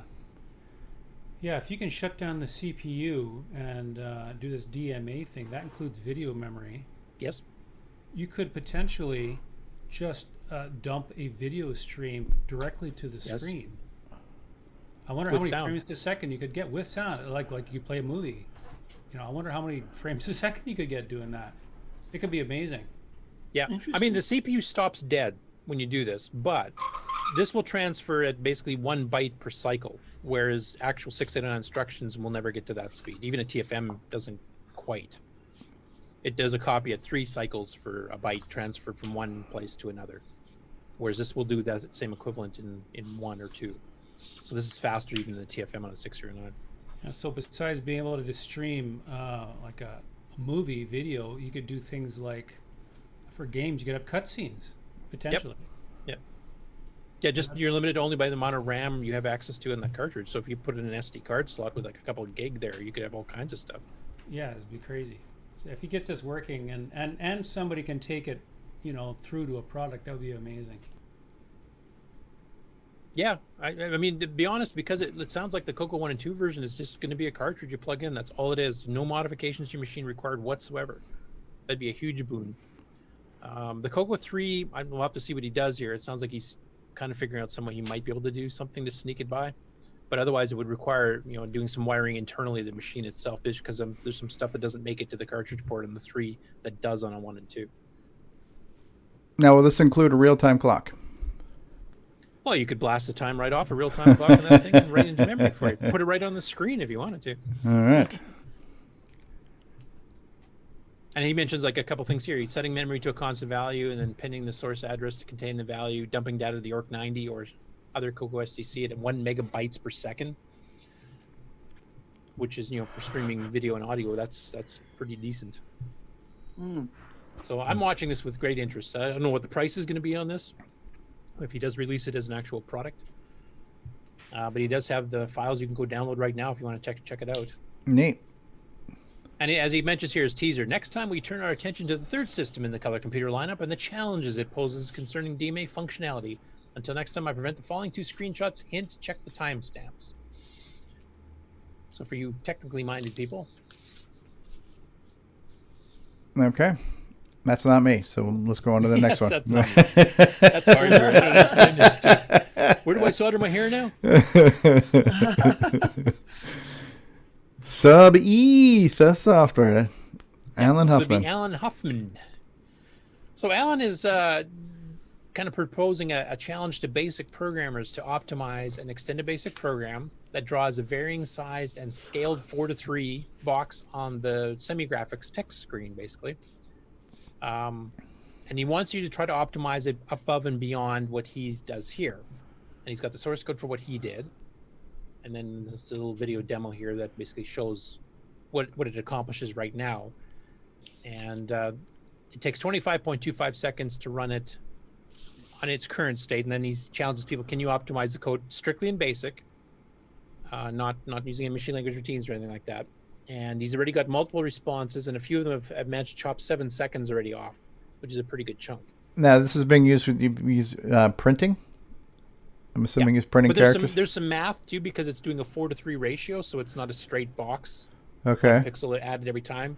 It scales differently vertically versus horizontally, so there's some extra math involved. It's meant to, fit on a CRT monitor. 4:3. Yeah. Yeah, so it's like a scaling in SG4. Yeah. And then he's got responses here, like here's one optimization that cut it down to 20.4 seconds, and then these other changes get it down to 13, and somebody pointed out there's a mistake that got screwed up when he uploaded it with WordPress, and there's a bunch of others too here. But if you guys are into basic programming and like optimizing stuff, then feel free to contribute there, and we'll see what the results are. Yeah. Pear. What does Pear got for us there? Well, this is cool. This was on the Dragon thing. Now, we have covered his WordPlus or WordPack 2 Plus card before. The WordPack 2 originally from the early 80s was an 80-column card using the 6845 chip by Motorola. And that gave you an 80 by 24 with inverse video and smooth scroll and a few other things like that. It's basically the same chips using some of the, I think it's Model 3 or 4 or something. At any rate, they've been doing a WordPack 2 Plus where they're adding like color graphics and some other stuff to it. So this here is a screenshot of Foggy Quest, which you may remember is one of the earliest games they did on the AGD engine when they ported from the Spectrum to the CoCo. Okay. And that was also one of the ones he actually redone with P-Mode 3 color graphics. This is using the new WordPack 2 Plus, which actually has 16 colors at once. And now, are these real colors or these artifact colors? I am not sure, but I believe they are real because the 80 column, I think, is composite only. It's not TV driven. This is the first screen of the game Froggy I've converted some time ago. Okay. Now in 16 colors. Okay. All right. Yeah, so it looks good. Yeah, I can't remember the specs totally on the card. I can't remember if this is the one that had a sprite chip built into or just the tiling system. Because there was a couple different projects going off the Dragon, but this will plug into a Dragon 64. And it probably would work on a CoCo 2, I'm imagining, too, maybe with some minor tweaks. But to get 16 colors, basically it's a competitor for the CoCo VGA, really. And this basically had its own. It has its own composite out, right? Yeah. So this was like the 80 column card where people plugged a composite monitor into their CoCo into that cartridge, and you had to send data to that cartridge to show up on that screen. So like a word processor or CPM, CPM things like that, right? Okay. So could you use that as like a second monitor output? Yep. They actually were independent. Like under Yeah. OS 9, the drivers were separate. You could have your 32 column on your main CoCo screen and an 80 column composite monitor running simultaneously, running different programs. Oh, very interesting. And those are just like different terminal descriptors, so you're writing to just different terminal outputs. Similar. It didn't use a serial port, but yeah. Okay. Different memory addresses, It's basically. obviously different memory. It's another device, just like in the old days, you could Yeah. take an IBM CGA and an IBM Monochrome or Hercules and put them in the same machine and have two monitors. Right. Yeah, that's precisely what the word pack was used for some of those things back in the day. And it had its own 2K video RAM on board for the black and white stuff, and you could tell it to do inverse video and smooth scroll and all kinds of stuff Yeah, too. this looks really nice. Yeah, for a CoCo 1.2 Dragon 3264 level machine. So I'm really interested to see where he's taking this, and then what the price of the card is. Is it something that can be back ported to the CoCo VGA so they're compatible? I with feel them? I feel the need for a mega cartridge. We need to combine this with DMA and the SDC extender And a real-time clock. and a real-time clock. We get a mega cart. We're in business. Chet's CoCo Tendo. A CoCo Tendo, yeah, right. Sound chip. CoCo Tendo MSX. Yeah. And the MIDI controller. And Mikey has joined Get us. that 16 voice sound going simultaneously too. Yeah, MIDI board. Yeah, might as well. MIDI in, MIDI out, MIDI through, MIDI left, MIDI right. He's even preserved the green border there. It looks like from the CoCo. Yeah, look at that. Yeah, right. Which Nick hates. Sure do. That's a beauty. And then another one from the Dragon World. John Whitworth posted on the Dragon Group Facebook that he has a small number of his new lowercase daughter boards available to work again for the Dragon 3264 and the 200. I presume this will work on the Tano as well, but I don't have enough details to know for sure. What this does is it's a little plug-in that goes under the VDG. You take your existing VDG out of the socket, you plug this board into the socket, you plug the VDG back into his board socket, and then it has an extra large ROM which has a whole bunch of different character sets built into it. So this is kind of between a VGA and that board we just looked at. Right. Kind of like a CoCo VGA Junior type thing. Now it's cheap. It's 30 pounds. Okay. So the board looks like there. And you can see the dip switches for setting your default character sets. But some of the character sets he's chosen to include, which are built into the ROM here, so they're instant switch. You don't have to load them. Actually look pretty cool here. So I'll just show a few here. You can see that one has like extra. Can you make that characters. bigger, Curtis? Because for us right now, it's really tiny here. Okay. Yeah, this is like the arcade font. Yeah, that's nice looking. Nice and bold. Okay, here's your standard inverse. Well, but still nicer. Nicer inverse. Yeah, it's like bolded, more PC style font. Yeah, I like that. I like that. There's one where it leaves the lowercase characters not inverse, but all the other characters are. Okay. Interesting. Yeah. Okay. True lower kit. Nice. Yeah. Thinner with some extra. Yeah. And notice all the semi-graphics are there. So now there's an enhanced original font. It's not as bold, but just nicer looking. Yeah. Yeah. And with true lowercase. Okay. I know one thing he pointed out in here specifically, he likes his asterisk a lot better. He doesn't like that little diamond that Andy and Motorola used. Yeah. Yeah, it does look better. Yeah. I've never liked the standard. Yeah, it's one of the things when I was doing my CoCo VGA fonts. It's one of the first things I fixed too was that diamond asterisk. Same here. It's like what in the bloody hell is going on with that? Neat. It makes a good bullet point though. Very big one, yeah. Yeah, that's true. And this is a demo of it playing Quest, which is a semi-graphics adventure strategy game from Aardvark Software, but with real lowercase with enabled. nice fonts. Quest. So did the game have to be updated to support the lowercase, or was it? Yeah, it's a basic game, so it would have been pretty easy to just go in and edit it. There's the actual gameplay using. What now, semi-graphics. sire? Yeah. Okay. So as long as you don't change your other symbols, that works. Yep. Nice. So $60 for a selectable font ROM solution. Is the American dollar that low compared to the pound these days? Oh, what was it? It was 30 pounds. 30 pounds. Okay. So I don't I'm know. not sure what that translates to. I don't either. I thought it maybe around 45, $50. Let's ask. Yeah, it's ask around Google. $36.81. Yeah, it's pretty cheap for that. But will the motherboard handle that kind of weight? 36.81 United States dollar. Okay. No, did you get Will the motherboard handle that much weight of the 30 pounds? Yes. Oh, okay. Oh. I'll just mention this one here too. This specific set he's got here has actually got, the character's a bit shorter and wider. Yeah. That's actually labeled as the ZX Spectrum character set. Oh, okay. So if you want to do a ZX Spectrum game that actually looks like a text game on the Spectrum, that actually would work. Okay. Neat. And with inverse and blah blah blah. I like that. So and that's the TI 99 4A character set. Okay. We won't hold that against it. All right. So that's a neat little system. I like it. Yeah, that's cool. Very CoCo VGA-ish. Yeah. Yeah. And this is another TI-99 character TI-99 4A character set. And I remember this from my friend having a TI-99. The lowercase characters like us, they didn't have they were lowercase, just they just smaller, the smaller uppercase characters, right? Yeah.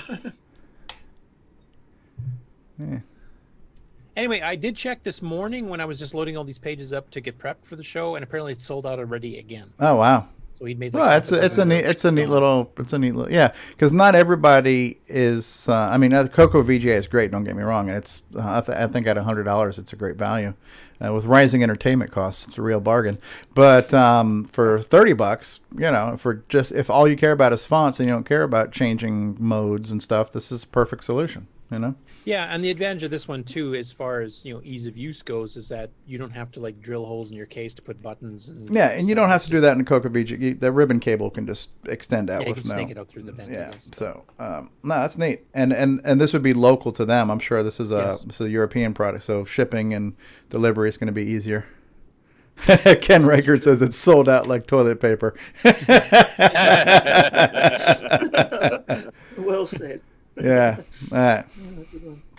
Neat. And then my last one, this is from Dave Veers. I think he's in chat, so maybe if he can pipe in exactly this, because I didn't get a chance to look at it too closely. But he's been doing some more hacking on his CoCo 1 and 2. This is the one where he's put in the USB keyboard with the lights, and he's been demonstrating a lot of hardware stuff lately. Oh, this is our Mr. Dave 6809? Yeah. Yeah. All right. Avid game player, too, from the GameON segment. Yes, which was his idea. We have him to thank. Or blame. He's got scopes and hardware stuff hooked up to his CoCo, explaining how video signals work. So I'm just going to breeze through this because I don't understand any of it. Yeah. Cool. You notice he sounds a little bit like Bill Noble. Is it something being Canadian to have a certain... Could be. I don't know. Maybe they're long-lost cousins or something. Yeah. I don't know. But he goes explaining stuff about the T1 and the VDG. And like I said, he's in chat. He can maybe explain. Like I said, I didn't get a chance to really go through the video too close. I don't really understand most of the stuff anyway. But it looks like he's planning on doing some pretty interesting stuff for the VDG. There's some blank spaces. He thinks he can do some extra things. And okay. And I notice he's still in chat. So Dave, if you want to just pipe in and maybe jump on the call, jump in too, or join the call briefly, to kind of go through the video.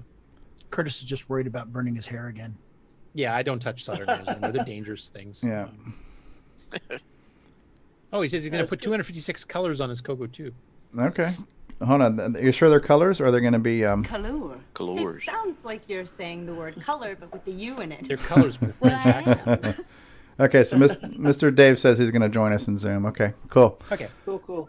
And the link to Zoom is in the description if anybody else wants to join us too. Feel free. Neat. Okay, well, that was the last of my news. I will stop sharing, and if he joins in, he can kind of explain what he's up to, what he's planning. All right, so that is that. We are back with the show. Mikey has just joined us. He likes it. Hey, Mikey.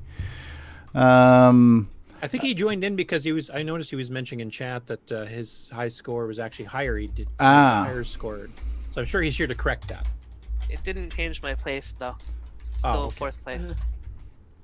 Yeah, the video was pre-produced, and so if we get late entries, it's hard to dynamically update those videos. But we're definitely we just missed them. Yeah. I didn't even play this week because I was too busy. I tied with Grant Leedy, so I'm kind of disgusted with myself. 0.0. I believe we have gone through all of the main segments now. So then we are now moved towards the end of the show. We just finished regular news. So now we are into the updates and acquisitions. Does anybody have anything they want to share with us or update us on how their week has been going on? I've got one little a couple of little acquisitions. See if I can get my camera working. It's not here. toilet paper. No, I haven't got. No. All right, now I've got video working here. Yeah, I was been digging through some of my stuff again, and when I first got my CoCo, Mum and Dad bought it. Did I just see a jar of Vegemite? Can you pan back to the left and show us that? There's Vegemite. You are a true Australian, my friend. All right. Vegemite. You're using that to clean like circuit boards and stuff, right? Yeah, so back in the day when I got my CoCo, when Dad took me into Tandy and surprised me, and we come back home with a CoCo, my CoCo 1, Mum and Dad decided they would get me a game and get my sister a game. So I ended up with Stellar Lifeline on cartridge, and my sister ended up with this, with Grobot. Children's Computer Workshop, like the Children's Television Workshop. That's neat. Yeah, exactly. And it is on cassette. And so yeah, digging through, and I found it. I still haven't found my Stellar Lifeline cartridge yet, though. It's probably sitting somewhere with my Editasm Plus cartridge, because I've got both of those here somewhere. But I do have them both on the CoCo SDC now anyway. But this I don't. So it was kind of cool to find that. And that cassette there, as you can see, it's a little yellowed. In front of that piece of paper there, you can see the case is quite yellowed. That was clear when it was released. So yeah, there's that, which I found hidden. And also because Nick Morentis mentioned that we should put this on here. Australians have redheads matches for lighting candles and whatnot. Do you have that in the US? No, Redheads? not that I'm familiar with, no. Oh, okay. So you better explain to them that that's our common brand of matches, redheads, because the heads of the match are red. Yeah. It's been around for years, redheads. Okay. Yeah, you might notice, Nick, there that this is one of the original packages of redheads. Yeah. A new package. That's an original vintage package, and it's got all the matches still in it. Stick it on eBay, you'll get heaps of money for it. Yeah, $24,000 maybe. Yeah. So Dick Smith, as Aussies know, Dick Smith was a big electronics chain like Tandy. Yeah, yeah, direct competitor to Tandy, and he released a Dick Smith System 80, which was a Z80 based, basically a Model 1 clone sort of thing. But Dick Smith has also released a line of Australian foods and items and stuff they sell in the supermarkets. And at the time he launched when he first launched it, there was this big thing about Australia not selling out basically to overseas and everything, and trying to keep our own brands in Australia, Australian owned. And so he still is very vocal about that. And he said, we'd have to be real dickheads to sell our own stuff to other overseas. So he come out with dickheads matches. Yeah, and wasn't his electronics stuff, his head, a bust of his head was the logo? It was, yes. Yeah, because Dave Jones was saying that he had bid on he wanted to buy the rights to the Dick head, is what it was called. Yeah. If we go on the back there, I don't know what's going on. Well, that's a true Australian. It's upside down, so yeah. We'd have to be complete dickheads to let most of our famous Australian brands be taken over by foreign companies. Brands such as Vegemite, Aeroplane Jelly, Arnott's Speedo, and Redhead matches are in overseas hands. This means the profit and wealth created goes overseas and robs our children and our grandchildren of a future. All right. As Australian as you get. Vegemite has been bought back, though. Ah, okay. Yes, it has. Yep, Bega now owns Vegemite again, which is an Australian company. Wow. So, but he created, what was his version of Vegemite called? Dickamite? I can't remember. What was it? It was, I don't know. Veggie Dick? Do you know? I read about that, but I don't remember. And one last little thing that I'll just demonstrate here. This isn't a CoCo, obviously, and it's not a Tandy product or anything, but it is related to the CoCo. I'm relating it to the CoCo. This is my color RGB laser. Let me just turn off that light there and make it a little darker. It's a frickin' laser. Yes, that's the one. It's 1,000 milliwatts and it's full color RGB, as you can see there. I'm actually going to set up my CoCo, and I'm writing a program for it and creating an interface for it, and I'm going to get the CoCo to control the colors and the positions and everything of this laser. And I'll be using it with the on the new album that I'm working, the CoCo music album, and I'll be using this for the video. So if I switch that on, see there. Pew, pew, pew, pew, pew, pew. That was your red. Ouch, it's hurting my eyes already. Yeah, it's pretty bright. And if I go to green, laser, green. And then blue, we have blue, and they're all fully adjustable color. And I can bring them all up. I can bring blue and green to make a sort of a aquarry color. Wow. So is this where it burns the hole in the wall? Yeah, pretty much. Isn't it hurting my eyes already, like the first 3 comments on every CoCoTalk video? And if I get one of these dickheads matches, yeah, it makes some smoke and visible, and I put it in the thing. Oh, you can light the match with it. He just set the match on fire with his laser. There we go. His laser, using my laser to light my dickhead match. You'll see the beam there. Wow, look at that. Do that. Yeah. You'll see. Be careful you don't burn your dickhead. Oh, now you can see the smoke. Through the smoke, you Right. can see the laser beam. Yeah. Yeah, you need smoke to see the laser light. Yeah. Yeah, I can probably see it if I bring it over here. Just point the camera right at the laser. That way we can all see it clearly. So. Yeah, destroy the camera. It's a freaking laser. Okay. Yes. That's neat. So anyway, that's a side project for the CoCo music thing, and I'm going to get the CoCo to control the colors and the positions and everything of those lasers. That's cool. I see spots. Yeah. Yeah, I'll turn them all down now. It's having a laser light show now. Sadly, when Dick Smith and Tandy sold out to Woolworths, they focused more on consumer market and actually screwed both companies. Sorry, say that again. When Tandy and Dick Smith sold out to Woolworths, they basically focus on a consumer market, selling DVDs, TVs, etc., and screwed the whole basis of what their whole business was built on. Yeah, could not agree more. Yep, it was a sad day when we saw that happen. I actually, one of my first jobs was working at Dick Smith Electronics. Actually, I was actually a salesman for Dick Smith. That was back in the probably mid '80s, I would say. All right. And Mr. Dave has joined us too. Hey, Chad, thanks for joining us. One of Nick's neighbors. Did you celebrate the release of Gunstar with the rest of us, Chad? I think you were in live chat. I'm only a few suburbs away from Nick, so I might pop over and get a copy. We'll go for a copy. Crikey. Hey, I actually just noticed I actually did put a little burn mark in that wall just there. David starting Flame Wars. Not too long. Who else has got an update or an acquisition they would like to share with us? And Mr. Dave is here. Was Dave going to answer a question about what he did to his CoCo or what he's going to do to his CoCo? Hey guys, I'm here now. Hey, Mr. Dave. Sorry I missed you last week. Oh, that's all right.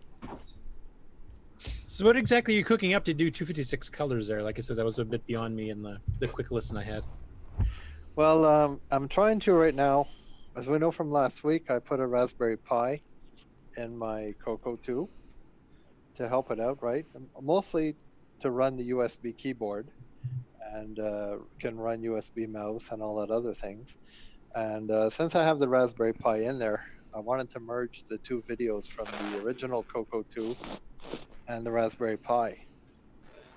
So I started playing with the video chip, and I got a little sidetracked there. I think I might give the original CoCo 256 colors while I'm there. Okay, so there'll be now, would that require the Raspberry Pi, or is just some internal circuit thing? No, this is a side project. I want to just maybe make my own VGA card. Well, similar to that. That would it plug directly into like the VDG slot on the computer, or through the cartridge port, or how would that work? Yeah, I guess it would have to go. My boost of the video colors would have to be modified. I guess you'd have to pull out your video chip and sort of put this one in place. I'm going to document it all on YouTube anyway while I'm doing it, so it should be interesting. We'll see what happens. Okay. Cool. Definitely look forward to that. Yeah, Chad, we're getting some weird noise from you when you're not talking. It's got like some squawky noise that's coming in. Hey, is David, is he on the call? I don't think he has been. Does anybody have the ability to hang up on David so I can try to get host privileges back too or something? Because I have not been able to mute anybody or do anything on this call. I can try here. Okay. Chad, maybe if you can mute yourself when you're not talking, because all we're getting is squelching sound coming from you right now. Mikey, did you have an update to share with us? Oh, not really. Just we got sent home, work from home. So that was a couple of days ago. It always takes a couple of days to switch from work mode to CoCo project mode. So I'm not quite there yet. Okay, no problem. Anybody else on the panel have anything they want to talk about what they're working on this week? I got one real quick thing I can show. All right, John Lowry. Let's see here. Start share.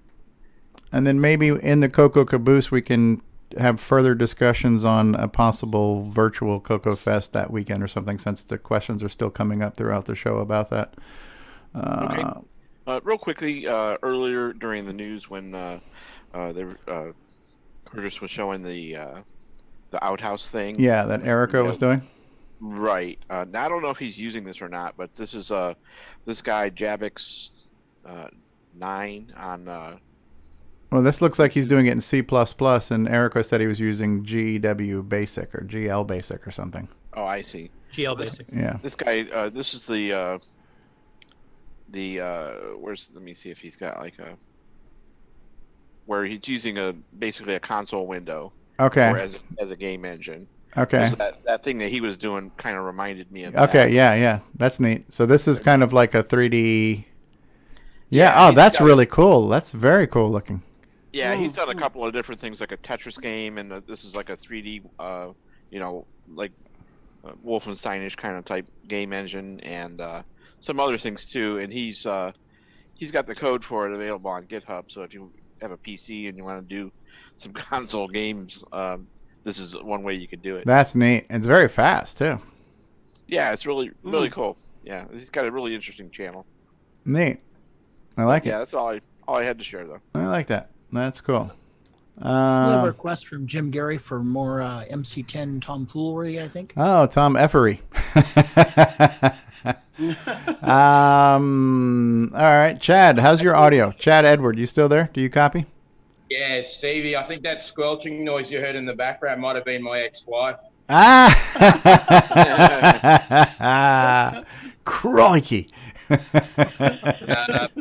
The size of it squelch.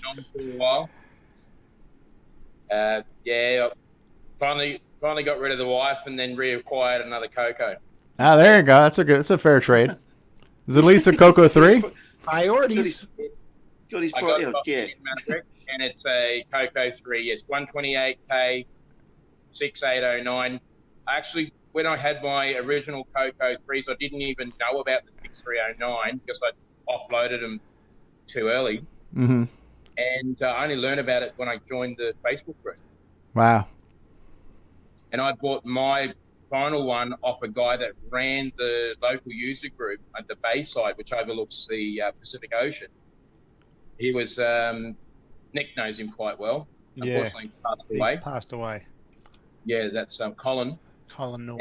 And yeah, I didn't even know that chip existed until 2016 or 2017. Wow. Yeah, me too. It's probably same boat here. Yeah. Yeah, same here. Yeah. Well, the rest of us, I mean, the chip had been out since '86, and it was announced in '85, but it was meant as a low power chip. But we didn't discover in North America or in Europe or the UK or Australia that it had all these extra features until 1992. Apparently, people in Japan knew about it since like '88, but it wasn't revealed up here until '92. Yeah, I ran across an article that talked about how Hitachi had approached Motorola about adding these improvements, and Motorola actually said, no, we just contracted you to make, drop-in replacements for the 6809. That's it. So they said, okay, we'll just make the 6809s and drop-in replacements. But in reality, they left it all in there. They probably already had it done. Yeah, they did. They had one it of all those. there, It's so. easier to ask for forgiveness than permission, and They just let it happen and didn't tell anybody, and then just let people find out. Yeah, So they purposely designed it so that when you could drop it in, it would just operate as a 6809 when it powers up, but you could switch, do a mode switch on it and put it in 6309 mode. That's cool. So, cool. That's cool.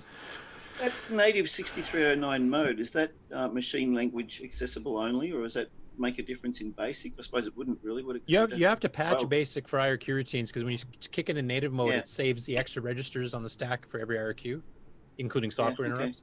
So if you have any routines like disk routines use NMI, which is an interrupt routine, the timer uses an IRQ. It'll push extra registers up, which will sometimes confuse BASIC itself because it's expecting to load a value off the stack. Like I'm expecting the X register to be here, and it's not. It's shifted a couple bytes to make room. So if you patch it, yes, it will. And there are patches. Shockmaster has done patches for native mode for disk extended color BASIC on the CoCo 3, and of course Nitrous 9 has been optimized all over hell for the native mode 6309. So you don't really, So by using BASIC 09, you get all the benefits without having to worry about patching anything because it's all done in the operating system. Well, we've done further patches. I mean, native mode is just every instruction, or not every instruction, but a lot of instructions run a little bit faster.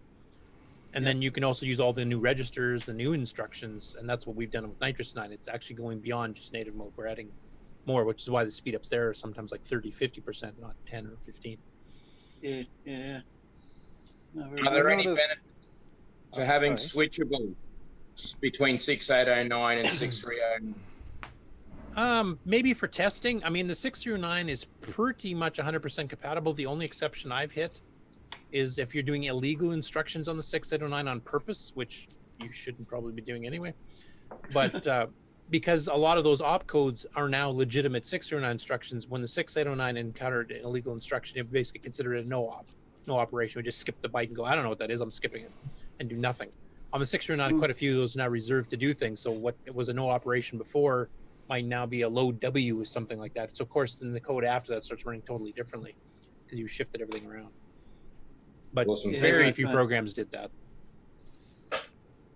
All right, so Robert Murphy's saying that the 6309 was originally put out in an OFM article. Yeah, that was the 1988 Japanese magazine for the FM Fujitsu. Okay. Very cool. All right, if nobody has any further updates, we'll go ahead and run the closing credits, and we can come back with the caboose and any afterthoughts we can do then. Jason Riker, did you have anything that you wanted to do? By the way, look in your rear view mirror. There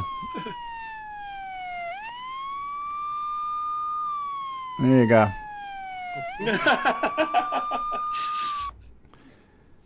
Any updates there, Jason Riker? Updates. So I'm stocking up on my switching devices. And toilet paper? I'm good on toilet paper. I always buy it in bulk anyway, so I only buy it a few times a year, so that's not a big deal. But because I'm sure everyone's interested in my toilet paper stock situation, I'm good. Yeah. But, well, we have to show us your tandies. Now we're going to show us your TP, right? So right. And was just starting to build up stuff for CoCo Fest. So, but everything's still available on my website, and we'll be looking forward to when we all get to meet up again, whenever that may be. Roger that. All right. Anybody else with updates? Final call for updates before we go to credits and come up on the caboose. All right, I think the toilet paper issue, we could have an outhouse video game challenge. We need to do that. Yeah, we're coming up. We're already on a 4-hour show, so we are definitely exceeding the limits of what's fair to human beings to have to suffer through. So let's go ahead and roll the outro, and we'll be back after that with a little bit of caboose and post thought. Here we go. This concludes another episode of CoCoTALK, the world's leading live talk show featuring the Tandy Color Computer. For all things CoCoTALK, visit us on the web at CoCoTalk.live. We'd love to hear from you. Send feedback, suggestions, even segments via email to CoCoTalk at CoCoTalk.live. CoCoTALK is rocking the 8-bit world, keeping the tandy flame alive. We may be mocked, but we'll never stop, 'cause CoCoTALK is rocking the 8-bit world.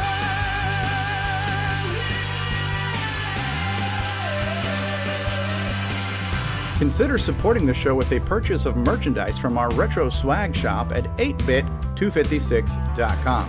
If you'd like to become a patron of the show, click the Patreon link at our website at CoCoTalk.live.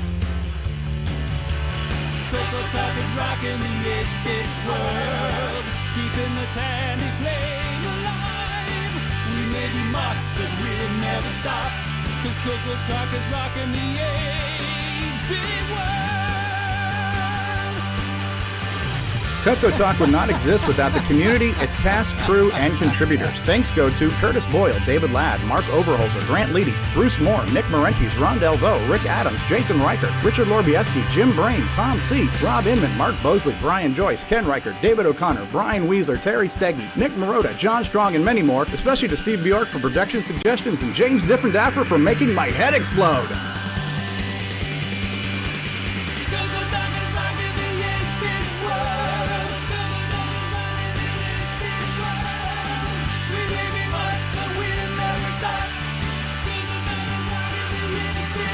Please help support the CoCo community by visiting some of its various contributors.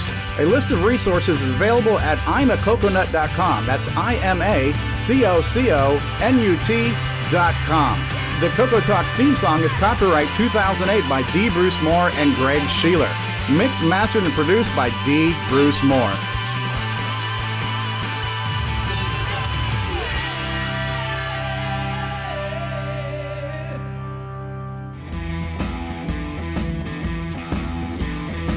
The CoCoTALK train wreck is over, and we welcome you to the last surviving car. Join us in Zoom for CoCoTALK Caboose, a recap of today's show. CoCoTALK Caboose starts now.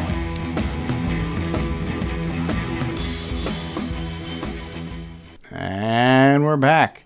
Just when you thought the train wreck would not end, we're going to continue your misery. We now start hour 5 of today's show. So. At this point, someone should be handing us glasses of water, you know. Yeah. Have some canned air. That helps. So, Nick, what's your sales totals up to now? Oh, I'm still trying to catalog them. There's just so many have come in all at once. So I'm just... They've gone up to crikey? Yeah, pretty well. So I'm just about to send out the $10 ones now in the email. Now, I think, Mark, you ordered a CD, didn't you? Yes. Yeah, so the CD will come. It's with that company. But I will be sending out copies of the disc after I've sent out the ones to the people who've ordered the $10 ones. I'll be doing the $10 one after the show finishes okay. I'm ordering my CD right now. If you don't get it this afternoon, it's just inundated. No dramas, no stress. Don't stress it. I'm going to try and get out.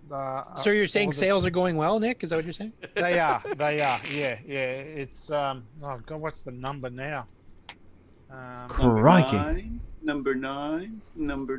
Yeah. This qualifies as a bestseller. For me, my shipping was like $4.25. I'm calculating my payment right now.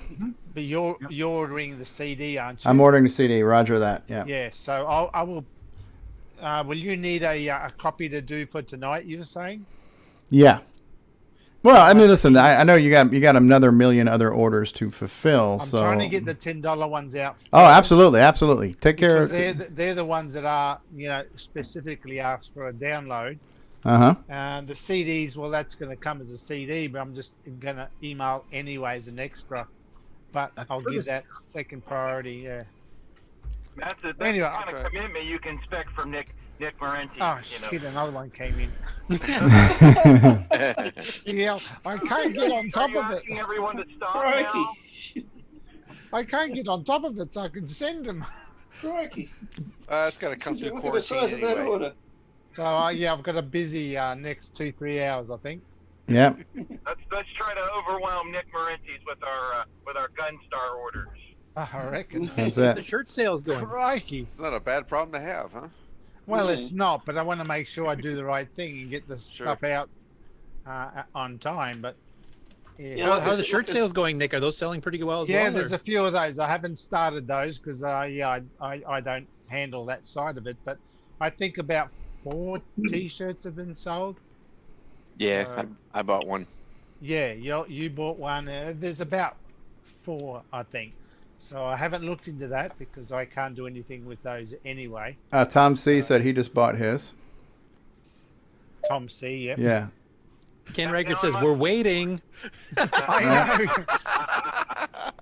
know. I know. Are you selling toilet paper also, or are you out of that already? I'm going to need some more. Customers are getting restless. I think my pants are getting full now. Oh, crap. That's that fulfillment. Fulfillment. I'm trying to keep track of it so I know what the hell I'm doing. There's just so many come in. But I'm up to about 29. Not bad. Not bad. Not bad for opening box office right there. So, yeah, that's not bad for the CoCo. So, I mean, that's another Ferrari, that's for sure. That's, yeah. Hey, Stevie, can I share screen again for 1 second? Yep. Yeah, hold on. I got to stop sharing. We're on a group shot. Go ahead. Go ahead. Sharing is caring. Nick Ferrari. Okay, yeah, there's the grocery store today. There was 0 toilet paper available. I had to see it with my own eyes to believe it. I went grocery shopping today, and a lot of the staples like chicken and all of the seafood was shut down for some reason, and there were certain sections that were bare. And this is actually the toilet paper section of my local grocery store, and attention, Giant Eagle guest. Toilet paper is now limited to 3 packages per guest. Yeah. What gets me about the whole toilet paper thing is, I mean, what's going through people's minds? And it's a worldwide thing too. Everyone's thinking of it. It's not just here in Australia. It's a worldwide. I mean, yeah, it's ridiculous. I mean, what's going to happen? How did we? Coronavirus? How did we What go? are they expecting to do? What are they expecting to do? Crap it all out? Yeah. Yeah, I guess if you're going to be quarantined in your house, so this is assuming you've already got enough food and water to survive, and if you do, then now you got plenty of toilet paper to wipe your ass while you're locked indoors, right? So, I guess, I think it's when someone sneezes, everybody else shits their pants. So what's going to happen when it gets all restocked? Sales are going to stop on toilet paper, and it's going to go on sale. So here's what happens in Florida every time there's a hurricane. Every douchebag in the world buys all the bottled water and everything else. You got one person that's buying like 400 freaking things of bottled water. What do the day after the freaking hurricane? They bring all this shit back because they're douchebags. They're just freaking idiots. It's just like, come on, people. Yeah, everybody will stock up on bottled water and stuff that you need for a hurricane. Because I understand, like in a hurricane, we have down power lines. We have other problems where, like sometimes the sewage systems get infected where the water's not clean. So I understand you need bottled water for a hurricane. But why do you need bottled water for this? This is a thing that you get from getting germs on your hands or in your mouth. Bottled water's got nothing to do with that. Toilet paper's got nothing to do with that. So people are buying the stupidest shit that's got nothing to do with what the actual problem is. And all they're doing is creating pandemonium in the stores. So what I don't understand is if you go out and buy all that bottled water and then bring it back, why are you bringing it back? Because that's really the thing. It's not like water goes bad. And honestly, as I've been in Florida my whole life, and I'm just as guilty as the next asshole. But I usually wait till like 2 days before the storm to buy anything. When we know our hurricane season starts in June 1st, you should buy all your supplies before the storm's going to hit in 2 days. Holy shit, the world's going to end. But we don't because we're people and we're idiots. But it's ridiculous. And so everybody's buying toilet paper and freaking Clorox wipes and hand sanitizer, and they're just clogging up the stores and creating mass hysteria. So. And causing problems for the people like us who are on the pension and can't afford. We live like I live week to week. You know, I can't. If I run out of stuff, I can't afford to go and stock up on stuff because I don't have the money to do it. So all these imbeciles going out and stocking up and everything else, I mean, that we don't have the opportunity to buy anything, so we're stuck. So they go return all that stuff because they spent all the rent money stocking up. Yeah, yeah. And so that's what happens at hurricane season. People will buy more water than they need because they're just being hoarders. And then the day after, when the coast is clear, they bring it all back to the store and return it, which is the super douche move. Stuff that didn't sell on eBay. Yeah, that is a douche move. I would just sit on it. I mean, it's well, that would make sense, and that's kind of what we do. Like I've still got Returning bottled water. # douche move. Douche move. Yeah, it's kind of like that whole Donkey King thing, getting a hammer and everything else, right? So. Yeah. So I've still got bottled water in my garage from last hurricane season because you bought it. It's not like water goes bad like milk. You know, you keep it in your garage, and when you need it, it's there. So I was researching this whole thing. It starts picking up the taste of the plastic after a while, doesn't it? Nah, I wouldn't know. Yeah, was doing some research on this, and what struck me was that in 2017, 80,000 people in the United States died from the flu. 80,000, Exactly. and like 50 people are dead from this, and more than 50 people. More than 50 people are dead, but worldwide. Yeah, more than 50 people in the United States. There's like. Well, I'm talking U.S. figures. No, there's more than that in California that have died already. You're looking at the mortality rate. The people infected. People that have actually died. 100 or a couple of thousand. It pales in comparison. Well, it's still it's a clear and present danger. There is no acceptable loss when it comes to needless death. So if it was 5 people, that's 5 people too many. I agree with you on all So that. why don't they do that with the regular flu? The regular flu is way worse than any of this. Yeah. Well, they have a flu vaccine. They have a flu vaccine, and that's what. I've never used They give away free flu shots. You can go into any freaking grocery store or drugstore and get a flu shot every single year at flu season for free because that's something we know about. We don't know about this yet. There's not a vaccine for this now, but when they do come up with a vaccine, it'll probably be part of the flu shot, you know? So. Yeah. Well, I think part of the thing is a lot of people don't realize that the vast majority of people that if you do contract it, you're more than likely just going to get better. It's not like exactly. It's got a high mortality rate, but it's not so high that you have to worry about dying. I mean, it's like 3%. You got a 97% chance of surviving it.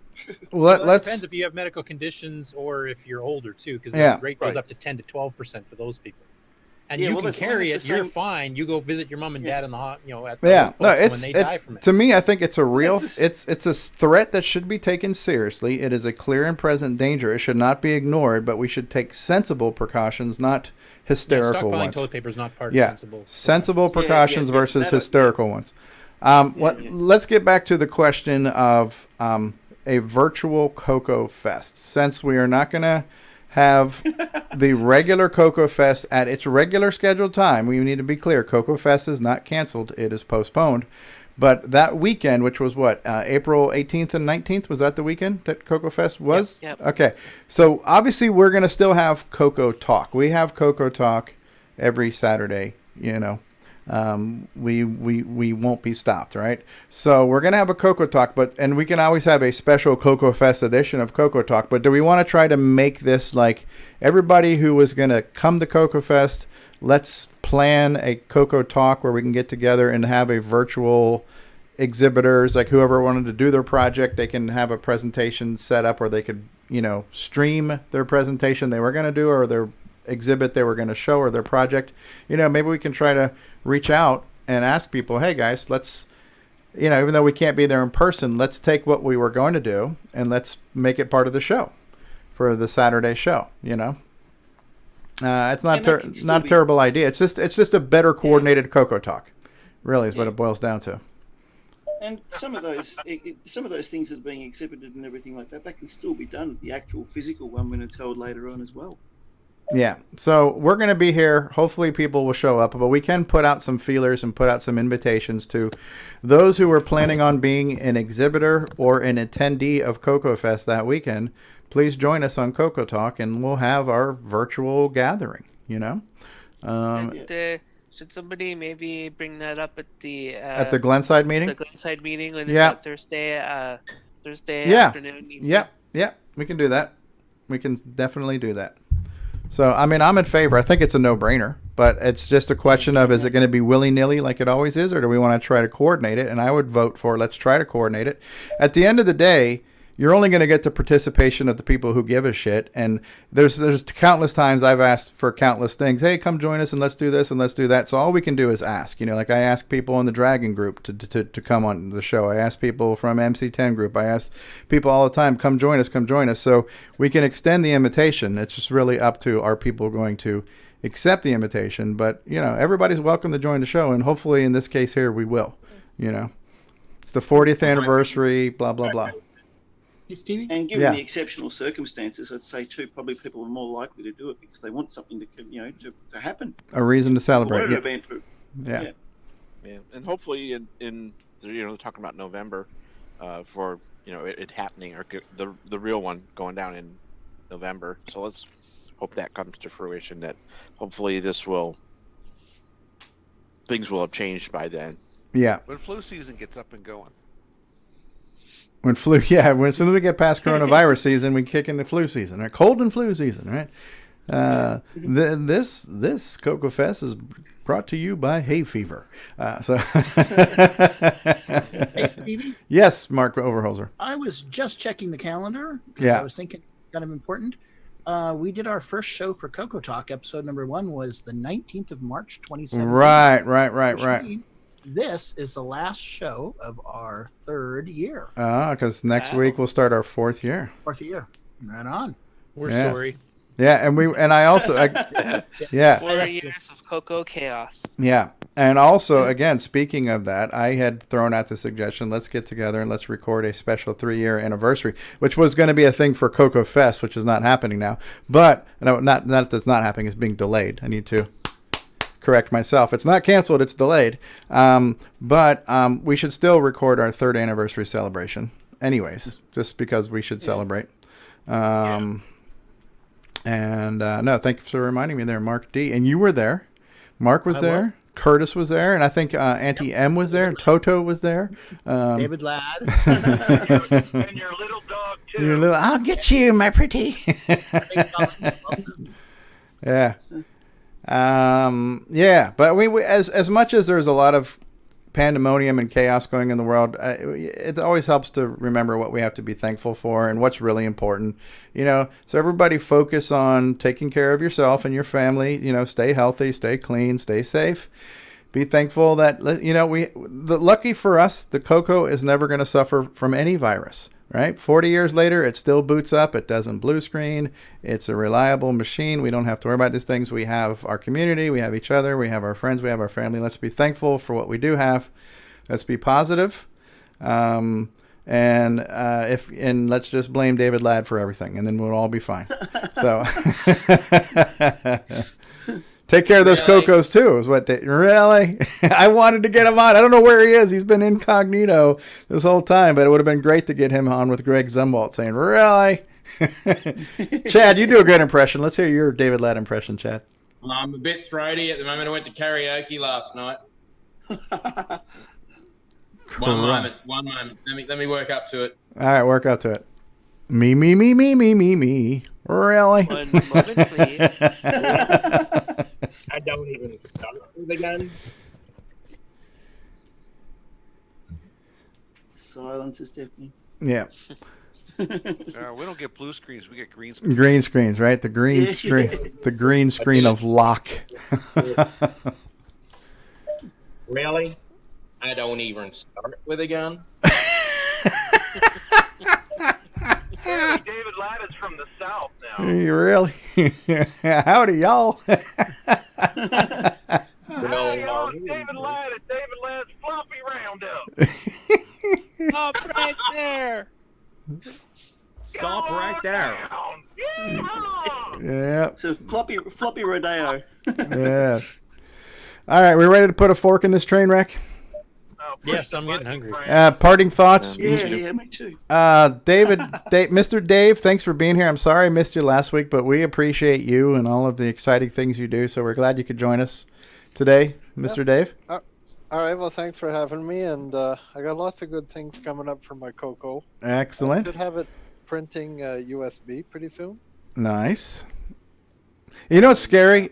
I was listening to the replay, and I understood everything you said. For whatever reason, some people who talk technical, I can't follow them. But for you, everything you said just made perfect sense. You're like, listen, I'm using the Raspberry Pi as an interface.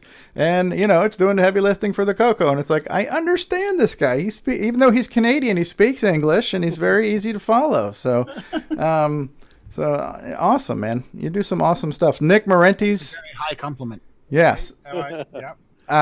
Thanks, guys. So Nick is gonna forget he knows us pretty soon. If all the money he's making, he's gonna forget all the little people who help bring him. That's right. He's counting his dozens of dollars he's bringing in already. I know he's had at least 2 orders from the CoCo Show people already. Aaron ordered one, and one of their viewers ordered one. I saw. That's awesome. It's awesome. So, Nick, on a serious note, Nick, though, I told you I appreciate how much quality and attention to detail you put into things, and a lot of that has influenced this show, because when we, when we first started my first 2 interviews, the format was really hard to see the guests, and it was Nick Marentes' suggestion when we got the image producers on. He's like, why do we need to see the game so big? The game's not important. It's the people who are talking is important. So starting with the image producers interview is kind of the seed that became the format for CoCoTALK. The bigger panel of seeing the actual people versus the people being small and the game footage being big. So that was Nick's suggestion, and so you've had a lot of positive impact on everything we do. So I want to say thank you. My pleasure. Yeah, Jason Reichert, nothing to be thankful there for, but.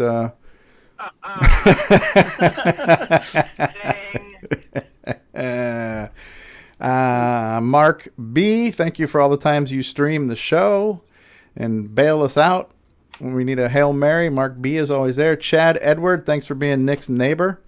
He needs the company. And I'm thankful to be Nick's neighbor. Yes. He's my favorite programmer of all time. Absolutely. Do you need the money to start? Shit, another one. Gunstar would suit. And David O'Connor, thanks for being here today. Any final thoughts from you, David? Thoroughly enjoyed it again. It's good to be back after 2 weeks. Good to have you back. Here. I miss Nick Marotta not being here today. It's not a show without him, but yes, absolutely. Michael Furman, any final thoughts from you, sir? RS-232. RS-232. Is there a TTL involved there? Drive wire? Not this one. RS-232. John Lowry, any parting thoughts from you, sir? Wash your hands. Wash your freaking hands, you filthy animal. All right. So, L. Curtis Boyle, parting thoughts? I just washed my hands, so I'm good. There you go. And... Well, Mark D. Overholzer, you have the last word, sir. The last word. Glad to be here. It's been fun. It's been wonderful this 3 whole years. Absolutely. I think we only missed one week. Only one. That's better than my attendance record, so that's awesome. Not me. I'm just the show. Oh, the show. Yes. Okay. Yeah, sure.